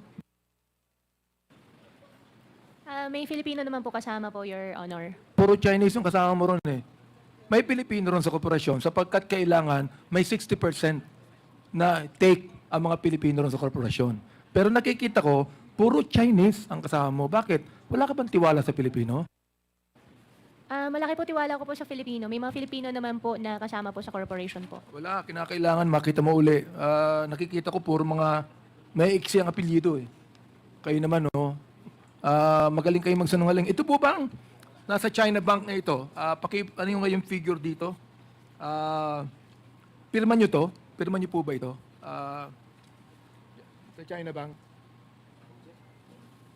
Ito ba'y pirma nyo? Secretariat, can you please show the document? And kindly wrap up, Congressman Abante. Thank you. Importante lang po ito. Ito. Paki-identify lang ko kung pirma nyo.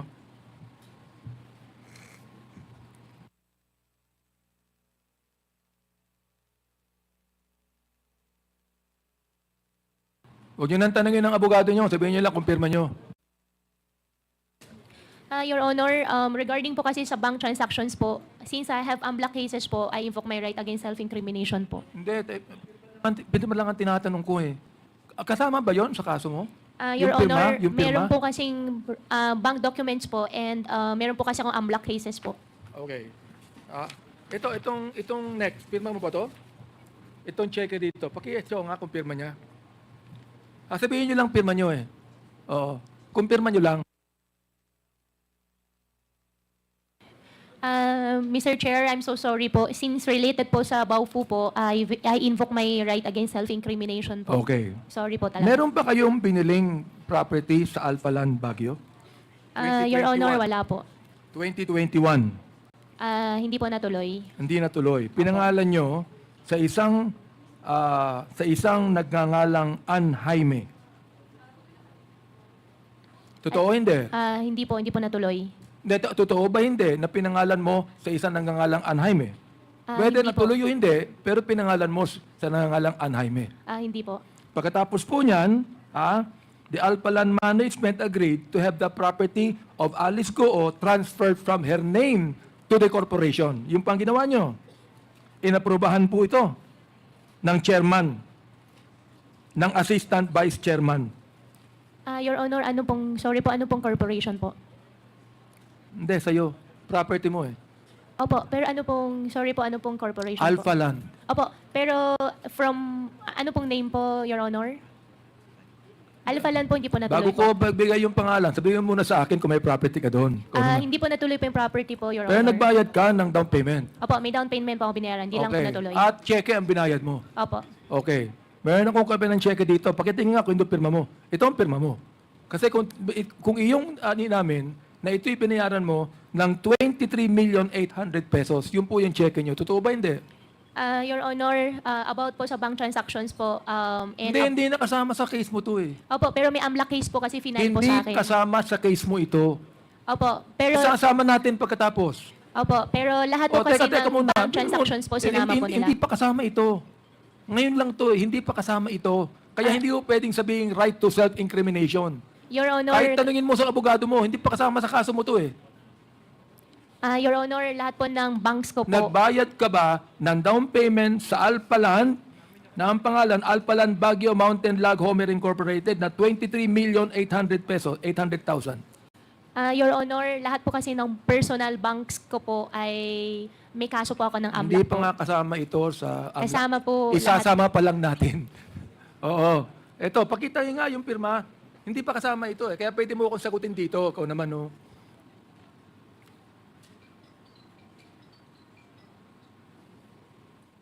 Your Honor, yung lahat po kasi ng banks po, sinama po ng AMLAC.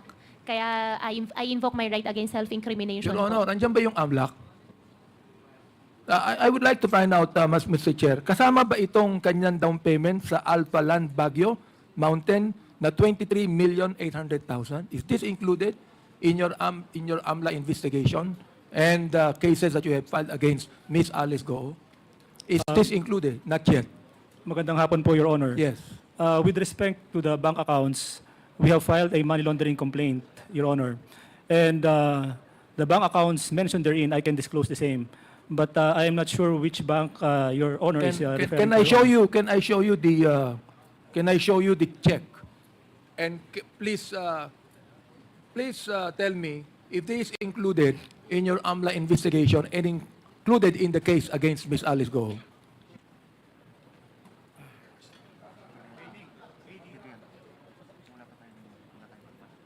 Hindi ba kayong bank account eh? Kasi meron tayong bank account na certain transaction. BDO 803. Before let me acknowledge the presence of Congressman Roberto Pingping Uy and Congressman Lordan Suwan. Hindi, pero yung account number sa amin. Sir. Mr. Chairman? Sir, if I may. That check refers to BDO account number 57 48018003, Your Honor. And we have filed a money laundering complaint against Miss Alice Goo. But the money laundering complaint pertains to the payment to the Tarelco, Your Honor. Yeah, but this, As regards therefore, this is not included. not yet, Your Honor. Okay, yon. Hindi pa included eh. Kaya hindi pa to kasama sa kaso. And I would like to refer this now to AMLAC na isama kasi gusto ni Miss Alice Goo isama eh. Okay? Ito ba, ang tinatanong ko, ito ba'y pirma nyo? Pirma nyo ba ito? Your Honor, Sinabi mo na ito, cheque mo. Sinabi mo na ikaw nagbayad ng down payment. Ito, nakalagay yung cheque, Alice Leal Goo, BDO, Tarlac, Concepcion Branch. Your Honor, can I consult my lawyer po? Thank you po. Oh, Sorry. Sige.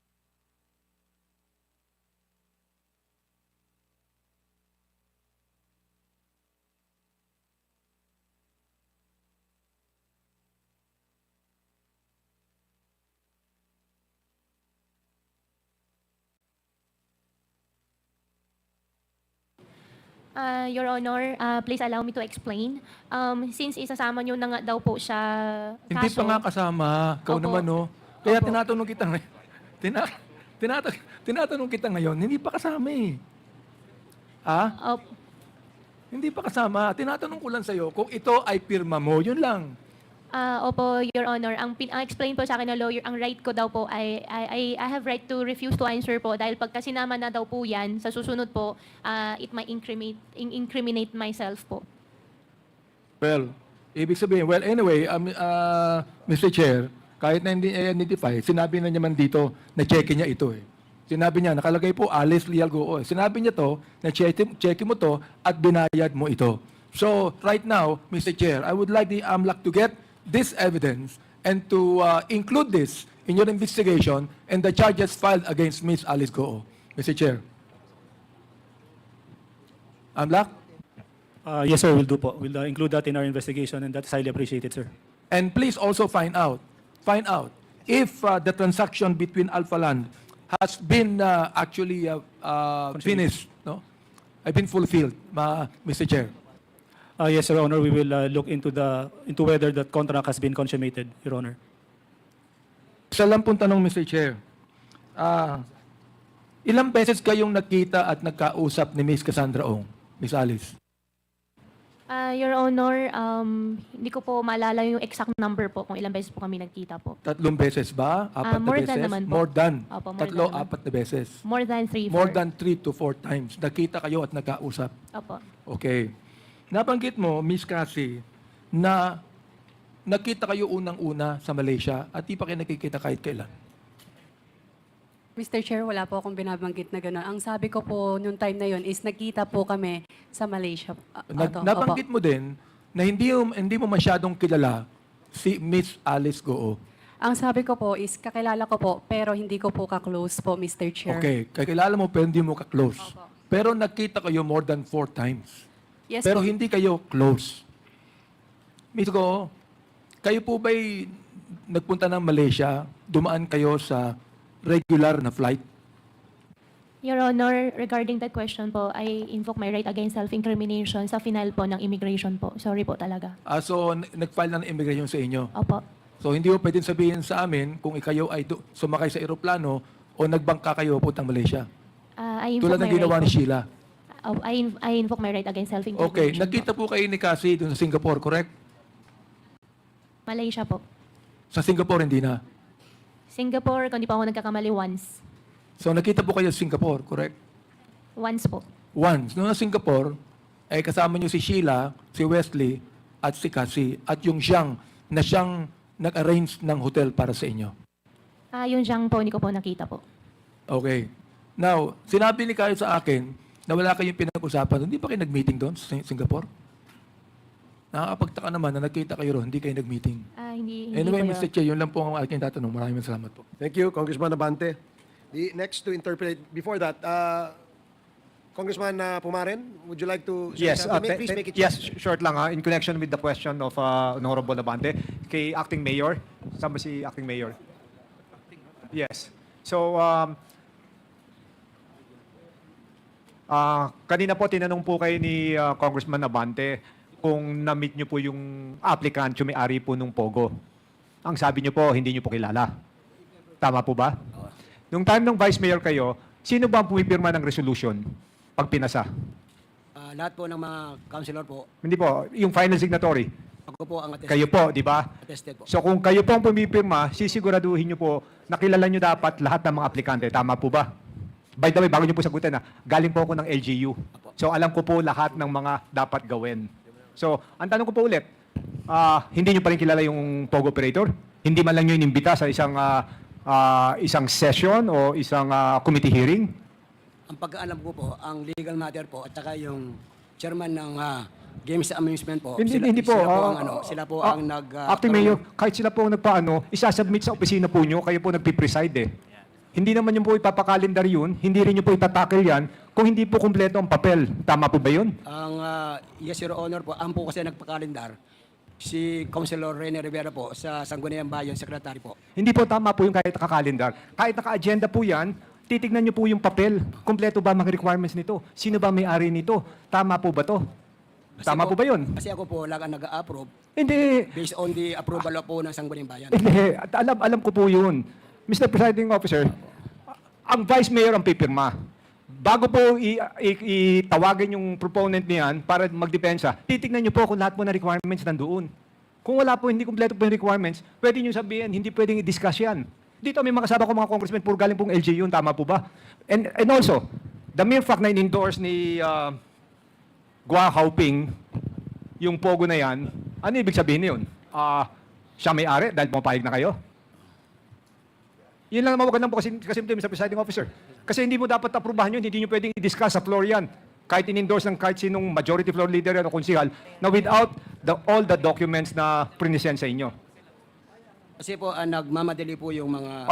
So, parang VIP itong anong to. Parang so special. Pag hindi ba nyo na-aprubahan to nung araw na yun, titigil ang buhay sa bangban at kailangan nyo madaliin kahit walang dokumento? Ang sabi po ni Honorable Ranny Rivera, Committee on Legal Matter po, nagmamadali daw po itong kumpanya nito para mabigyan po ng lono. The more nga dapat yung chinek yung papeles, bakit nagmamadali? Tsaka pangalawa po, sino po bang mataas? Konsihal po, Vice Mayor? Vice Mayor po. Vice Mayor. So nakinig po kayo sa konsihal na kailangan itakil to, nagmamadali.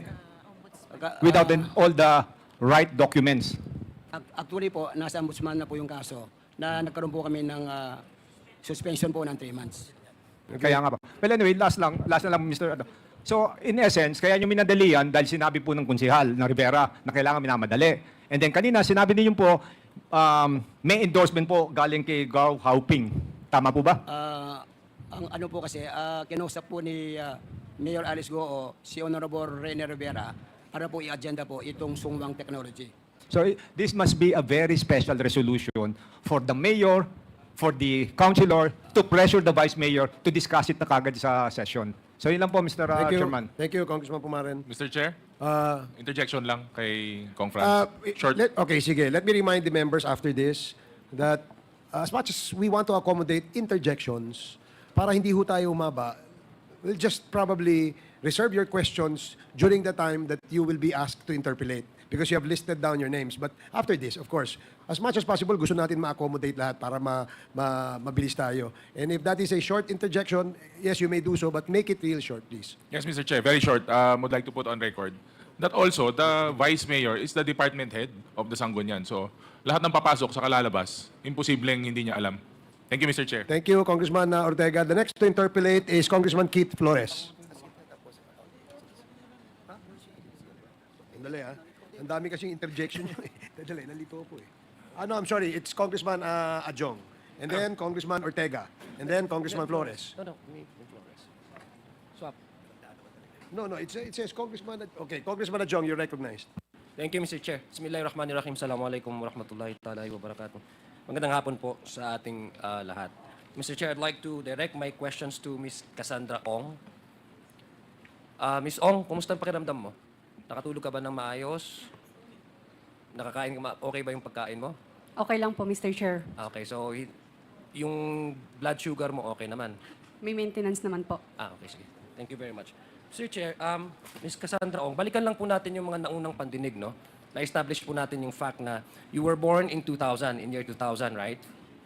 And then you were not able to finish your elementary education. That's correct, right? Yes. Pwede pong pakigamit po yung mikropono para tama po? Tama po, Mr. Chair. And then in 2019, you were 19 years old at the time and you were already the representative of Lucky South 99. No, tama po ba 'yon? Mr. Chair, I invoke my right against self-incrimination po kasi may final na rin kaso sa akin. Anong pong case 'yon, Ms. Ong? Sa human trafficking po.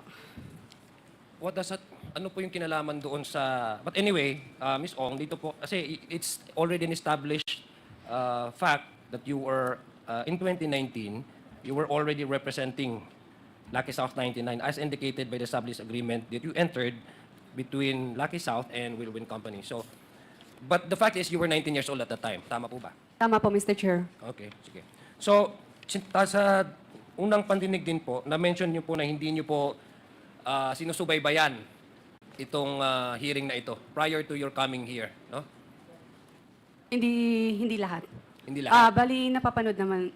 Sobrang madalang lang po. Okay. So, aware din ho kayo dun sa mga unang katanungan regarding your first meeting kay Attorney Harry Roque? Yung mga kasagutan po niya? No po, Mr. Chair. Okay. So, maaari niyo po pong may salaysay kung ano po yung nature or yung circumstance ng inyong pag-meet ni Mr. Harry Roque? Saan po ulit, Mr. Chair? Maaari niyo po pang may salaysay kasi sabi niyo hindi ho kayo nakikinig or nanonood sa mga naunang pandinig ng committee ito. So, hindi niyo rin ho, I think, nakita o napanood yung mga kasagutan po ni Attorney Harry Roque nung siya po ay tinanong kung paano po kayo unang nag-meet, no? So, baka for fairness sake, no? Maaari niyo po ba bang may salaysay sa amin dito? Ano po yung nature, ano po yung circumstance kung paano ho kayo nag-meet first ni Attorney Roque? First time na mag-meet Yes, po, first no? time. Na-explain ko na po last time sa committee na to. Ang sabi ko po is, nakilala ko siya during nung time na after election po. Ano pong year yun?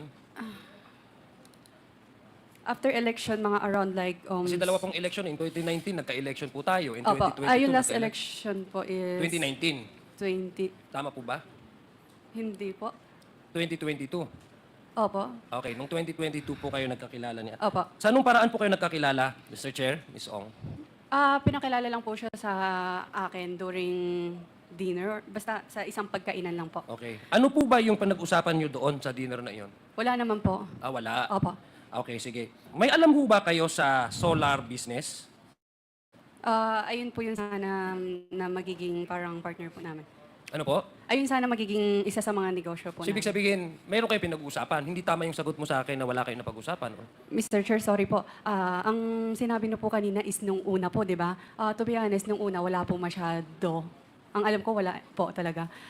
Pero Hindi, meron kasi po. Mr. Chair, ang sabi, at gusto ko lang pong ilinawin dito na kasi nga po you were very somewhat close or had an influence or perhaps meron kang certain relationship with Attorney Harry Roque na yung hiningi mo sa kanyang samahan kanya sa pagkor. So hindi lang yun acquaintances. Maybe something is really between you. That's why I'm trying to understand whether Attorney Harry Roque was really telling the truth when he was asked the first time that you met. Ang sabi po niya is you met together in a I don't know, any convention or any para po doon sa mga solar business, no? So now you're telling me you met Mr. Attorney Harry Roque in a dinner and hindi kayo nag-usap or wala kayong napag-usapan? Nung first, Mr. Chair, nung first meet po namin, ang pagkakaalam ko wala po. Baka possible po, ang kausap niya po yung ninong ko po. Okay. But then again, tanungin kita. Sabi mo kanina, you were at this point in time, you were probably, let's keep 2022, you're probably around 19, 20. You're 22 years old. Tama po ba? Tama po, Mr. Chair. Okay. Pwede mo ba sa akin malaman kung ano po yung alam nyo sa solar business, sa energy? Hindi po ako yung mismong may alam po sa solar business po. So bakit kayo nag-meet kung wala kang alam sa solar business? Again po, yung ninong ko po, hindi po siya marunong mag-Tagalog, hindi po siya marunong mag-English. Alright. Pero ang sabi po ni Mr. Harry Roque ay nag-meet kayo sa isang convention and not sa dinner. No? But be that as it may, just want to find out really the first meeting between you and Harry Roque and representing your ninong. Anong nangyari po? Anong company po ito nire-represent ng yung ninong nung nag-meet kayo? Bali, ang pagkakaalam ko wala pa po. Parang first meet po is parang pakilala po ang alam ko po. Yeah, pero at least hindi niya kayo imi-meet kung wala siyang interest o wala siyang mag-engage into business, hindi ho ba? By that nung time na yon, Mr. Chair, hindi po yata ako hindi po ako yung naging translator nung time na yon. So, So anong ginagawa mo doon? Bali po, nung time na yon,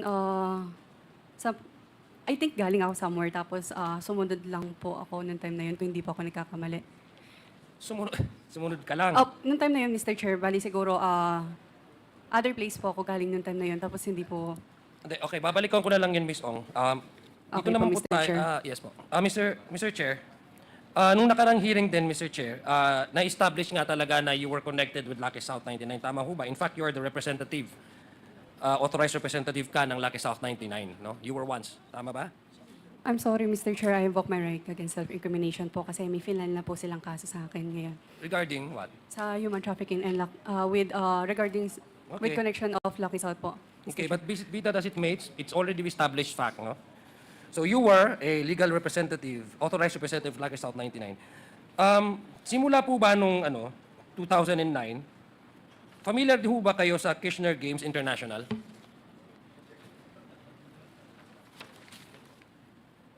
I'm not sure po, Mr. Chair. Sigurado ka? Opo. In 2009, Mr. Chair, nag-apply po ang Lucky South 99, in fact, nandito po yung application kit of Lucky South 99 as service provider for Kirchner Games International dito po sa PAGCOR. I'd just like to, if I may request, Mr. Chair, the COMSEC, pwede pong paki-flash sa monitor yung service provider application form. Hindi, yung isa po. Yung application kit of Lucky South as service provider for Kirchner Games International. Yan. Pero man niyo po ba yan? Ms. Cassie Ong?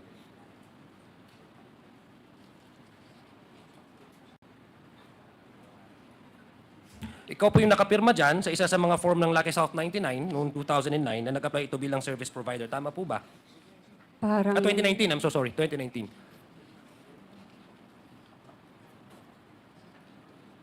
Mr. Chair, parang hindi ko po sulat yan. Do you have the copy po? Yeah, Pwede kong pwede makita. kong, yeah, Comsec, please. Thank you po, Mr. Chair. Mr. Chair, I hope this will not be deducted from my time. Yeah, it will not be deducted. Thank you, Mr. Chair.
So, Mr. Chair, Ms. Ong.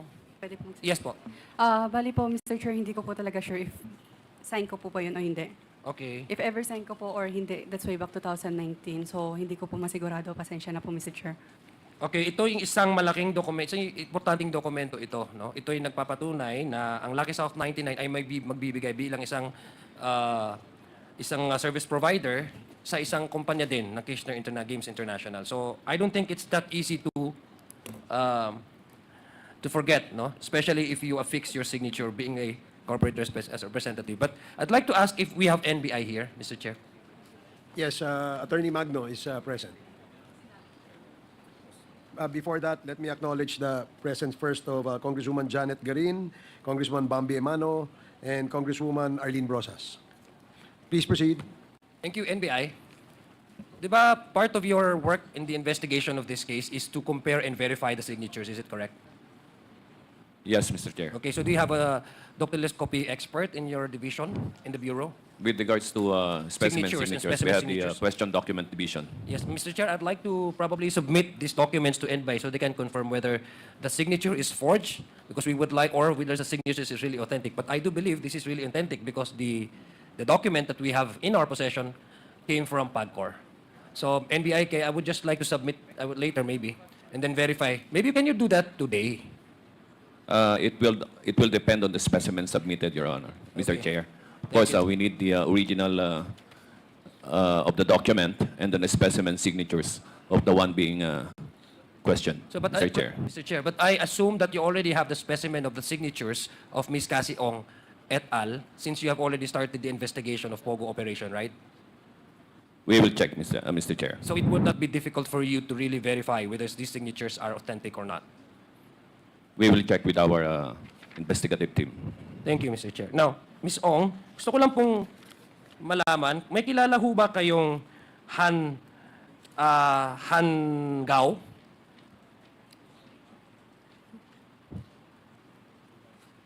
Kilala niyo po ba yan? Yes po, Mr. Chair. So kung kilala niyo po ba, alam niyo po ba rin na base dito sa dokumento, nag-apply ang Lucky South noong 2019 at siya isang CEO and president po ng isang service provider, no? At tinutukoy dito sa application form ay ang Lucky South 99. Tama po ba? Mr. Chair, hindi ko po sigurado kasi hindi po ako yung nag-prepare niyan, Mr. Chair. Yeah, but kilala mo ho siya? Yes po, Mr. Chair. Okay. So alam ni rin ho ba na na siya ay based doon po sa certificate na pinakita natin, connected po ito dahil ito po yung nag-a-apply ng International Games Incorporated. Tama po ba? Pasensya na po talaga, Mr. Chair.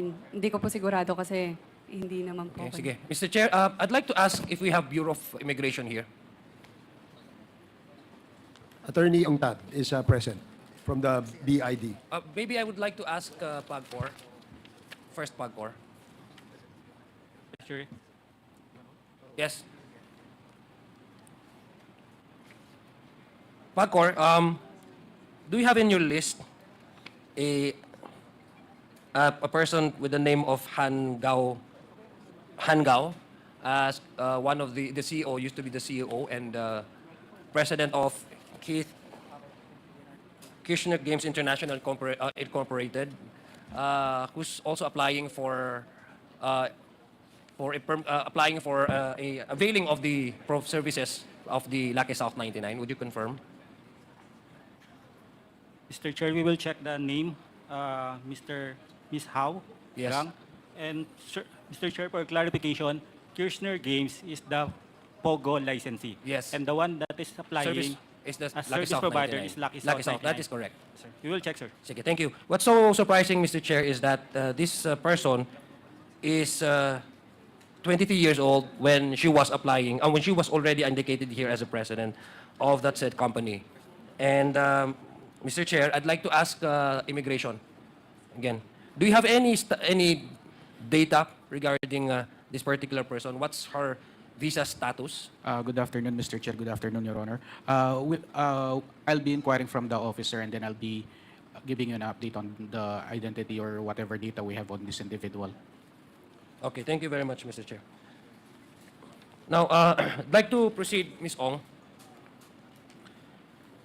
Bakit po, according to Pagcor, no? Una po, ano po yung nature ng kumpanya ng Lucky South 99? Baka alam niyo po nung pagpasok niyo. Di ba ho, isa yun sa mga service provider? Tama ho ba? Tama ho, Pagcor? Kasi Yes, sir. baka mag-invoke naman si Ms. Ong. Yes, Mr. Chair. Okay. So, Ms. Ong, in 2020, ba't nag-apply ngayon ang Lucky South 99 for a Pogo license from a service provider at nag-apply kayo after a year as a Pogo operator? Mr. Chair, pwede ko kayo i-consult sa lawyer ko saglit yan.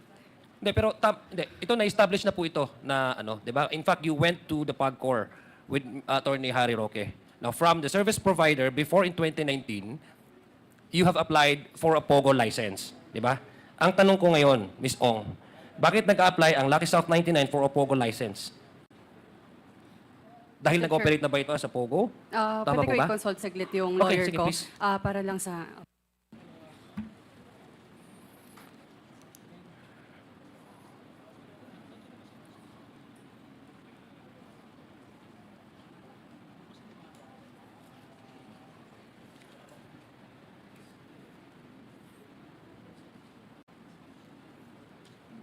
Mr. Chair, Yes. ano po? Yes I po. invoke my rights against self-incrimination kasi kasama daw po yung Lucky South or yung operation ng Lucky South sa na-filean nilang kaso po. Anong kaso 'yon? Again, Ms. Ong, Mr. Chair. Human trafficking po, Mr. Chair. Okay. Okay, but at any rate, Mr. Chair, in 2020, Lucky South 99 applied from a service provider, applied for a Pogo license. In fact, it was approved on October 2020. Tama po ba? I mean, this is a record. Tama po ba? I'm not sure po, Mr. Chair. But it was approved in 2020. You were there, you were actually asking for a... But at any rate, alam niyo po ba ang konsepto ng isang service providers, Ms. Ong? No po, Mr. Chair. Ha? Hindi po kasi ako mismo yung nag-apply ng mga yan. Nag-representative lamang po ako. Wala po akong kinalaman sa... Pero ito, sige. Opo. So, itong service providers, pwede naman itong maging BPO o customer relations. Pogo, pwede rin itong taga-operate ng games. Pwede rin, just answer if it's yes or no, ha? Pwede rin itong IT support provider, gaming software platform, provider, meron ding streaming provider. Tama po ba? Yan po yung... Tama po ba? Pasensya na po, Mr. Chair. I'm not sure po talaga. Hindi ka sigurado? Hindi po. Pero ikaw yung corporate secretary, what makes us... paano po namin maintindihan at paano po namin maniniwala na wala akong kaalam-alam when in fact, you've been authorized to sign documents to represent Lucky South 99. In fact, you went to Pagcor to apply for a renewal or for an IGL after the Pagcor has amended their guidelines for a Pogo operation ng IGL. So, paano po kami maniniwala doon na, una, hindi mo alam ang pag-uusapan nyo doon ni Harry Roque, dumating ka lang doon, tapos ngayon na na-involve ka sa Lucky South 99 in 2019, pumipirma ka ng pumipirma ng mga importanteng dokumento, tapos wala ka man kaalam-alam. Ganun ba yung gusto mong sabihin sa amin? Mr. Chair, i-correct ko lang po. Corporate Secretary po ako ng Wordwin at Lucky South po. And hindi po ako yung nag-apply mismo ng license ng Lucky South po. But you must be very, very influential in the company because you have been authorized by the company to sign on behalf of the entire company, on behalf of the stockholders. So why do you have that kind of influence and the trust of the shareholders to authorize you to sign documents on behalf of the company? What makes you so special? Mag-consulta lang po ako sa lawyer Okay. ko. Gusto tayo sa Ms. I'm Rizel. not sure po kasi if... Can I answer po? Sige, please answer. And then, last 2 questions, Congressman Adel. Ang bilis pala ng 2 10 minutes. Okay. So, mag-fast forward na lang po ako, Mr. Chair, sa ano. Kasi medyo mahaba po yung itatanong ko sana kay Ms. Go, pero ano. You ito na can, lang you po. can, we can have a second round for those who want to register again to ask questions to our resource persons. We can do that on our second round, Your Honors. So, just because we have a long list of members who wish to ask questions, that's why we're limiting it to 10 minutes each. Kindly wrap up, Congressman Adjong, and then we will reserve you for the second round. Thank you, Mr. Chair. Sa dati pong ano, sa unang pangdinig, ang sinabi nyo, hindi ka involved sa operation ng Lucky South 99. Tama ho ba? Opo. Opo. yes. Iba po yung nag-represent at inutusan po sa may kinalaman po sa operational. Kaya nga, ang sinabi mo nga ay ang ano mo lang, ang participation mo lang is ikaw ang nangongolekta ng bayad. Tama po ba? Mr. Chair, regarding sa pangongolekta ng bayad po, huli na po yung last year lang po, Mr. Chair. Ano po? Since last year lang po yung regarding po sa payment po ng pagkor po. Oo, yung pangongolekta. No, pangongolekta ng mga ano nyo. Yung mga, di ba nagbibigay ng ang Lucky South 99 sa service providers. May mga kliyente po kayo, hindi ba? Meron kliyente po ng Lucky South 99 po, And when Mr. you were Chair. part of the whirlwind, is it correct that one of your clients is Lucky South 99 and there's been other companies who rented the space? Kasi ano kayo developer kayo, realty developer. Hindi ba? Tama mo ba yun? Tama po, pero Okay, so ano yung participation mo doon? nagpaparenta lang po kami. Kaya nga, so sabi ko nga, ikaw yung kumukolekta ng mga payments, no? Ng inyong mga kliyente. Tama po ba yun? Iisa lang po yung kliyente namin, Lucky South 99 lang po. Lucky South 99. Opo, Mr. So, Chair. ilan po yung inirentan po ng Lucky South 99? Hindi po ba na-establish yun na isang address din po yan? Opo, Mr. Chair, iisa lang. Isa lang address Opo. ang Lucky South 99. Yung mga iba pong mga service providers na binibigyan po, sineservicean ng Lucky South 99, hindi ho nyo kinukuha din po ng mga renta? Sorry, pwede po pakiulit, Mr. Chair? Yung mga others clients po ng Lucky South 99, for example, hindi nyo ho kumukuha ng renta ang Whirlwind Company? Hindi po, Mr. Chair. Okay. Sige, na-establish din po, Mr. Chair, sa mga unang pangdinig, si Miss Baterna ay inyong executive assistant. Tama po ba yun? Hindi po, Mr. Chair. Hindi, nandun po doon sa affidavit na sinubmit po nung kaso po doon sa, ang lawyer po is si Harry Roque. Si Miss Baterna was cited there, signed the documents in the judicial affidavit as your executive assistant. By this time, she's already representing Lucky South 99 and you were representing Whirlwind Company. I'd like to ask na lang, Miss Baterna, familiar din ho kayo sa Fujian Company? Fujian, ano yun, Brad? Fujian, Fujian Amoy. Fujian Sheng Amoy. Familiar kayo doon, Miss Baterna? Hindi po, Mr. Chair. Hindi Pero ka nakita ko po yung pangalan ko kanina nandoon po. Yeah. Pero familiar kayo doon? Hindi po. Hindi ho nyo alam na nag-sign ho kayo nung unang nag-invest kayo doon ay very minimal naman po yung share nyo doon. Tapos, by the time that Miss Cassandra Ong divested her interest, ay exact amount yung share niya doon sa Fujian Company, Amoy Company, doon sa naging share mo. Alam mo ba yon? Hindi po, Mr. Chair. Wala po akong share. So baka tama po yung sinabi nyo na kung may mga dokumento na pinapapirma sa'yo pagdating sa mga investment or mga pagdating sa pera, mga withdrawals, etc., binibigay lang sa'yo ni Ms. Cassandra Ong. Tama po ba yun? Yes po, Mr. Chair. Okay. Mr. Chair, I know my time is up, and just like to manifest, Mr. Chair, because I have a lot of questions I'd like to ask of Ms. Cassandra Ong.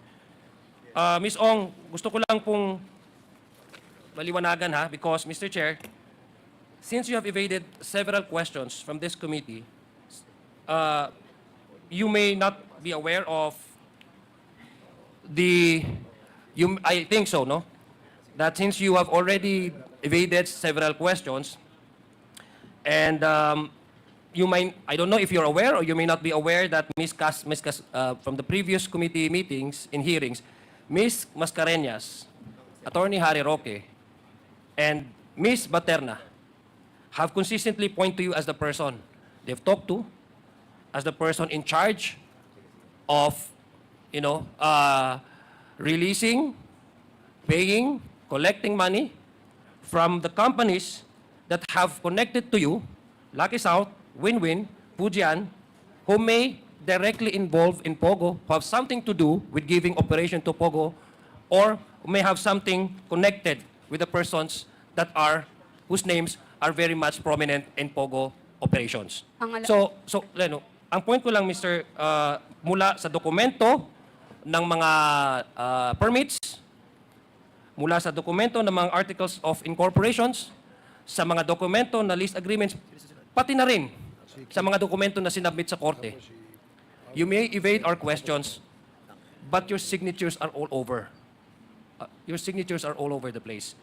So, repeatedly, the consistency that we have established in these committee hearings among these three resource persons pointed to you as the person they talk to, the person who is in charge of collecting, paying, and the person who signed several important documents. So I think, Mr. Chair, we have just scratched the surface. I would have wanted to ask more about her dealings, her connection with Lucky South 99 prior to their request or their application to convert the company from a service provider into a Pogo operation. And that has been established way back up, I think, in 2021 when they applied for a Pogo operation. And when $500,000 have been charged as a penalty that they need to pay. And that's the time she requested the presence of Attorney Harry Roque to lobby and perhaps to help her pay the 500 and then get the permit for IGL. So everything that we are trying to unearth here, Ms. Cassie Ong has been evading the questions and hiding behind the premise of self-incrimination. But it is very obvious, Mr. Chair, despite the fact that she tried to hide herself from the right against self-incrimination, one thing comes out that cannot be denied. Her signature is all over the place, Mr. Speaker. Thank you very much for the time. And if there's a second round, I'd like to avail of the second round, Mr. Chair. Yes, certainly there will be a second round. Thank you, Congressman Adyong. The next to interpolate is Congressman Keith Flores, and then Congressman Paulo Ortega, and then Congressman Dan Fernandez. Congressman Flores, you're recognized. Thank you, Mr. Chair. Mr. Chair, my questions will be directed to Ms. Cassie Ong. Ms. Cassie Ong, 2 weeks ago, when you were first presented here, there were several questions that I asked, and of which you answered na i-double check mo at balikan mo ako. And one of which was, magkano yung ininvest mo sa Whirlwind? Wait lang po, Mr. Chair. Okay. Iano ko lang po. Sige.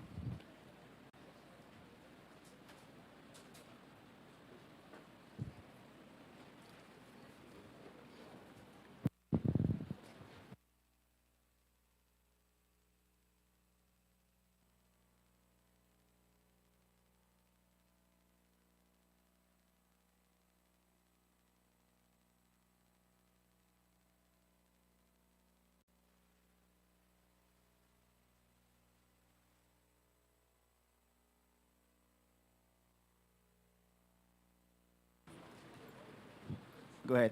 Mr. Chair, still hindi ko pa po sure yung total Hindi mo pa amount. sure. Okay. Opo, Pero- kasi Sige, okay lang. I'll get back to you on that again. Salamat Kanina po. kasi, when you were questioned by Congressman Ziad, yung sinabi mo rin na isa lang yung client ng Whirlwind. And ang client niya is Lucky South 99. Di ba? And in 2019, ito ay sinablease ng Whirlwind to Lucky South 99. Tama po ba? Yes po. Yes. Now, if we can ask the Secretariat to please put on the screen the signature page of the sublease agreement between Whirlwind Corporation and Lucky South 99, the 2019 sublease agreement, please, if we can. The signature page lang po of the sublease agreement between Whirlwind and Lucky South 99. That's the GIS ata. I'm asking for the signature page of the sublease agreement for 2019 between Whirlwind Corporation and Lucky South 99.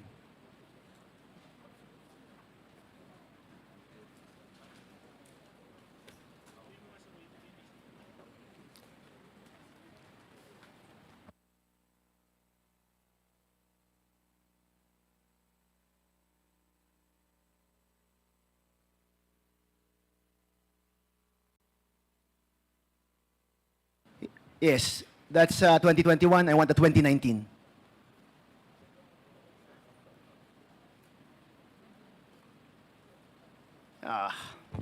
That one. Thank you. Now, in that document, no, 2019, please.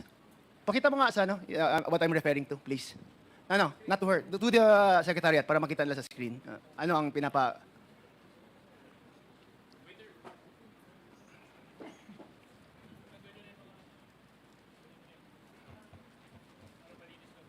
Okay. Now, anyway, in this sublease agreement kasi, you signed as authorized representative of Lucky South 99 and not for Whirlwind Corporation in 2019. Tama po ba?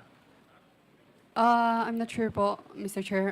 Bali, if regarding sa Lucky South 99 or Whirlwind po, I invoke my right against self-incrimination po kasi may final ng kaso sa akin. But it's just about the contract of lease. Sabi naman kanina, you were answering na Lucky South 99 lang yung nag-lease ng premises ninyo, di ba? Mr. Chair, sabi po na, ang advice po ng lawyer ko is maaari po siyang gamitin in the future case po. Okay, sige. But Pasensya anyway, na po. if I can just show you, if our Secretariat can just show it sana, na you, in 2019, signed as authorized representative of Lucky South 99. Yet, we have the same copy of the sublease agreement dated 2021, na this time naman, you signed as representative for Whirlwind Corporation. And in the sublease agreement, ang nakasabi doon is that they're renting the place for 100,000 pesos per month. Maalala niyo po ba na the rent was 100,000 pesos per month, Ms. Casiong? I will double check it po sana. Kasi wala po sa akin lahat ng documents po, Mr. Chair. If I show it to you, will you be able to recognize the sublease agreement ba? Pero, Mr. Chair, if regarding po sa Lucky South or Whirlwind po, I invoke my right against self-incrimination po kasi maaari po siyang gamitin sa akin. Okay. Now, kung sana nga, kung mapakita lang to sa screen natin, it will show that the sublease agreement states that the monthly rental is just 100,000 pesos per month. No? And in our previous, in your testimony the last time you were here, you said na ang pag-finance sa pagtayo ng buildings doon sa Whirlwind Corporation was from the rentals of Lucky South 99. Now, if you add it all up, that's just going to be 1.2 million a year ang rentals sa 100,000 po. Now, how could you be able to finance the building situated in that Pogo hub if it was just earning 1.2 million a year? Mr. Chair, regarding naman po sa rental, yes, nagsabi po ako last time, pero right now po, they filed money laundering. Okay, po. I'm just telling you. Opo. Kasi ayaw mong sagutin eh. So I'm telling you now na 100,000 yung rental at sinabi mo na ito yung ginamit pagtayo ng buildings doon. Now, I'll ask the Presidential Anti-Organized Crime. Sir, when you raided the place and there were 45 or 46 buildings in Whirlwind, magkano po sa tingin nyo ang ginastos nila to put up those structures? At the very least, Your Honor, it would be in the hundreds of millions. At the very Billions. least. 2 billions. Okay. Now, if the corporation was only earning 1.2 million a year based on the sublease agreement signed by Ms. Cassandra Ong, how could they have been able to finance the building of those structures? Quite obviously, not from the legitimate proceeds of both the sublessor and the sublessee. They might have taken other proceeds from not so legitimate sources, not manifested in the earnings of both sublessor and sublessee. Kasi nung tinanong ko rin 2 weeks ago si Ms. Cassandra Ong kung nag-loan ba sila, sabi niya walang loan. They financed it on their own from their actual contributions and from the earnings of the rentals from the place. And she testified earlier upon questioning by Zia Adjong na isa lang yung client ng Whirlwind. It's just Lucky South 99, who was only paying 100,000 a month or 1.2 million a year. So now, Baka naman sa actual contributions nila when they incorporated Whirlwind, baka doon naman pwede na nailagay yung capitalization nila. Would that be a possible source of the income, Mr. Casio? Unfortunately not, sir. That's not where, according to our investigation, it would not point to that particular direction also. There may, again, we have filed the necessary charges in relation to money laundering against all the persons in relation to this group because of our belief that the proceeds from which the buildings were built were not from legitimate sources. Right. Now, Kasiong, remember po, Mr. Chair, 2 weeks ago, I also asked you, significant ba yung investment mo sa Whirlwind? Sabi mo, significant din, pero hindi mo maalala yung amount. Tama? Now, I'm going to show you the GIS, 2024 GIS of Whirlwind Corporation, Ms. Kasiong. Ma'am, if we can show sa screens po yung GIS na 2024 ng Whirlwind Corporation. Ang binayad niyo po, representing 50%, I don't know, 58%, supposedly ang subscribed shares niyo is only worth 725,000 pesos. Hindi po umabot ng 1 million. Ang actual na binayad niyo po is only 181,250 pesos.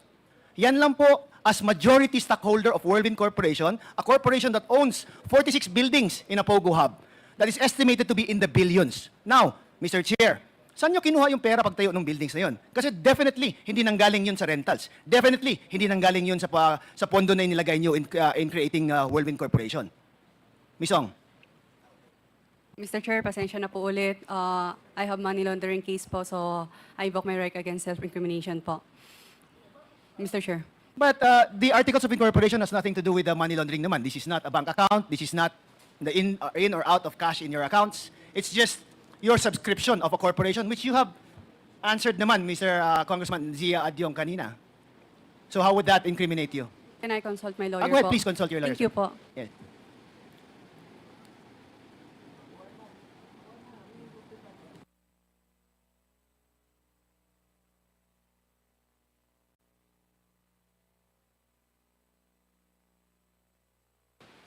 Mr. Chair, as of... Okay lang po. Yes, go ahead, please. Mr. Chair, as of now po, hindi pa po namin nakikita yung final na case namin sa money laundering po. Possible po yung income po namin or is maaari pong magamit sa cases po. Okay. Pero so nakita mo naman sa GS na pinakita ko sa'yo kanina, na ito lang yung amount na in-invest mo. 58% ka na, di ba? More than half of the corporation you own. And ganun kalaki yung napatayo nyo with the amount that you put in. Do you think it's proportionate?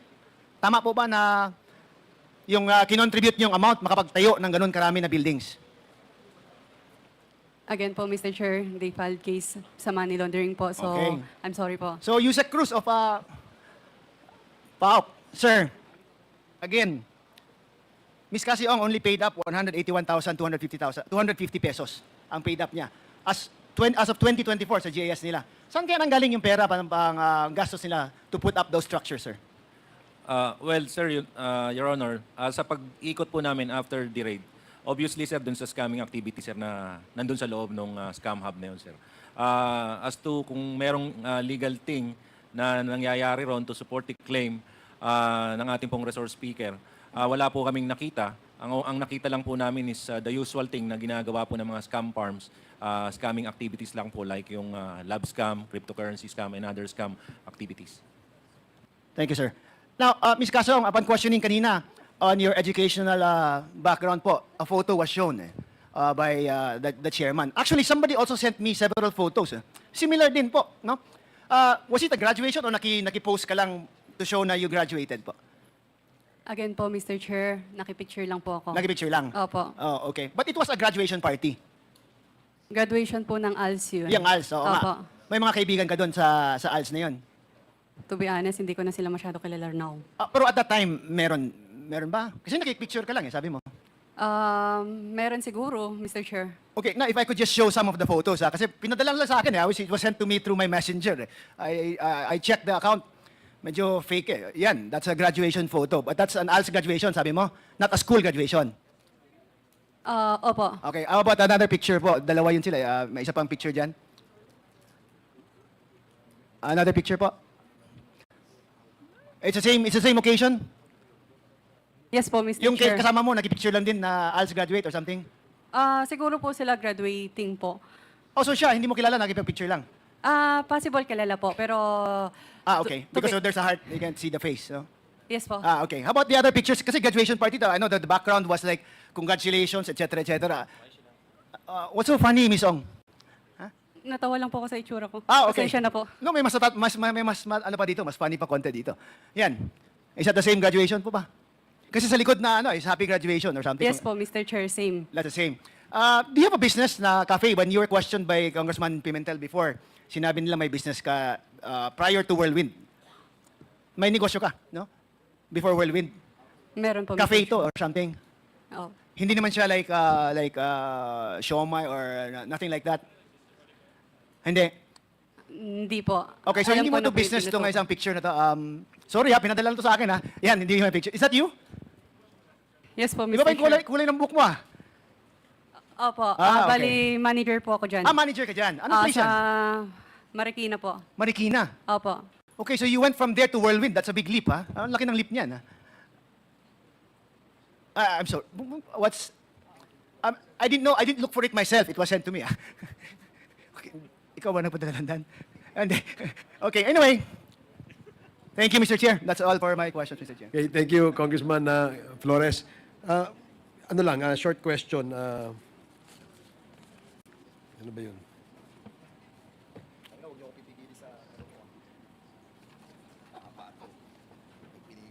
Cassandra Ong and Alice Go is talking to each other. Halata po kayo. You're being watched in the whole country. Okay, nawala. Let me remind you. Okay, the next to interpolate is Congressman Paulo Ortega. Mr. Chair, 1 minute interjection, just a clarificatory, because it's related, ayaw nating mawala, Mr. Chair. One question only, if I may With please. the indulgence of Congressman Ortega, kasi wala talaga sana tayong interjection. Very quick question, Mr. Chair, if I may. Okay, please. Because I wanted to ask this before. Earlier, Kong Adjong asked Miss Cassie Ong, tinanong po kayo kung kumusta kayo, kumusta ang kain nyo, kumusta po ang low sugar nyo. You mentioned, okay naman kasi may maintenance. Ano po ang maintenance nyo? You don't have to ask your lawyer kung ano yung maintenance mo. Medical po. Yung hindi ko po sure kung for blood lang po siya. And meron din po for anxiety po. Hindi, ang tinanong kasi sa inyo kanina, bumaba ang sugar nyo, and you were asked kumusta po kayo. Ang sagot nyo, may maintenance naman po. Opo, So ano po ang maintenance nyo para sa low sugar nyo? Bali galing po sa hospital Ano po ang pangalan? Hindi ko po sure. Yeah. Mr. Chair, can I ask, when that happened and her sugar normalized, is it not that she was given sugar, Coke, or may pinainom sa inyo, Coke or candy dito? Meron po, Mr. Chair. Tapos bumalik sa normal? Iced tea po, yung... Iced tea? Sugar. Yes, iced tea is full of sugar. Just for the record, Mr. Chair, with that, it is very clear that the hypoglycemia or pagbaba ng sugar was self-inflicted. Kaya po pag nangyayari yan, pinapakain ng white rabbit at bumabalik sa normal. That's why I interjected, Mr. Chair, because very, very troubling sa akin as a mother and as a doctor, napakamatik nung pagsisinungaling ni Miss Cassie Ong. When she was asked low sugar, agad-agad, nakasmile pa with all the eyes. Walang problema kasi may maintenance. In other words, Mr. Chair, I hope I'm wrong, but her actuations and her actions reflects a complete picture of a pathological liar. Thank you, Mr. Chair. Thank you, Congresswoman Garin. Your observation is noted. So, the next interpellator is Congressman Paulo Ortega. You're recognized. Thank you, Mr. Chair. Magandang hapon to the members of the Quad, our chairpersons, sa lahat po ng mga nandito, ating mga resource person. Mr. Chair, I would like to address my questions, a few questions since most of the questions were already asked to former Mayor Alice Go, Mr. Chair. Please proceed. It was established by the Honorable Jinky Louise kung ano po yung motivation, what motivated si Ma'am Alice po kung bakit po siya tumakbo bilang mayor ng Bamban Tarlac. Number one po, gusto niyang pagandahin yung kanyang lugar at syempre mag-create ng agricultural and economic growth. Tama po ba yun, Mr. Chair? Please proceed. Your Honor, opo. Of course, na-establish din kanina na nagkaroon po ng pagbabago, nagkaroon po ng economic growth, nagkaroon po ng mga investments at iba't ibang nagdagsaan na negosyo sa kanyang munisipyo nung siya po ay naging mayor na po. Tama po ba yun? Your Honor, opo, meron po mga dumating po ng mga negosyo po. Mr. Chair, Ma'am Alice, nung tumakbo po kayo na mayor, ano pong partido nyo? Your Honor, independent po. Independent. May line-up po ba kayo, Mr. Chair, Ma'am Alice? Your Honor, meron po. Ano po ang partido nila? Independent po lahat. Yung buong slate nyo po ay independent. Opo. Ilan po doon ang nanalo, Mr. Chair, Ma'am Alice? Isang vice mayor and 5, sandali lang po Ano? Sorry, Mr. Chair, hindi ko po And narinig. 5 councilor. So majority po ang Opo, majority po majority ng po. Majority independent slate nyo ang nanalo. It's well established, Mr. Chair, Ma'am Alice, na siyempre mahal na mahal po nyo yung LGU nyo. Mahal na mahal po nyo yung Bamban. Tama po ba? Opo, Your Honor. Hanggang ngayon, siyempre, masisigurado ko yung pagmamahal nyo sa tao, pagmamahal nyo sa bayan, ganun pa rin, hindi po nagbago. Opo, Your Honor. Ba't po kayo umalis? Regarding po doon, Your Honor, na-mention ko po sa Senate, meron pong death threat. May death threat po. Na-mention yun din po sa Senate, Mr. Chair, Ma'am Alice, na nung nandun na po kayo sa Indonesia, napag-isip-isip nyo na po na bumalik. Tama po ba? Your Honor, opo. Ano pong mga naiisip nyo nung time na yun? Bakit naisip nyo na babalik na lang ako, harapin ko to, at biglaan po na ganun yung tema dun sa Senate po? Your Honor, I just have to explain po. Ipapaliwanag ko lang po sa inyo, sa publiko, kung ano po talaga nangyari. At harapin ko na lang din po yung mga kaso po na sinasampa po sa akin. Mr. Chair, Ma'am Alice, malapit na po ang filing. Malapit na po ang filing ng mga kandidato. May balak po ba kayong tumakbo pa na mayor ng Bamban-Tarlac? Your Honor, as of the moment po, wala pa akong definite po na decision for that po. Pero pag nabigyan po kayo ng pagkakataon at sabihin na po natin na wala po lahat itong mga problemang kinakaharap nyo, tatakbo po ba kayo ng mayor ulit ng Bamban? Your Honor, hindi ko pa po talaga yan napag-isipan po. May yung naiwan nyo po na slate, sila po ba ay tatakbo pa rin at magtutuloy sa kanilang mga termino? Your Honor, as what I understand, opo. Tutuloy pa rin po sila. May communication pa rin po ba kayo sa vice mayor, sa mga councilors nyo, before po nangyari yung pag-alis nyo? Your Honor, wala na po masyado. Mr. Chair, may clean na lang po. Kasi nakikita po natin yung loopholes, no, Mr. Chair, sa naging problema po natin. There's a question of citizenship, there's a question po nung pagkatao, sabi nga nila. Pero dito po sa atin, sa ating bansa, I'm sure marami pong elected officials na medyo, hindi naman elected officials, yung mga gustong tumakbo, yung mga nagpa-file, marami pong kaso na sila po ay dual citizen. Minsan nga po may nakakalusot na falsified po yung citizenship nila. And ang nangyayari po, pag nagpa-file po tayo o may protesta po tayo na hinahain, usually po, siyempre, yung burden of proof lies po dun sa nagre-reklamo, Mr. Chair. Maybe the Bureau of Immigration, the DFA, and of course the COMELEC would probably have to make a system para po, pag may mga ganito po na insidente, yung hindi natin na-foresee o yung mga dinadaya po na mga papel, yung mga nabibili po na citizenship, para hindi na po tayo umaabot po sa ganitong mga sitwasyon, Mr. Chair. Kasi tayo pa po yung gagastos, yung mga elected officials, lalo po yung mga kasama po natin na alam natin na honest and credible na mga officials, para hindi naman po umaabot sa punto na nagkikreate na po ng doubt, saka nagkikreate na po ng corruption within our system. Para po sa mga simpleng ganitong bagay na kailangan pang umabot sa ganito, nagkaroon na ng iba't ibang kontrobersya sa simpleng pagtatakbo lang po. So, with that, Mr. Chair, most of the questions were asked. Dinagdag ko lang po itong short political questions. Para po, of course, we can come up with a policy, a measure, para po within our government agencies, nahanap po natin, na-address po natin itong mga loopholes na to, para hindi po ganito kalaki aabutin ng kontrobersyang kinakaharap natin. At doon pa lang po sa simpleng pag-file, simpleng pagpasok po sa mga iba't ibang lugar, simple pong pag-establish ng negosyo, natitrace na po lahat yung mga bagay na ito. Yun lang po, Mr. Chair. Thank you. Okay, thank you, Congressman Ortega. The next to interpolate is Congressman Dan Fernandez. You are recognized. Okay. Thank you. Salamat. Ang tagal. Mahaba to. Miss Alice, go. Naka-detain ka ngayon sa, ano, no, sa PNP. Kumusta naman yung ano mo doon, yung detention facility? Malaki ba? Maliit? Or Maliit po. Okay maliit lang? Aircon? Something like that? Hindi po. Hindi naman. Pero, kasi pag nakikita namin sa TV, no, parang ang dami-dami mong kasama. Ilan ba yung mga nag-a-assist sa'yo sa security mo? More than 50? 100? Wala naman. Hindi naman po ganun karami. Pagka nasa loob po, dalawa lang po. Nagbabantay. Pero pag yung mga ganitong mga travel na ano, talagang sobra. Hindi ko po alam. More or less, di mo napapansin mga pag sumasakay ka sa coaster, di ba? Opo. Ilan ang mga kasama mo din? Sa loob po ng coaster, more than 10. More than that. Oo. Tapos yung may mga, ano pa? Hindi ko na po napapansin po. Okay, sa Senado, you were asking for an executive session, correct?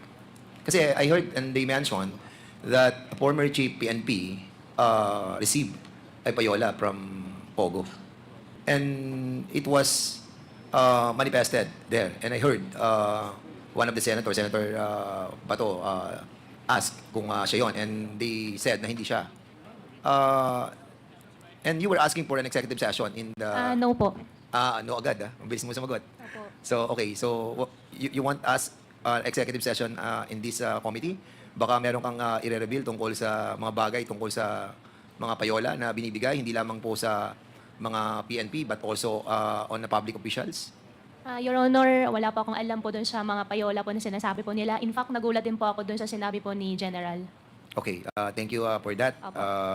No, I just want to run through sa mga pangyayari sa ano, no? Yung purchase mo ng property sa 7.9 hectares, ano, alam naman natin yun, di ba, that it was established, you know. And then, nung March 8, 2019, parang nag-apply ka ng reclassification nung property that you bought. You bought a almost 8 hectares, 7.9 to be precise, no?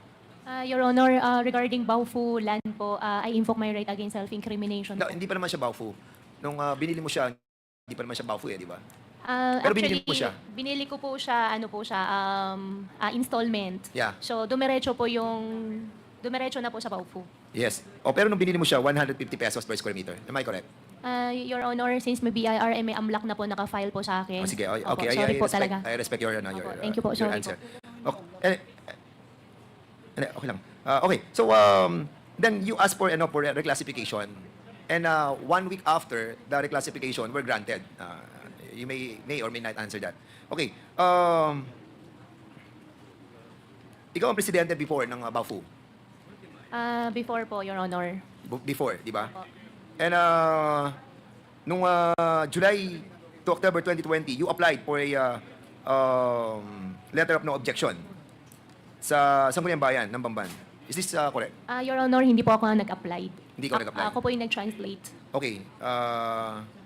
So, in other words, parang yung naandong mga dokumento that was submitted to us ay hindi mo signature. Application, anong company po, Your Honor? Yung Baofu. Baofu reclassification po ba? Yes, yes. Reclassification po, ako po nag-sign po. Okay. Alright. So, nung December 2, 2020, no, nag-raid doon yung NBI. So, hindi ka pa mayor dito. Pero, have you heard about the raid of the NBI and immigration? Nalaman po namin after po. And nung malaman mo, since na inoperate sila, ni-raid sila, there were 332 foreign nationals that were arrested. Di ba? Is that correct? Your Honor, as what I remember po, opo, nakita po namin sa news po yan. At wala pang permit yung, wala pang OGL, yung Hongsheng during that time. Di po ako sure po. Pero you own the property, yung Baofu land. So, being the owner of that property, alam mo kung yung binigyan mo ng lease contract para mag-operate ng Pogo, have already secured that license from the PAGCOR. Your Honor, regarding Baofu po, I invoke my right. Sige. Dahil po may Alright. final po sa akin human trafficking po sa DOJ. Alright, Sorry po. sige, panay Baofu to. Iwasan na natin yung Baofu para hindi na tayo mahirapan. February 1, 2023, mayor ka na, di ba? Mayor ka na. So, nung mayor ka na, nagkaroon doon ng operation, ang CIDG.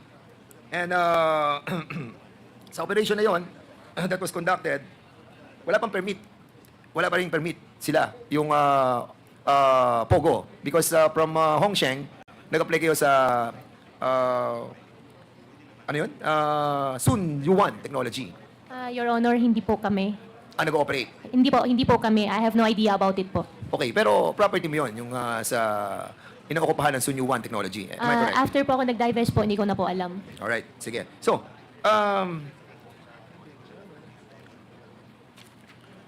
noong February 24, 2024, ikaw ang mayor no, di ba?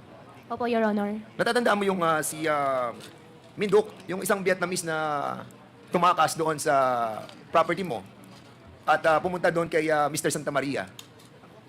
Your Honor, hindi ko po alam yung insidente, pero Yes. kung hindi po ako nagkakamali, right after, nagbigay po ng statement po yung management po nila sa office to explain ano po nangyari. Sinong nagbigay ng explanation?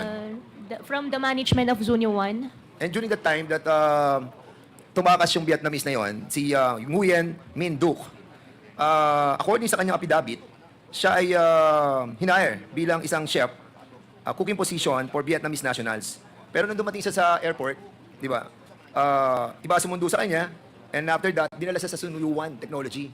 At nung dinala siya sa Sunyu One Technology, he told them that uwi na siya. But he was forced to stay in your place sa Sunyu One, sa Baupulan. And he was told that he has to repay all the processing fees, lahat. Kaya hindi siya nakaalis doon sa Banban. Now, sino ang chief of police mo during that time? Your Honor, doon sa na-mention yung pong date, hindi na po ako may-ari nung land. Yes, I'm not asking that, Yeah. Alice. I'm asking, sino yung chief of police mo during that time that you were the mayor of... Major Perfecto, kung hindi po ako nagkakamali. Ang mayor mo during that time, ang chief of police mo during that time is si Major Perfecto de Mayo. Opo. Okay. We have invited Perfecto de Mayo. Andiyan ba si Major Perfecto de Mayo? Siya yung chief of police ng Banban, Tarlac. Andito ba? Can we invite the Police Major Perfecto de Mayo, the former chief of police of Bamban? Have you taken your oath? Page, can you assist Major?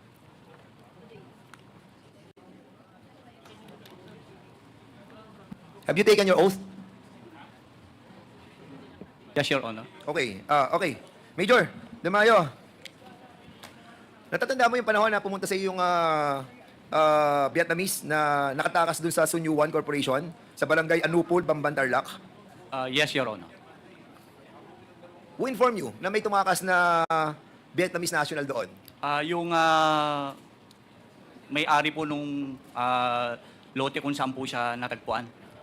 Ang nag-inform sa iyo yung si Mr. Santa Maria? Are you sure? Yes, Your Honor. Are you sure, ha? Yes, Your Honor. Kasi meron silang affidavit that was signed, ha? Ha? Baka pag nakita ko doon sa affidavit nila na hindi sila tumawag sa iyo, I'm telling you, sino tumawag sa iyo at nagsabi na pumunta ka doon sa Samaritan? Si Santa Maria mismo. Si Santa Maria mismo ang nagsabi sa iyo. Tumawag po siya sa talk po namin, Your Honor. Tumawag sa iyo? Yes. Okay. Sa TOC po namin. Okay. So siya tumawag sa iyo at pumunta ka doon. Actually, yung investigator po natin. Sino yung investigador na pumunta doon? Si Eduardo Hipolito, Your Honor. Anong time and date mo na-receive yung pagtawag ni Mr. Santa Maria?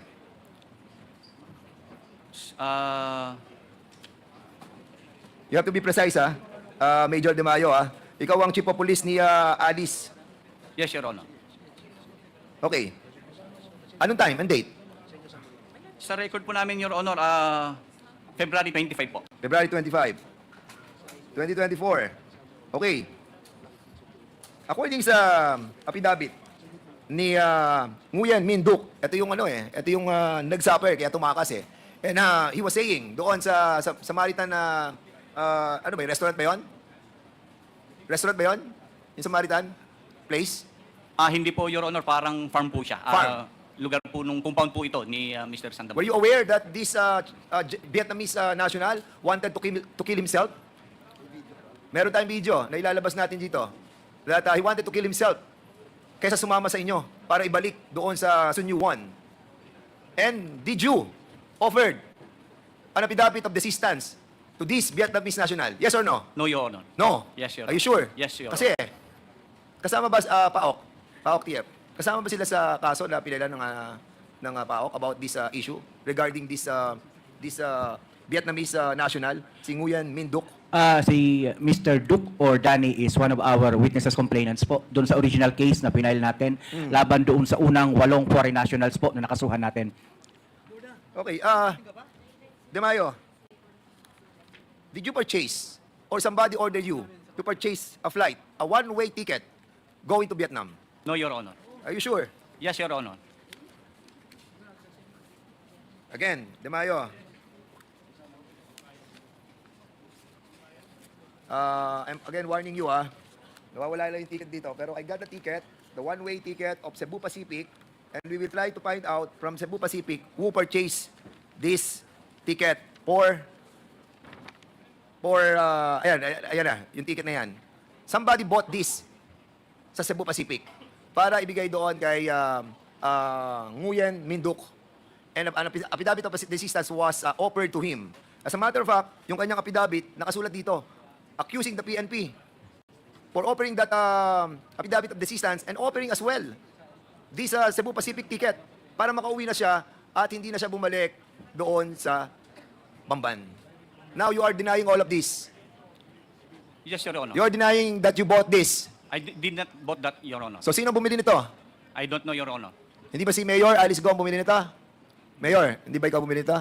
Okay. So maliwanag In the next hearing, Mr. Chairman, we'll be asking the Cebu Pacific through Mr. Frederick Go to give us a detail of the February 27 booking date 2024. Booking reference number OF7NNS. Flight from Manila to Ho Chi Minh. Okay? So, basically, we will be able to find out sino ang bumili ng ticket na to. Kung ikaw o somebody ordered you para bilhin ng ticket na to. Hindi. Gusto nila pauwiin yung Vietnamese para hindi na siya tumistigo against the yung sa Pogo and at the same time doon sa mga opisyal sa PNP. Okay, alright. So, Miss Alice Go, balik tayo doon sa issue ng kanina a lot of congressmen were asking about if you identified a certain Ho Jing Yang na kapatid ni Michael Yang. Do you know Ho Jing Yang? Your Honor, yung picture po na pinakita po sa akin kanina. Yes, oo. Hindi Pakita ko- natin. Hindi, Opo. si Ho Jing Yang, hindi mo siya kilala? Yung And- picture po, Your Honor, na pinakita po kanina na both dalawa po. Yes? Wala po akong kilala kahit isa po doon. Wala kang kilala doon? Wala po. Okay, hindi, Michael Yang, may kilala ka Michael Yang? Wala ka nang kilala.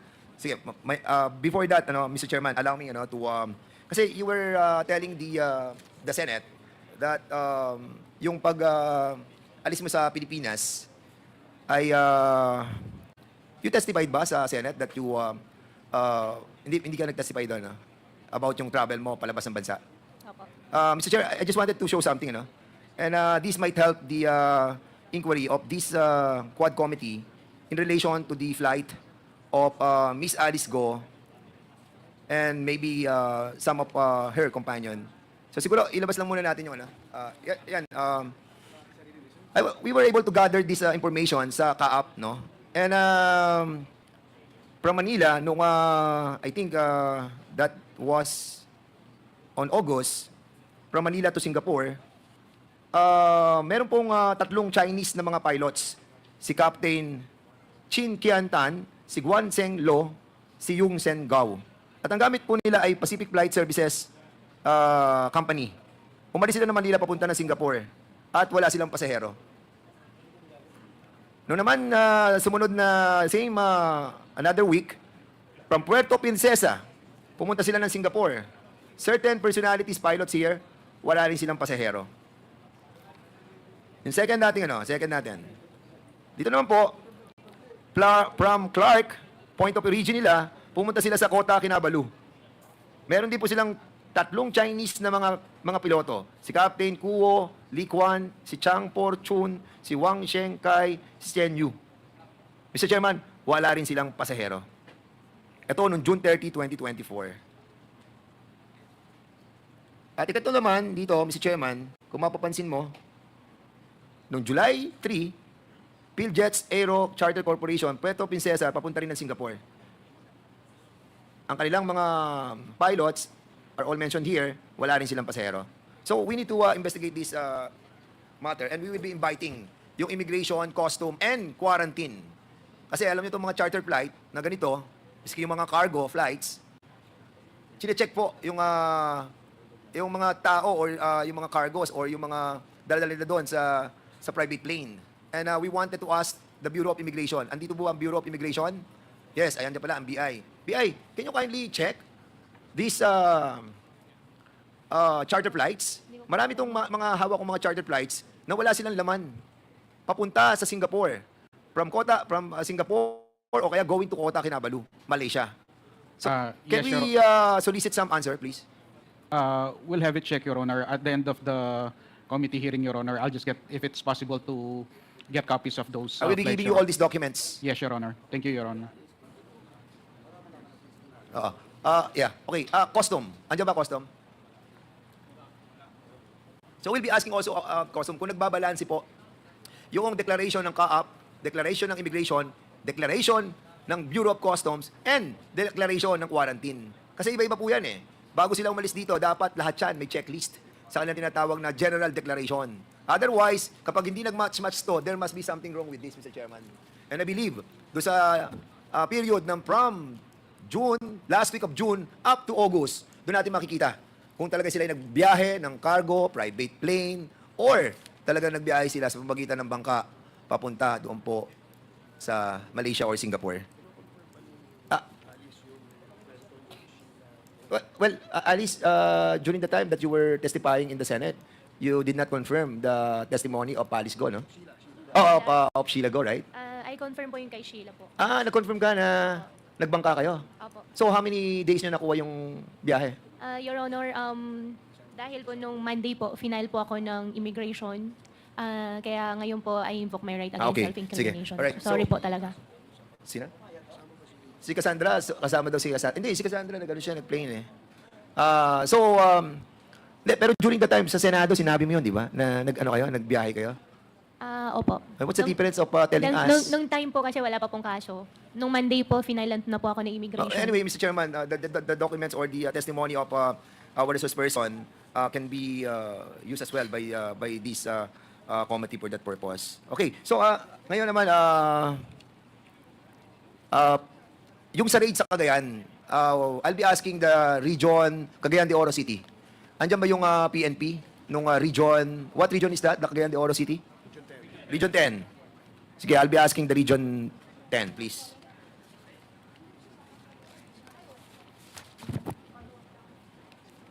And the Chief of Police of Cagayan de Oro City, what is the name of the PNP? Good afternoon, Your Honor. Police Colonel Salvador Adam, Your Honor. Police Salvador, did you take Salvador Adam, Your Honor, Region 10. Did you take your oath? Yes, Your Honor. Okay. Can you kindly tell us about what transpired during your operation on the raid of the alleged Pogo in Cagayan de Oro City? Your Honor, I would just like to inform you, Your Honor, that we have not conducted any raid against Pogo, Your Honor, under my term. But Hindi pa okay. You mean hindi ka nag-conduct ng operation doon sa... It's all over the news. Cop raid, alleged Pogo hub in Cagayan de Oro. Police have raided an alleged Pogo hub inside the subdivision in Barangay Cugman, Cagayan de Oro. During the operation, police found that the area appeared to be dormant. that's not a raid, Your Honor. That's an inspection, Your Honor. Oh, it's an inspection. Yes, Your Honor. Actually, Your Honor, the Pogo operations in Cagayan de Oro City already ended last July 2023, Your Honor. Pero meron silang Pogo talaga doon. Yes, probably, Your Honor. And you were able to see all the desktops kasi nandun sa report eh. Yes, Your Honor. Na meron pang mga computers, meron pang mga chairs, meron pang mga only tables. chairs and tables, Your Honor. Ah? Chairs and tables, Your Honor. No more computers, Your Honor. But sa picture, meron computers. Ayan, oh. Ayan, oh. Ayan, rin nyo, oh. Ayan. Mga computers yan, di ba? Di ba? Wala bang computers? Ano ba yan? I think that's chairs, Your Honor. Because on the report, on the news report, ayan, oh. Alleged use by a Pogo were still there, including computer desks. Walang computer. Computer desk lang. Yes, Your Honor. Okay. Sige. Do you know that the company is owned by the Philippine Sanjian Steel Corporation? Your Honor, the name in the was reported to me, Your Honor, is Oro 1. This Oro 1 Incorporated, Your Honor. Or one? Yes, Your Honor. Is it a part of the PBDEC, the Philippine Industrial Authority? Your Honor, PBDIC is located in Taguluan area, Your Honor, while this place, Aluana compound, is located in Cugman, Cagayan de Oro Yes, City. but this is owned by the same person. Am I correct? I have no idea, Your Honor. You don't have any idea? Yes, sir. But I have an idea. I have an answer to my question. This is owned by the same person. And you know who owned the same place? The Philippine Sanjia Steel Corporation and that one that you have inspected? Again, Your Honor. Kilala mo ba, kasi tinatanong ko, kung kilala mo, sabi mo hindi mo kilala yung owner nung in-inspect ninyo at yung Philippine Sanjia Steel Corporation.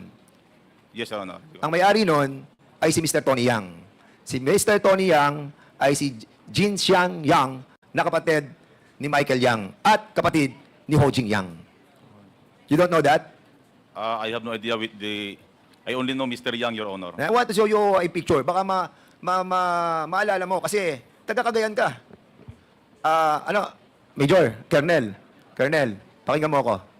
You are from Cagayan de Oro City. Yes, Your Honor. And you are Chief of Police of Cagayan de Oro City. Yes, Your Honor. Kung taga ron ka, kilala mo yung mga negosyante doon. Am I right?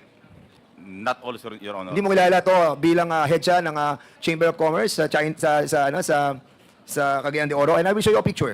Can you kindly show it? Yan, kilala mo siya.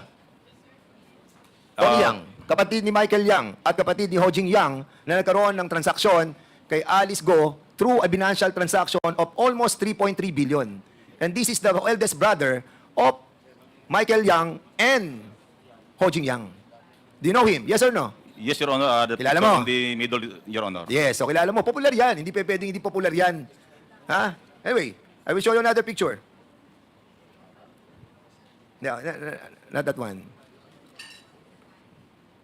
Balik.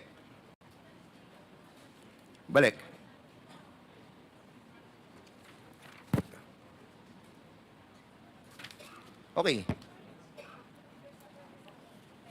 Yan.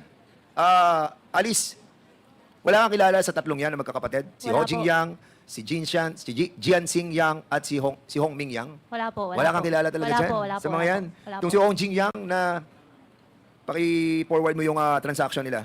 Yung si Hong Jing Yang na naka-transact mo through bank transactions? Never ko po siya nakatransact po, Your Honor. Paano yung nagsasend sila ng pera sa iyo na hindi mo nakikilala sila? Wala naman po sila sinesend po sa akin na pera po, Your Oh, Honor. yes, of course. You will... Now, sige, balik tayo dun sa propose nilang, yung Philippine Sanjia Steel Corporation. According sa kanilang, balik mo sa dati, kanina. Yan. According sa kanilang proposal doon sa PBDEG, okay, sinasabi nila that itong kumpanyan to is a Philippine-owned corporation. It is a 47 hectares na ang kanilang development ay may kasamang warp o yung tinatawag na ano yung tinatawag doon sana? Meron silang port.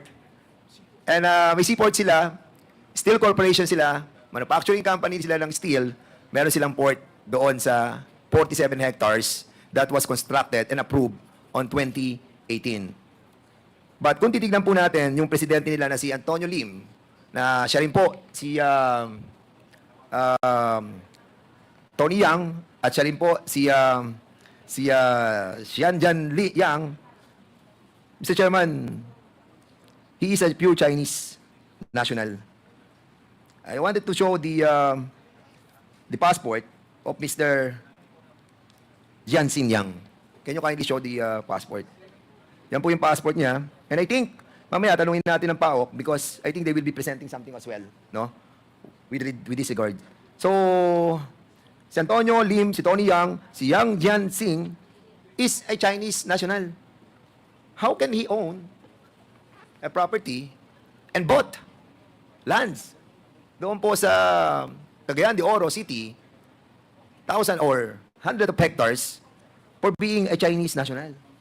Again, dito po natin makikita, Mr. Chairman, that indeed, pretending to be Filipino and trying to get a passport through PSA, ginamit na naman po yung ating mga ahensya para po makabili sila ng mga property and to transact and use this Philippine Steel Corporation or Philippines and GI Steel Corporation as a front.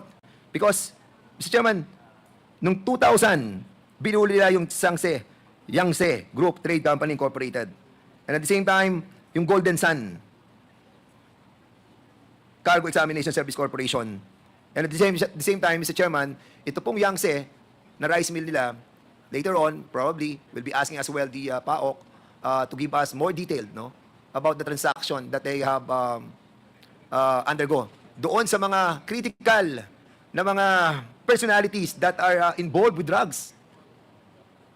Yung mga personalities that we mentioned in the Committee on Dangerous Drugs are involved in this bank financial transaction. Mr. Chairman, I want also to show yung ating pong Philippines and GI Steel Corporation. Pakishow yung mapa.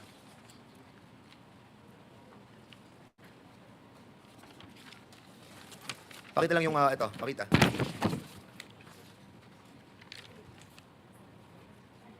Before that, let me acknowledge the presence of our Deputy Speaker, Raymond Mendoza. Mr. Chairman, that is the Philippine Steel Corporation.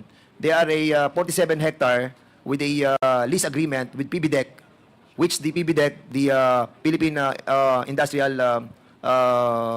Authority natin, owned by the government, 22 hectares doon. Pinaupahan natin sa kanila. Pinaupahan natin sa kanila ng 30 pesos per square meter. Meron silang port. And accordingly, nagtataka tayo, lalo na yung PAOK, nagtataka rin sila. Bakit may mga Chinese nationals dyan? And at the same time, Mr. Chairman, no, maraming nagdadak dyan ng mga ship. And most likely, no, the news about the transshipment of drugs, no, most likely, dyan din po dumadaan. Mr. Chairman, I would like to invite also Ms. Gemeline S. Cruz. Siya po ang bagong presidente ng Sunyuan Technology. And Roderick Puhante. Siya po ang VP and Treasurer. And si Jason Maswerte.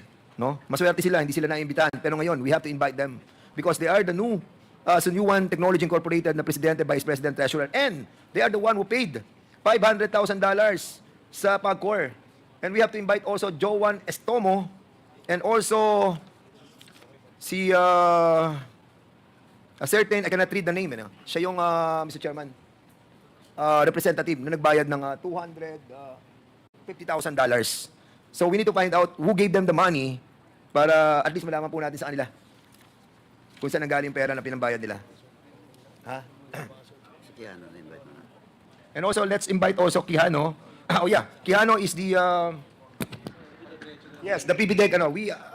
Yes, a while ago I tried to invite PBDEC, the one who signed the MOA, the Memorandum of Understanding between Tony Yang and the PBDEC was Attorney Quijano. And one of the administrator also is Pompey Labina. And the new administrator of that PBDEC must be also invited on the next hearing, Mr. Chairman. So, lastly, Mr. Chairman, last na po, Cassandra, natatandaan mo nung last hearing, binanggit mo sa akin na meron ka atang 3 accounts sa sa bangko, di ba? Pero and I ask you kung totoo 'yun na 3 accounts. Sabi ko 10, di ba? Then sabi mo hindi, baka mga 3 lang. Ano ba totoo? Ilan ang account mo sa bangko? Mr. Chair, I'm not sure po. Hanggang ngayon di ka pa rin sure. Wala naman po akong contact with them. Kasi ako meron akong hawak dito eh. Catherine, Cassandra, meron kang 11 account including a policy. You have a pro-life insurance?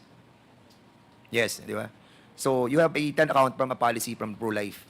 Di ba? So, sa 11 accounts mo, kasi, so ngayon, naniniwala ka na sa akin na meron kang 10 accounts. Kasi the last time that I asked you, di ba, meron kang 10, 9, 8, sabi ko, di ba?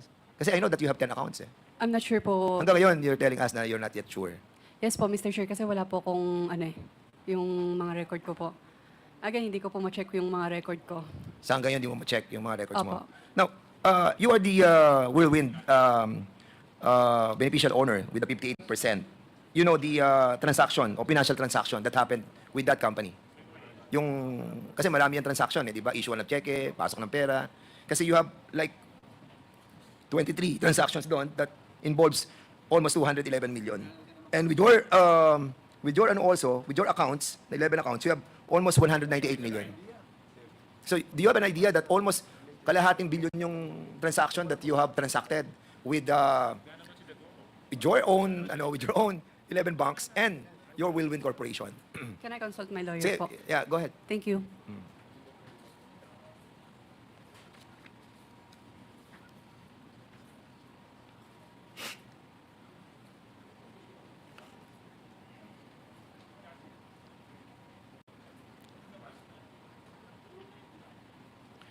Pakilabas nga. Yes, Kasi. Mr. Chair, I You invoke your right. Opo, kasi may Yeah. money laundering na po. Sige, okay. Kasi the last time, wala ka pang kaso eh. Kaya nga sinasabi namin sa'yo, cooperate with us eh. Pero now na may kaso ka na, yan talaga yung mangyayari. Now, I will show you something, Kasi. Kasi, ito yung, now na may kaso ka na, and these are the cases that were filed sa iyo, it seems that you have transacted 198 million doon sa 11 accounts mo, and sa Whirlwind naman is almost 211 million. Yan ang umikot sa pera mo. Yan ang transaction mo. And I want to show yung kay Dwaren Wu. Si Dwaren Wu, meron siyang 7 bank accounts at meron siyang umikot na 183 million. So in other words, Mr. Chairman, Kasi, mas malaki pa yung umikot na pera sa iyo compared to Dwaren Wu. So ngayon, ang tanong ko sa iyo, sino ang boss? Ikaw ba o siya? Sino ba talaga ang boss sa inyo? Wala naman po boss sa amin. Walang Mr. boss. Chair. Opo. So hindi siya Partnership naman po Ha? kami. Wala pong boss sa amin, Mr. Chair. Partnership kayo? Opo, pero syempre, mas matanda siya. Pero you are the 58% owner of the Whirlwind, di ba? 58% ka eh. And kung pagbabasehan natin yung assessment doon, 2.5 billion, that's almost 1 billion plus. So, ang laking pera nun kasi, di ba? But of course, I don't want to dwell with it anymore. But in here, clearly, 20% lang si Dwaren Wu, ikaw 58%. So, there must be somebody who is the boss. Kasi kung 58% ka, 20% lang si Dwaren sa Whirlwind Corporation, so you must be the owner, majority owner, Cassandra. Yes. Kasi kung pagbabasihan mo, Mr. Chairman, tong issue ng Bamban, saka ng Porac, they are almost the same. Sa Porac, meron silang Whirlwind. Sa Banban naman, meron silang Baofu. Meron silang Sun Yen na Pogo, meron naman sa Lucky South. At dito naman sa Cagayan, meron naman silang Philippine Sanjia Steel Corporation na kung saan yun po yung nagiging kanilang legitimate na business para itago yung money laundering, including yung mga drugs na possible doon dumadaan sa port ng Cagayan de Oro City. And we need to really establish, and I have also the copy of the from PAOK, mamaya sabihin siguro ng PAOK, yung kanilang tinatawag na development, what do you call that? The business, the design of the business plan that was submitted sa municipality or sa city of Cagayan de Oro, telling us that the design of those manufacturing company were the same as that of the Porac and the Banban. Kaya medyo malalim po itong isyong ito that we need to dwell deeply, Mr. Chairman. But for the meantime, yun muna siguro isang tanong na lang kay Cassandra. Cassandra, I'll be asking this on behalf of my former director in the movie industry, si Direk Eric Mati. He was asking me kasi, saan ka nagpasalon pag nagpapakulay ng buhok? Kasi the last time you were here, hindi ganyan ang kulay ng buhok mo, saka hindi ganyan curly. Mr. Chair, ganito pa rin po yung kulay ng buhok ko since The last time po. Hindi, kasi baka Okay, sige. Tapos po, yung kulot po is DIY, 30. Ginan mo lang. Kasi baka mamaya merong salon na kami dito sa HOR, sa aming detention facility. The chairman is asking me if pwede din siyang magpakulay ng buhok doon sa facility natin. I just wanted to make it light, yung ating pong discussion. But if indeed there is a existing salon in the detention center, then I will be filing a resolution. Ano ba, condemning or sige, Kasi, sige. Yung hair color ko, ito pa rin po naman since then. Yan ba yung po. dati? Except na lang siguro kung, di ba, nagsha-shower naman po. So, Hindi, parang naiba kasi ang kulay. Opo. Kasi everybody was trying to tell me na parang nabago yung hair mo. But ano na yun, beside the point. Parang alam na alam mo ang buhok, ang kulay ng buhok Next slide, niya, Direk. Kasi, ha? Thank you so much, Mr. Chairman. Maraming po salamat. Thank you, Congressman Dan Fernandez. Mr. Chair, sinagot po ba ni Kasi yung ba't binago yung buhok? Yes, Your Honor, ang sabi niya na yun daw talaga yung kulay ng buhok niya. Parang napapansin lang ni Congressman Dan. The next to interpolate is Congressman Richard Gomez. He's not here. So Congressman, next is Congressman Sergio Dagook. He's also not here. So the next to interpolate is Congressman Arrogancia. You're recognized. Thank you, Mr. Chairman. My question will go direct to Ms. Guo. Good afternoon, Ms. Guo. Good afternoon po, Your Honor. Pwede ko po bang malaman kung kayo po si Guo Waping? Your Honor, ako po si Alice ko. Okay po. Sabi niyo po, kayo po ay negosyante sa farming. Ano po? Pwede po bang malaman, kayo po ba ay may record ng transaction ng bank loan sa kahit anong bangko sa Pilipinas? Marami po. Meron po kayong loan sa bank? Loan? Meron po, marami po. Pwede po bang malaman kung magkano po ang inyong loan sa bangko? As of siguro po mga 2 months ago or 3, nasa almost 200 million po. Ito po yung related sa anong company? Sa farm po. Ang collateral po is yung QJJ farm po. Pwede po pakiulit? QJJ farm po. Yung pong nasa 200 million yun na loan sa bank, ito po ay isang klaseng loan lang o accumulated loan ng iba't ibang bangko? Isang bangko lang po siya. Hindi po siya eksaktong 200, almost 200. Yung exact figure po, hindi pa ako sure. Kailan po nagsimula ang inyong loan sa bank? Kung di pa ako nagkakamali, year 2000. Ang unang-una po is Land Bank and Development Bank of the Philippines. Tapos nabayaran na. Tapos ibang bangko naman po. Kung di pa ako nagkakamali, year 2000 pa po yun. Mr. Chairman, pwede po kaya nating ma-request ang bank na kung saan may pagkakautang si Ms. Alice Guo, Mr. Chairman? Mr. Chairman, with your indulgence po, pwede po kaya nating ma-request sa bank ang lahat po ng mga bank transaction when it comes to loan of Ms. Alice Guo in representing the corporation that they have? I think if this is not included in the case in the Anti-Money Laundering Council, maybe we can request only with the permission of Ms. Alice Go. So I don't know if the AMLAC has a copy of that transaction being requested by Congressman Arrogancia. Maybe you can share the information with us. Yes, Your Honor. Well, under Section 8A of the law, Your Honor, all information that we gather are confidential. But I believe under Section 2 of Republic Act 1405, only deposits of whatever nature, including investment in bonds issued by the Republic of the Philippines, shall be covered by the bank secrecy. And considering that the loan is not among those mentioned by 1405, it may be requested, Your Honor. Mr. Chairman, I was just trying to prove ang source of income ni Ms. Alice Guo, bakit po yung kanyang lifestyle ay sobrang taas. Gusto ko pong malaman yung legal na pinanggagalingan ng kanya pong source of funds. Another question, Mr. Chairman. Ms. Alice Guo, pwede po bang malaman kung kayo po ay merong insurance? Your Honor, wala po. So sa lahat po ng insurance company, you don't have life insurance po? Your Honor, wala po. Okay. Ms. Alice Guo, pwede po bang malaman kung gaano na po katagal ang inyong farm na sinasabi niyo po mula pagkabata, kayo po ay sa farm lumaki? Ang farming po ay family business po. Since bata pa lang po ako, may farming na po kami. So ito po ay isang korporasyon? Opo, Your Honor. Pwede po kaya nating malaman kung ito po ay ilan ng empleyado? Your Honor, ang empleyado po naman ay come and go. So, hindi ko rin po mabibigay po yung exact number po ng employees. Sa palagay ko po, meron po kayong idea. Sinasabi niyo po, ito ho ang inyong negosyo for so long. Siguro ho, sa tagal ninyo, kahit pikit kayo, kung kayo may-ari ng isang kumpanya, alam niyo kung ilan ng empleyado meron kayo. Opo. Pero I don't know the exact number. Wala po kayong ballpark figure, Miss Alice Guo? Wala po.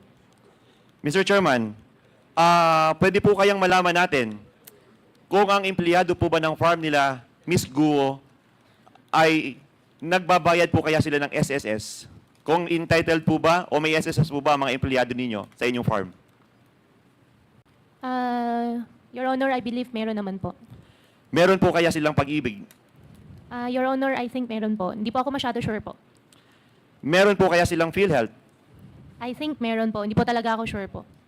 Mr. Chairman, another thing that I would like to request, yung record ng empleyado ng farm nila Miss Alice Guo para malaman natin ilan ang total empleyado nila sa kanilang farm.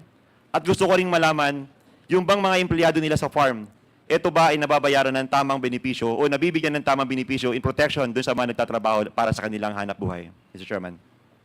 Yes, I think we can, if Alice Go will volunteer the information, the committee will appreciate if she will volunteer the information. But if not, maybe we can just ask for the names and we can probably check with DOLE or PhilHealth or SSS if the names that she will give us are members of PhilHealth or SSS. Mr. Chairman, pwede po kayong malaman kung saan dinadala ng farm nila Miss Alice Guo ang kanila pong mga harvest do sa kanilang farm? Your Honor, for that question po, I choose to remain silent po. Simple lang naman po siguro yung tanong ko, Mr. Chairman. Pwede naman po sigurong sabihin kung ang isa pong negosyo ay illegal, kung saan po ang inyong market na pinagdadala ng inyong pong mga piggery po kamo, ang inyong pong hanap buhay, Miss Alice Guo. Yes po, Your Honor. Pero sa sobrang dami na po kasi nadadamay na inosenteng pong tao, kaya natatakot na rin po ako mag-mention. Sorry po talaga. May masama po bang magtanong kung ang isa pong hanap buhay ay illegal? Ang pagbebentahan po ba ng inyong harvest, ito po ba ay merong illegal kung sakali po hindi natin masasabi? Your Honor, I choose to remain silent po. Sorry po. Mr. Chairman, napakasimple lamang naman po ng aking tanong. Nakawang isang hanap buhay o ang isang farm ay legit, siguro naman po ay hindi mahirap isabihin kung saan dinadala yung galing sa inyong farm. Dahil sabi nyo nga po, kayo po ay doon lumaki, doon po kayo magkabata, doon po kayo nagdalaga. Siguro ho, sa tagal lang panahon, alam na alam po ninyo kung ano po ang in and out sa inyo pong hanap buhay, Miss Guo. Opo, Your Honor. For that po, I choose to remain silent po. Sorry po. Okay, Mr. Chairman, I would like to put into record na yung pong basic na tanong pagdating po dun sa legit na hanap buhay na sinasabi po ni Miss Guo ay hindi po niya masabi kung ano po ang market nila. So hindi po maunawaan ng representant nito kung halimbawa po na ang isang legit na hanap buhay ay kailangan pong itago natin ang market. Hindi naman po siguro ito for the sake of the competition. Another question po, Mr. Chairman. Yun po bang farm na sinasabi nyo, ito po ba ay may permit mula po sa Bamban LGU? Your Honor, regarding po sa lahat po ng business po, since may case na po final po sa akin, I invoke my right against self-incrimination po. Pero this is not related about Pogo, Miss Guo. Yes po, hindi po siya related po sa Pogo, pero there was 8 cases filed against me, including po the businesses, kaya I invoke my right against self-incrimination po. Sorry po talaga. Mr. Chairman, siguro po, napakasimple lang mga tanong, pero yung mga basic na dapat na malaman ng taong bayan, ng ating mga kababayan sa ating bansa. Kasi inaakusahan ka na hindi ka Pilipina eh. Inaakusahan ka na hindi ka Pilipino. And sinasabi mo, negosyante kayo sa Pilipinas. So parang nga nangyayari dito, yung lahat ng duda sa ipagkatao, ito yung tamang pagkakataon para sabihin mo, ang legalidad ng inyong hanap buhay, hindi mo maibigay yung tamang sagot na kailangang malaman ng taong Tunnel ventilated na po. So meaning, makabago. Okay? So meaning, naniniwala kayo sa science. Tama po ba? Tama. Okay. Now, yung pinakita po sa Senado, yung picture nyo, yung passport nyo, yung fingerprints nyo, nagmamatch sa fingerprints mo. So we're talking about science. Okay? We're talking about technology. Nagmamatch po yun. So, hindi po kayo naniniwala doon. Your Honor, for that question po, I invoke my right against self-incrimination dahil po sa sinampa po sa akin na kaso po sa citizenship. Okay. Sorry po. Okay. Single pa po ba kayo? Single pa kayo? Single opo. Single. May anak po kayo? Wala po. So, syempre, lahat tayo, kahit single pa, may asawa or what, na-envision natin pag magkakaroon tayo ng anak. In the future, siguro may idea kayo, gusto nyo magkaanak. Tama po ba? In the future po. Yes, di ba? So, syempre, pag may anak tayo, we only want the best para sa anak natin. Tama po ba? Opo, Your Honor. Ngayon, ako, kagaya ko po, may daughter ako. Hindi ko basta pagkakatiwala sa kayo po, i-address ko ang tanong na to, kung kayo po ba may anak na, may daughter kayo, may anak kayong babae, ipagkakatiwala ba nyo na iiwan nyo na kasama puro lalaki? Kung yung question nyo po ay para po doon sa pag-stay ko po sa farm po, hindi po lahat kasama ko po doon ay lalaki po. Pero majority, lalaki. Babae po ang kasama ko po sa bahay po. Sa bahay. Pero exposed ka doon sa farm na ang karamihan ng mga workers nyo is puro lalaki. Exposed po ako sa environment ko po, puro babae. Okay, I'll give that to you. Opo. Now, question.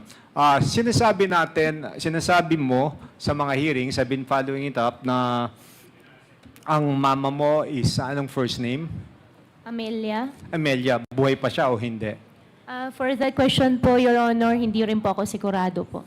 Okay. If ever talagang si Amelia nag-exist, bakit ni minsan hindi ko nadinig kayo nag-apila na, Nanay, baka naman pwedeng lumabas na po kayo para patunayan na kayo ang nanay ko?